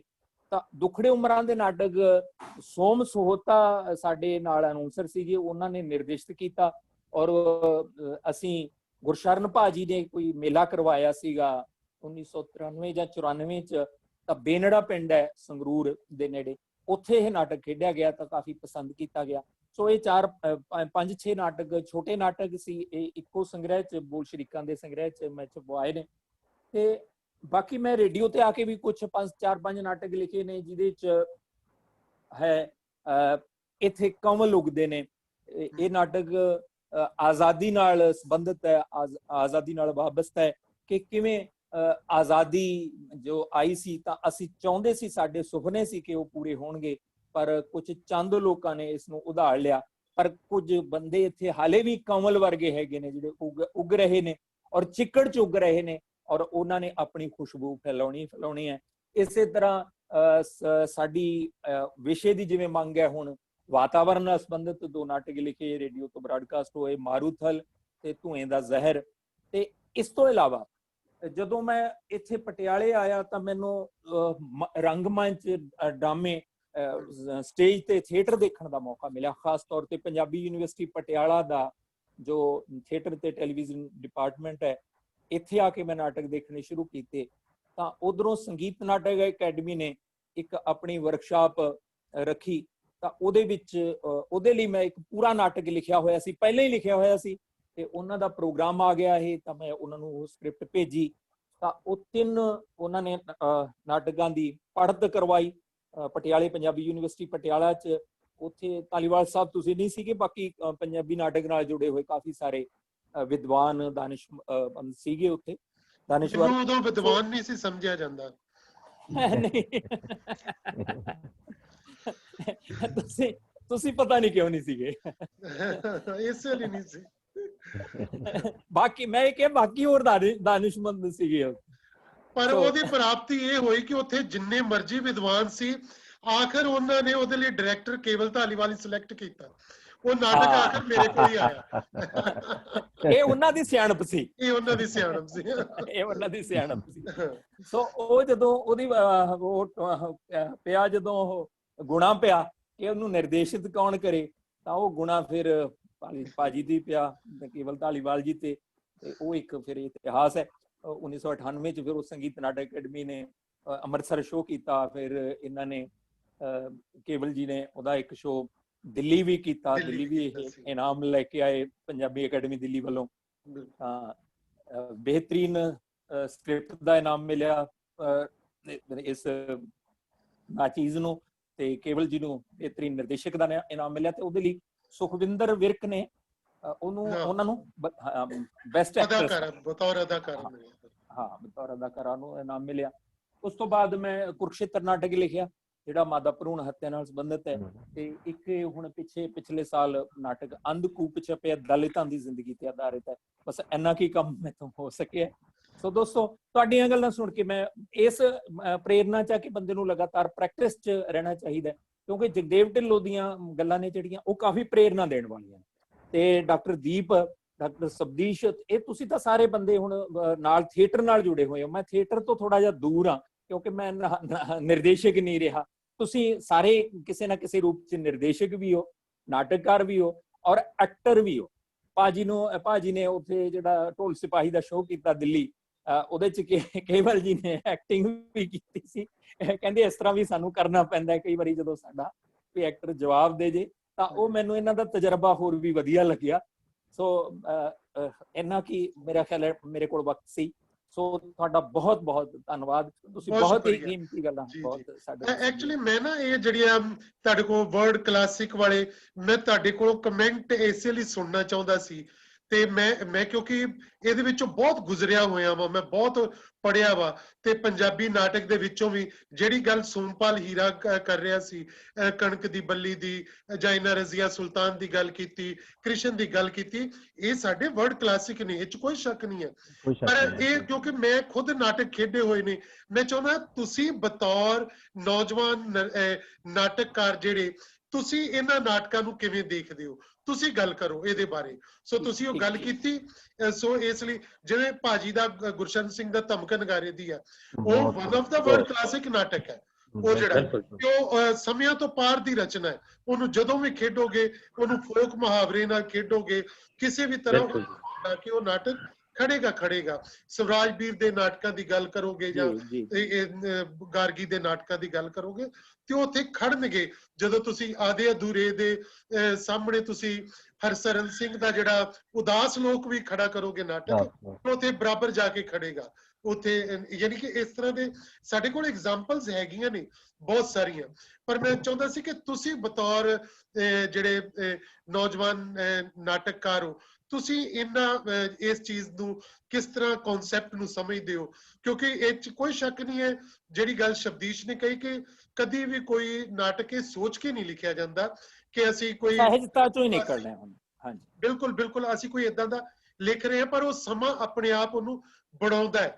ਪਰ ਉਹ ਕਈ ਚੀਜ਼ਾਂ ਹੁੰਦੀਆਂ ਕਿ ਜਦੋਂ ਤੁਸੀਂ ਆਦੇ ਅਧੂਰੇ ਲਿਖਿਆ ਗਿਆ, ਉਹ ਖੇਡਿਆ ਗਿਆ ਤੇ ਉਹਨੂੰ ਵਰਡ ਕਲਾਸਿਕ ਬਣਨ ਲੱਗਿਆ। ਆਸ਼ਾੜਕਾ ਇੱਕ ਦਿਨ ਨੂੰ ਵਰਡ ਕਲਾਸਿਕ ਬਣਨ ਲੱਗਿਆ, ਅੰਧਾ ਯੁੱਗ ਨੂੰ ਵਰਡ ਕਲਾਸਿਕ ਬਣਨ ਲੱਗਿਆ। ਕੋਈ ਲੰਮਾ ਸਮਾਂ ਨਹੀਂ ਲੱਗਾ। ਤੁਗਲਕ ਦੀ ਪਹਿਲੀ ਪੇਸ਼ਕਾਰੀ ਦੇ ਨਾਲ ਹੀ ਤੁਗਲਕ ਜਿਹੜਾ ਸੀਗਾ ਉਹ ਵਰਡ ਕਲਾਸਿਕ ਦਾ ਦਰਜਾ ਅਖਤਿਆਰ ਕਰ ਜਾਂਦਾ ਹੈ ਨਾ। ਵੀ ਇਹ ਰਚਨਾਵਾਂ ਦੀ ਇੱਕ ਤਾਕਤ ਹੁੰਦੀ ਹੈ, ਇਹ ਨਾਟਕਕਾਰ ਦੀ ਤੇ ਉਹਦੀ ਪੇਸ਼ਕਾਰੀ ਦੀ, ਕਿਉਂਕਿ ਨਾਟਕ ਉਨੀ ਦੇਰ ਪੇਸ਼ਕਾਰੀ ਤੋਂ ਬਗੈਰ ਨਹੀਂ ਬਣੇਗਾ, ਹੈ ਨਾ। ਤੇ ਇਹ ਚੀਜ਼ਾਂ ਜਿਹੜੀਆਂ ਬਣਾਉਂਦੀਆਂ ਨੇ ਜਿਹੜੀ ਇਸ ਵਰਤਾਰੇ ਨੂੰ, ਵੀ ਵਰਡ ਕਲਾਸਿਕ ਤੁਸੀਂ ਬਣਦੇ ਕਿੱਦਾਂ ਹੋ, ਸਿਰਜਦੇ ਕਿੱਦਾਂ ਹੋ ਉਸ ਚੀਜ਼ ਨੂੰ। ਤੁਹਾਡੇ ਕੋਲ ਪਹਿਲਾਂ ਦੇ ਜੇਕਰ ਤੁਸੀਂ ਵਰਡ ਕਲਾਸਿਕ ਪੜ੍ਹਿਆ ਵਾ ਤੇ ਤੁਹਾਡੇ ਲਈ ਇਹ ਗੱਲ ਕਰਨੀ, ਤੁਹਾਨੂੰ ਉਹਨੂੰ ਸਮਝਣਾ, ਉਹਨੂੰ ਪੇਸ਼ ਕਰਨਾ ਹੋਰ ਸੌਖਾ ਹੋ ਜਾਂਦਾ। ਸੋਮਪਾਲ, ਤੁਸੀਂ ਕੁਝ ਕਹਿਣਾ ਚਾਹ ਰਹੇ ਹੋ? ਹਾਂ, ਮੈਂ ਕਹਿਣਾ ਚਾਹੁੰਦਾ ਸੀ ਨਾ, ਜਿਵੇਂ ਸਾਡੇ ਅਖਬਾਰ ਨੇ ਮਾਲਵਾ ਅੰਕ, ਮਾਝਾ ਅੰਕ, ਦੁਆਬਾ ਨਾ ਉਸ ਤਰ੍ਹਾਂ ਛਾਪਦੇ ਨੇ, ਮਤਲਬ ਸਾਡੇ ਨਾ ਨੋਟਿਸ ਉਸ ਤਰ੍ਹਾਂ ਨਹੀਂ ਲੈਂਦੇ। ਸਾਡੇ ਮਰਦਮਸ਼ੁਮਾਰੀ ਹੁੰਦੀ ਆ, ਪਟਿਆਲੇ ਦੀ ਕਰ ਲਈ, ਪਟਿਆਲੇ ਵਾਲੇ ਗਾਹਾਂ ਨਹੀਂ ਟੱਪਦੇ ਇੱਧਰ ਨੂੰ, ਉਹ ਮੋਗੇ ਵਾਲੇ ਮੁੱਲਾਪੁਰ ਤੋਂ ਪਿੱਛੇ ਪਿੱਛੇ ਮੁੜ ਜਾਂਦੇ ਨੇ, ਚੰਡੀਗੜ੍ਹ ਵਾਲੇ ਇੱਧਰ ਨੂੰ ਮੁੜ ਜਾਂਦੇ ਨੇ। ਇਹ ਸਭ ਤੋਂ ਵੱਡੀ ਸਮੱਸਿਆ ਜੀ ਸਾਡੀ, ਮਤਲਬ ਸਾਡੇ ਸਾਰਿਆਂ ਵਿੱਚ ਸਾਡੇ ਇਹ ਸਮੱਸਿਆ ਹੈਗੀ। ਜਿਵੇਂ ਹੁਣ ਤੁਸੀਂ ਨੋਟਿਸ ਲੈ ਰਹੇ ਹੋ, ਤੁਸੀਂ ਜਦੋਂ ਸੰਗੀਤ ਨਾਟਕ ਅਕੈਡਮੀ 'ਚ ਆਏ ਹੋ, ਮੈਂ ਦੇਖਿਆ ਕਿ ਤੁਸੀਂ ਪਟਿਆਲੇ ਵੱਲੋਂ ਵੀ ਬੁਲਾਏ, ਤੁਸੀਂ ਬਰਨਾਲੇ ਦੇ ਵਿੰਨੀ ਬਰਨਾਲ ਵੀ ਇੱਕ ਨਵਾਂ ਮੁੰਡਾ ਉੱਠ ਰਿਹਾ ਸੀ, ਨਵਾਂ ਕੰਮ ਕਰ ਰਿਹਾ ਸੀ, ਤੁਸੀਂ ਉਸ ਨੂੰ ਵੀ ਲੈ ਕੇ ਗਏ, ਹੈ ਨਾ। ਮਤਲਬ ਇਹ ਗੱਲ ਬਣਦੀ ਹੈ ਇਸ ਤਰ੍ਹਾਂ ਦੀ ਲੈਣੀ। ਤੇ ਸਾਡੇ ਬਹੁਤੇ ਬੰਦਿਆਂ 'ਚ ਹਿੰਮਤ ਨਹੀਂ ਹੈਗੀ ਇਹ ਗੱਲ ਕਹਿਣ ਦੀ ਕਿ ਹਾਂ ਉਹ ਬੰਦਾ। ਮੈਂ ਇੱਕ ਵਾਰੀ ਇੱਕ ਰੰਗਕਰਮੀ ਦੀ ਡਾਇਰੀ ਨਾਟਕ ਲਿਖਿਆ, ਕਿਸੇ ਬੰਦੇ ਨੇ ਕਿਹਾ ਲੈ ਸੋਮਪਾਲ ਹੀਰਾ ਦੀ ਵੀ ਰੰਗਕਰਮੀ ਡਾਇਰੀ ਹੋ ਸਕਦੀ ਹੈ।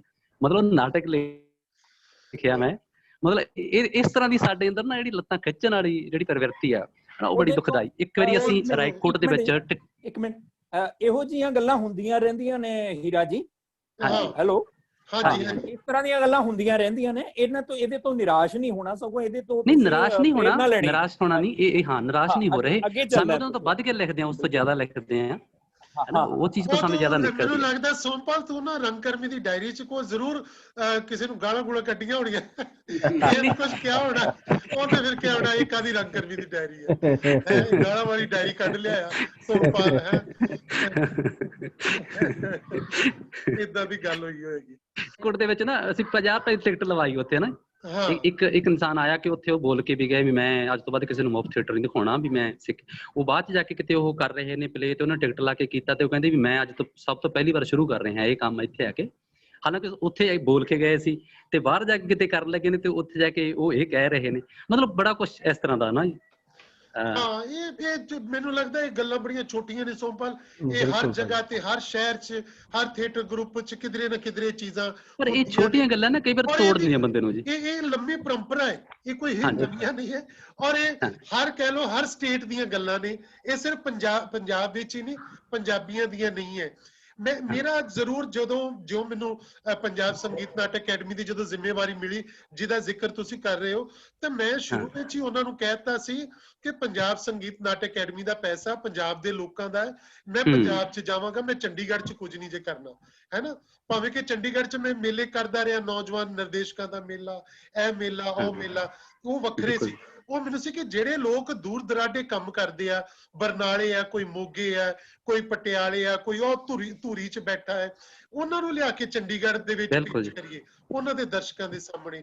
ਸੋ ਮੈਂ ਤਾਂ ਹੀ ਮੋਗੇ ਜਾ ਕੇ ਮੇਲਾ ਲਾਇਆ, ਬਰਨਾਲੇ ਮੇਲਾ ਲਾਉਣਾ, ਉਹ ਮੁਕਤਸਰ ਵੱਲ, ਮਲੋਟ ਵੱਲ, ਫਰੀਦਕੋਟ, ਫਿਰੋਜ਼ਪੁਰ, ਯਾਨੀ ਸਾਰੇ ਏਰੀਏ, ਪਠਾਨਕੋਟ ਤੱਕ। ਮੈਂ ਜਿੰਨਾ ਮੈਨੂੰ ਮੌਕਾ ਮਿਲਿਆ ਇਸ ਟਰਮ ਦੇ ਦੌਰਾਨ 100 ਤੋਂ ਵੱਧ ਥੀਏਟਰ ਗਰੁੱਪ ਸੀ ਜਿਨ੍ਹਾਂ ਨੂੰ ਮੈਂ ਇਹ ਨਹੀਂ ਕਹਿੰਦਾ ਵੀ ਕੰਮ ਦਿੱਤਾ, ਪਰ ਮੈਂ ਜ਼ਰੂਰ ਉਹਨਾਂ ਦੀ ਜਿੰਨੀ ਹੈਲਪ ਕਰ ਸਕਿਆ ਉਹਨਾਂ ਦੀਆਂ ਪੇਸ਼ਕਾਰੀਆਂ ਕਰਵਾਈਆਂ ਪਿੰਡਾਂ ਵਿੱਚ, ਸ਼ਹਿਰਾਂ ਵਿੱਚ। ਔਰ ਪਿਛਲੇ 7 ਸਾਲਾਂ ਵੱਡੀ ਗੱਲ, ਸੌਰੀ ਭਾਜੀ ਤੁਹਾਡੀ ਗੱਲ ਟੋਕ ਰਿਹਾ, ਵੱਡੀ ਗੱਲ ਇਹ ਕਿ ਇੱਕ ਪਲੇਟਫਾਰਮ ਤੇ ਸਾਰਿਆਂ ਨੂੰ ਇਕੱਠਾ ਕਰਨਾ, ਇਹ ਸਭ ਤੋਂ ਵੱਡੀ ਜ਼ਿੰਮੇਵਾਰੀ ਹੁੰਦੀ ਹੈ। ਇੱਕ ਜਿਹੜਾ ਇਹ ਤੁਸੀਂ ਮੇਰੇ ਹਿਸਾਬ ਨਾਲ ਪਹਿਲੀ ਵਾਰੀ ਕੀਤਾ, ਮੈਨੂੰ ਵੀ ਤੁਸੀਂ ਮਤਲਬ ਮੈਂਬਰ ਲਿਆ ਸੀ, ਸੋਮਪਾਲ ਸੀ ਸ਼ਾਇਦ ਉਹਨਾਂ ਦੇ ਨਾਲ, ਹੁਣ ਇੱਕ ਪਲੇਟਫਾਰਮ ਤੇ ਸਾਰਿਆਂ ਨੂੰ ਇਕੱਠੇ ਕਰਨਾ, ਮੈਨੂੰ ਲੱਗਦਾ ਇਹ ਇੱਕ ਜਿਹੜੀ ਹੈਗੀ ਇਹ ਵੀ ਇੱਕ ਬਹੁਤ ਸੋਮਪਾਲ ਦੀ ਗੱਲ ਦਾ ਸ਼ਾਇਦ ਇਹ ਇੱਕ ਛੋਟਾ ਜਿਹਾ ਜਵਾਬ ਹੀ ਹੈ ਵੀ ਸਾਨੂੰ ਇਕੱਠੇ ਰਹਿਣਾ ਚਾਹੀਦਾ। ਆਲੋਚਨਾਵਾਂ ਸਾਡੀਆਂ ਛੋਟੀਆਂ ਛੋਟੀਆਂ ਗੱਲਾਂ ਹੁੰਦੀਆਂ, ਚੱਲਦੀਆਂ ਰਹਿੰਦੀਆਂ, ਤੇ ਵੱਡੀ ਗੱਲ ਇਹ ਹੈ ਕਿ ਅਸੀਂ ਇਕੱਠੇ ਹੁੰਦੇ ਹਾਂ, ਇਹ ਸਭ ਤੋਂ ਅਹਿਮ ਗੱਲ। ਨਹੀਂ, ਮੈਂ ਵੀ ਉਹੀ ਕਹਿ ਰਿਹਾ ਵੀ ਇਕੱਠੇ ਕਰਨ ਵਾਲਾ ਬੰਦਾ ਚਾਹੀਦਾ। ਆਲੋਚਨਾ ਉਹੀ ਤਾਂ ਗੱਲ ਜਿਹੜੀ ਸਮਝਣ ਵਾਲੀ ਗੱਲ ਹੈ ਨਾ, ਵੀ ਗੜਬੜੀ ਉੱਥੇ ਹੈ। ਇਹ ਦੂਜੀ ਗੱਲ ਇੱਕ ਇਹ ਵੀ ਹੈ ਕਿ ਚਰਚਾ ਤਾਂ ਹੋ ਰਹੀ ਹੈ ਨਾ ਜੀ, ਕਿਸੇ ਰੂਪ ਚ ਚਰਚਾ ਚੱਲਣੀ ਚਾਹੀਦੀ ਹੈ। ਬਿਲਕੁਲ, ਮੈਂ ਤਾਂ ਆਪ ਇਸ ਗੱਲ 'ਚ ਯਕੀਨ ਜੇ ਤੁਹਾਡੀ ਆਲੋਚਨਾ ਜੇ ਇਸ ਕਿਸਮ ਦੀ ਆਲੋਚਨਾ ਹੁੰਦੀ ਹੈ ਤਾਂ ਉਹਦੇ ਤੋਂ ਵੀ ਸਿੱਖ ਕੇ ਤੁਸੀਂ ਅੱਗੇ ਚੱਲੋ। ਜੀ ਜੀ, ਬਿਲਕੁਲ ਬਿਲकुल। ਔਰ ਮੈਂ ਸਮਝਦਾ ਕਿ ਜਿੰਨਾ ਕੁਝ ਅਗਰ ਇਹੋ ਜਿਹੀ ਕੋਈ ਗੱਲ ਹੁੰਦੀ ਨਾ ਕਿ ਮੈਂ ਤੇ ਕਦੋਂ ਦਾ ਥੀਏਟਰ ਛੱਡ ਗਿਆ ਹੁੰਦਾ, ਜੋ ਕੁਝ ਹੁੰਦਾ ਰਿਹਾ। ਬਿਲਕੁਲ ਜੀ, ਬਿਲਕੁਲ। ਉਹਨਾਂ ਨੇ ਲਿਖ ਕੇ ਵੀ ਕੀਤਾ, ਬੋਲ ਕੇ ਵੀ ਕੀਤਾ, ਪਰ ਮੈਂ ਹਰ ਵਾਰੀ ਜਵਾਬ ਆਪਣੇ ਨਾਟਕ ਦੀ ਪੇਸ਼ਕਾਰੀ ਨਾਲ ਦਿੱਤਾ। ਮੈਂ ਕਿਹਾ ਹੁਣ ਬੋਲੋ, ਹੋਰ ਵੱਡੀ ਰਚਨਾ, ਹੋਰ ਵੱਡੀ ਰਚਨਾ ਪੇਸ਼ ਕਰੋ, ਯਾਨੀ ਵੱਡੀ ਲਕੀਰ ਖਿੱਚ ਦਿਓ ਕਿ ਉਹਨਾਂ ਇਹੋ ਜਿਹਾ ਮੌਕਾ ਆ ਜਾਏ ਕਿ ਫਿਰ ਆਪਣੇ ਆਪ ਸਰੈਂਡਰ ਕਰ ਦੇਵੇ ਕੋਈ ਤੁਹਾਡੇ, ਉਹਦੀ ਦੂਜੇ ਦੀ ਲਕੀਰ ਛੋਟੀ ਹੋ ਜਾਏ ਆਪਣੇ ਆਪ। ਸੋਮਪਾਲ ਇੱਕ ਛੋਟੀ ਜੀ ਕਥਾ ਸੁਣ, ਜਸਟ ਸੈਕਿੰਡ ਹੀ ਹੈ। ਮੈਂ ਨਾ ਪਿੰਡ ਨਾਟਕ ਕੀਤਾ, ਤੇ ਜਦੋਂ ਨਾਟਕ ਕੀਤਾ ਤੇ ਮੈਂ ਸਾਡੇ ਸਰਪੰਚ ਨੂੰ ਕਹਿਣ ਗਿਆ ਕਿ ਸਰਪੰਚ ਸਾਹਿਬ ਤੁਸੀਂ ਵੀ ਆਇਓ ਦੇਖਣ, ਤੇ ਚਲੋ ਕੋਈ ਥੋੜੀ ਬਹੁਤੀ ਸਾਡੇ ਮੰਚ ਨੂੰ ਕੀ ਮਦਦ ਵੀ ਕਰਿਓ। ਤੇ ਉਹਨਾਂ ਦਾ ਜਵਾਬ ਸੀ, ਕਹਿੰਦੇ ਯਾਰ ਕੀ ਤੁਸੀਂ ਇਹ ਘੱਗਰੀਆਂ ਜਿਹੀਆਂ ਪਾ ਕੇ ਨੱਚਦੇ ਹੋ, ਕੀ ਕੰਮ ਹੈ? ਤੇ ਮੈਨੂੰ ਗੱਲ ਥੋੜੀ ਜਿਹੀ ਚੁਭੀ, ਯਾਰ ਘੱਗਰੀਆਂ ਪਾ ਕੇ ਨੱਚਣਾ, ਤੇ ਸ਼ਾਇਦ ਇਹਨਾਂ ਬੰਦੇ ਨੂੰ ਕਲਾ ਨਾਲ ਉਸ ਤਰ੍ਹਾਂ ਦਾ ਸਰੋਕਾਰ ਹੈ ਹੀ ਨਹੀਂ। ਚਲੋ ਮੈਂ ਛੱਡਤਾ। ਅਗਲੀ ਵਾਰ ਉਹਨਾਂ ਦੇ ਬੇਟੇ ਨੂੰ ਮੈਂ ਬਤੌਰ ਐਕਟਰ ਲਿਆ, ਠੀਕ ਹੈ, ਇਹ ਹੋ ਜਾਂਦਾ ਹੁੰਦਾ, ਕੁਛ ਨਹੀਂ, ਇਹਨਾਂ ਚੀਜ਼ਾਂ ਨੂੰ ਨਾ ਆਪਾਂ ਛੱਡ ਦਈਏ ਇਹ ਸਾਰੀਆਂ ਗੱਲਾਂ, ਕਿ ਸਾਰੇ ਆਪਣੇ ਲੋਕ ਨੇ ਸਾਰੇ। ਜੇ ਕੁਛ ਹੁੰਦਾ ਵੀ ਹੈ ਤਾਂ ਜੇ ਕੋਈ ਕਹਿੰਦਾ ਵੀ ਹੈ ਤਾਂ ਆਪੇ ਸੱਜਣ ਨੇ, ਜੇ ਕੋਈ ਸੱਜਣ ਆਲੋਚਨਾ ਕਰਦਾ ਸ਼ਾਇਦ ਉਹਦੇ ਨਾਲ ਆਪਣਾ ਫਾਇਦਾ ਵੀ ਤਾਂ ਹੁੰਦਾ। ਬਿਲਕੁਲ ਬਿਲकुल। ਜਿਹੜੇ ਕੰਮ ਤੁਸੀਂ ਕਰਦੇ ਪਏ ਹੋ, ਸੋਮਪਾਲ ਹੀਰਾ ਨੇ ਉਹ ਰਾਏਕੋਟ 'ਚ ਜਾ ਕੇ ਇੱਕ ਆਡੀਟੋਰੀਅਮ ਬਣਾ ਲਿਆ, ਓਪਨ ਏਅਰ ਥੀਏਟਰ ਬਣਾ ਲਿਆ, ਬੜੀ ਖੂਬਸੂਰਤ ਜਗ੍ਹਾ ਬਣਾਈ। ਮੈਂ ਗਿਆ 2-3 ਵਾਰੀ। ਧਾਲੀਵਾਲ ਸਾਹਿਬ ਸਭ ਤੋਂ ਪਹਿਲਾਂ ਸਾਡੇ ਚੋਂ, ਹੈਲੋ, ਹਾਂਜੀ ਹਾਂਜੀ, ਸਾਡੇ ਚੋਂ ਸਭ ਤੋਂ ਪਹਿਲਾਂ ਤਾਂ ਸਾਡੇ ਪਰਿਵਾਰ ਨੇ, ਸਾਡੇ ਮਾਤਾ ਪਿਤਾ ਨੇ ਸਾਡੀ ਆਲੋਚਨਾ ਕੀਤੀ ਸੀ ਵੀ ਕਿਹੜੇ ਕੰਮ ਫੜ ਲਏ ਤੁਸੀਂ। ਬਿਲਕੁਲ ਬਿਲकुल। ਇਸ ਕਰਕੇ ਜਦੋਂ ਅਸੀਂ ਉਹਨਾਂ ਦੀ ਪਰਵਾਹ ਨਹੀਂ ਕੀਤੀ ਤਾਂ ਬਾਕੀਆਂ ਦੀ ਕਿਉਂ ਪਰਵਾਹ ਕਰੀਏ? ਹਾਂ, ਯਾਨੀ ਕਿ ਮੇਰੇ ਮਾਂ-ਬਾਪ ਨੇ, ਜਦੋਂ ਮੈਂ ਸ਼ੁਰੂ 'ਚ ਤੁਰਿਆ, ਮੈਂ ਬੜੀ ਵਾਰੀ ਦੱਸਦਾ ਹੁੰਦਾ ਕਿ ਉਹ ਮੈਂ ਜਦੋਂ ਘਰੋਂ ਨਾਟਕ ਕਰਨ ਲੱਗਾ ਗੁਰਸ਼ਰਨ ਭਾਜੀ ਨੇ 78 'ਚ, ਤੇ ਮੇਰੇ ਫਾਦਰ ਕਹਿੰਦੇ ਤੂੰ ਜੱਟਾਂ ਦਾ ਮੁੰਡਾ ਹੋ ਕੇ ਮਰਾਸੀਆਂ ਵਾਲੇ ਕੰਮ ਕਰਨ ਲੱਗ ਪਿਆ ਹੈ ਨਾ। ਤੇ ਮਾਂ ਮੇਰੀ ਕਹਿੰਦੀ ਕੋਈ ਗੱਲ ਨਹੀਂ, ਹੌਲੀ ਹੌਲੀ ਸੁਧਰ ਜਾਏਗਾ, ਤੇ ਮੈਂ ਅੱਜ ਤੱਕ ਨਹੀਂ ਸੁਧਰਿਆ, ਹੈ ਨਾ। ਲਗਾਤਾਰ ਵਿਗੜਦਾ ਹੀ ਰਿਹਾ, ਮੈਂ ਤੁਰਿਆ ਰਿਹਾ। ਸਾਰਿਆਂ ਨੂੰ ਸਾਹਮਣਾ ਕਰਨਾ ਪੈਂਦਾ, ਢੋਲਕੀਆਂ ਛਾਣੇ ਵਾਲੇ ਕਹਿੰਦੇ ਨੇ। ਹਾਂ, ਬਿਲਕੁਲ ਬਿਲकुल। ਨਹੀਂ, ਬਹੁਤ ਸ਼ੁਕਰੀਆ, ਯਾਨੀ ਬੜੀਆਂ ਸੋਹਣੀਆਂ ਗੱਲਾਂ, ਬੜੀਆਂ ਸਿਆਣੀਆਂ, ਔਰ ਬੜੇ ਨਵੇਂ ਕੋਈ ਚੀਜ਼ਾਂ ਮੈਨੂੰ ਤੁਹਾਡੇ ਕੋਲੋਂ ਵੀ ਸੁਣਨ ਨੂੰ ਮਿਲੀਆਂ ਤੁਹਾਡੇ ਬਾਰੇ 'ਚ ਜਿਹੜੀਆਂ। ਤੇ ਮੈਂ ਸਮਝਦਾ ਇਹ ਜਿਹੜੇ ਬਾਕੀ ਸਾਡੇ ਹੋਰ ਇਹਨਾਂ ਸਮਿਆਂ 'ਚ ਥੀਏਟਰ ਕਰ ਰਹੇ ਨੇ ਲੋਕ, ਉਹ ਤੁਹਾਡੀਆਂ ਇਹਨਾਂ ਗੱਲਾਂ ਨੂੰ ਸੁਣਨਗੇ, ਉਹਨਾਂ ਨੂੰ ਵੀ ਪ੍ਰੇਰਨਾ ਮਿਲੇਗੀ ਇਹਨਾਂ ਗੱਲਾਂ ਦੇ ਉੱਤੋਂ। ਕਿ ਮੈਂ ਜਾਣਬੁੱਝ ਕੇ ਮੈਂ ਵੇਟਿੰਗ ਫਾਰ ਗੋਦੋ ਦੀ ਗੱਲ ਕਰ ਰਿਹਾ ਕਿ ਵੇਟਿੰਗ ਫਾਰ ਗੋਦੋ ਪੜ੍ਹਨਾ ਹੀ ਬੜਾ ਮੁਸ਼ਕਲ ਹੈ, ਤੇ ਇੱਕ ਮੁੰਡੇ ਨੇ ਬਰਨਾਲੇ 'ਚ ਹਿੰਮਤ ਕੀਤੀ ਕਿ ਉਸ ਨਾਟਕ ਨੂੰ ਕੀਤਾ, ਬੜਾ ਉਹਨੂੰ ਕਹਿ ਲਓ ਕਾਮਯਾਬੀ ਨਾਲ ਉਹਨੂੰ ਪੇਸ਼ ਕੀਤਾ। ਔਰ ਇਹ ਗੱਲ ਸਮਝਦੀ ਹੁੰਦੀ ਕਿ ਉਹਨੇ ਕਿੰਨੀ ਵਾਰੀ ਪੜ੍ਹਿਆ, ਕਿਸ ਤਰ੍ਹਾਂ ਅਨੁਵਾਦ ਕੀਤਾ। ਇਸੇ ਤਰ੍ਹਾਂ ਸੋਮਪਾਲ ਹੀਰਾ ਦੀ ਗੱਲ ਹੈ ਕਿ ਕੋਈ ਰਾਏਕੋਟ 'ਚ ਬੈਠਾ ਬੰਦਾ ਆਪਣਾ ਓਪਨ ਏਅਰ ਥੀਏਟਰ ਬਣਾ ਰਿਹਾ, ਨਾਟਕ ਕਰ ਰਿਹਾ ਹਰ ਮਹੀਨੇ, ਔਰ ਉੱਥੇ ਮੇਲੇ ਲਾ ਰਿਹਾ ਵਾ। ਇਹ ਕੋਈ ਛੋਟੀ ਮੋਟੀ ਗੱਲ ਨਹੀਂ ਹੁੰਦੀ, ਹੈ ਨਾ। ਕਿ ਤੁਸੀਂ ਇਸ ਤਰ੍ਹਾਂ ਦੀ ਜਿਹੜੀ ਸਿਰਜਣਾ ਕਰਦੇ ਹੋ ਨਾ, ਇਹ ਪ੍ਰੇਰਨਾ ਦੇਗੀ ਤੁਹਾਡੇ ਸਮਕਾਲੀਆਂ ਨੂੰ, ਤੁਹਾਡੇ ਨਾਲ ਦਿਆਂ ਨੂੰ, ਤੁਹਾਡੇ ਨਾਲ ਜਿਹੜੇ ਬਾਕੀ ਅੱਗੇ ਹੋਰ ਆਉਂਦੇ ਪਏ ਨੇ ਲੋਕ, ਔਰ ਉਹਨਾਂ ਨੂੰ ਇਹ ਪ੍ਰੇਰਨਾ ਮਿਲੇਗੀ ਤੁਹਾਡੀਆਂ ਇਹਨਾਂ ਗੱਲਾਂ ਤੋਂ। ਸੋ ਬਹੁਤ ਸ਼ੁਕਰੀਆ ਤੁਹਾਡਾ ਸਾਰਿਆਂ ਦਾ, ਬਹੁਤ ਸੋਹਣੀਆਂ ਗੱਲਾਂ ਹੋਈਆਂ। ਸੋ ਕੱਲ ਮੇਰੀਆਂ ਗੱਲਾਂ ਹੋਣਗੀਆਂ। ਕੱਲ ਲਵਲੀ ਯੂਨੀਵਰਸਿਟੀ ਵਾਲਿਆਂ ਨੇ ਕੋਈ ਮੇਰੇ ਨਾਲ 5 ਵਜੇ ਗੱਲਾਂ ਕਰਨੀਆਂ ਨੇ। ਲਵਲੀ ਯੂਨੀਵਰਸਿਟੀ ਦੇ ਜਿਹੜੇ ਥੀਏਟਰ ਦੇ ਸਟੂਡੈਂਟ ਹੈ, ਉਹਨਾਂ ਨੇ ਕੋਈ ਪਤਾ ਨਹੀਂ ਕੀ ਮੈਨੂੰ ਪੁੱਛਣਾ ਆ, ਉਹਦੇ ਵਿੱਚ ਕੋਈ ਉਹਨਾਂ ਦਾ ਟੌਪਿਕ ਨਹੀਂ ਹੈਗਾ, ਕਹਿੰਦੇ ਅਸੀਂ ਕੁਝ ਵੀ ਪੁੱਛ ਲਾਂਗੇ, ਤੁਸੀਂ ਜੋ ਪੁੱਛੋਗੇ ਮੈਂ ਦੱਸ ਦਾਂਗਾ। ਸੋ ਕੱਲ 5 ਵਜੇ, ਇਸ ਕਰਕੇ ਕੱਲ ਮੈਂ ਇਧਰੋਂ ਕੋਈ ਗੈਸਟ ਨਹੀਂ ਬੁਲਾ ਰਿਹਾ, ਕਿਉਂਕਿ ਮੈਨੂੰ ਪਤਾ ਫਿਰ ਉਹਨਾਂ ਨੇ ਮੈਨੂੰ ਘੰਟਾ 1.5 ਘੰਟਾ ਬੋਲਣਾ ਪੈਣਾ, ਗੱਲਾਂ ਕਰਨੀਆਂ ਵੀ ਪੈਣੀਆਂ। ਪਰ ਪਰਸੋਂ ਨੂੰ ਮੈਂ ਸ਼ੁੱਕਰਵਾਰ ਨੂੰ, ਜਿਵੇਂ ਅੱਜ ਮੈਂ 5 ਤੁਸੀਂ ਸਾਰੇ ਨਾਟਕਕਾਰ ਬੈਠੇ ਹੋਏ ਸਾਡੇ ਕੋਲ, ਤੇ ਪਰਸੋਂ ਨੂੰ ਮੈਂ ਕੁਝ ਜਿਹੜੇ ਯੰਗ ਡਾਇਰੈਕਟਰ ਨੇ ਮੈਂ ਉਹਨਾਂ ਨਾਲ ਗੱਲਾਂ ਕਰਾਂਗਾ, ਠੀਕ ਹੈ। ਤੇ ਫਿਰ ਅੱਗੇ ਇੱਕ ਦਿਨ ਮੈਂ ਕੁਝ ਯੰਗ ਐਕਟਰਾਂ ਨਾਲ ਗੱਲਾਂ ਕਰਾਂਗਾ, ਤੇ ਇਸ ਤਰ੍ਹਾਂ ਸਾਰੇ ਜਿਹੜੇ ਜੀ ਜੀ। ਸੋ ਬਹੁਤ ਸ਼ੁਕਰੀਆ। ਸੋ ਕੱਲ ਤੇ ਤੁਸੀਂ ਵੈਸੇ ਵੀ ਹੋਰ ਗੱਲਾਂ 'ਚ ਵੀ ਸ਼ਾਮਲ ਹੁੰਦੇ ਰਿਹਾ ਕਰੋ।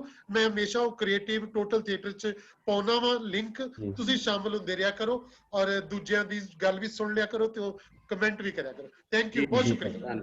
ਧੰਨਵਾਦ। Thank you.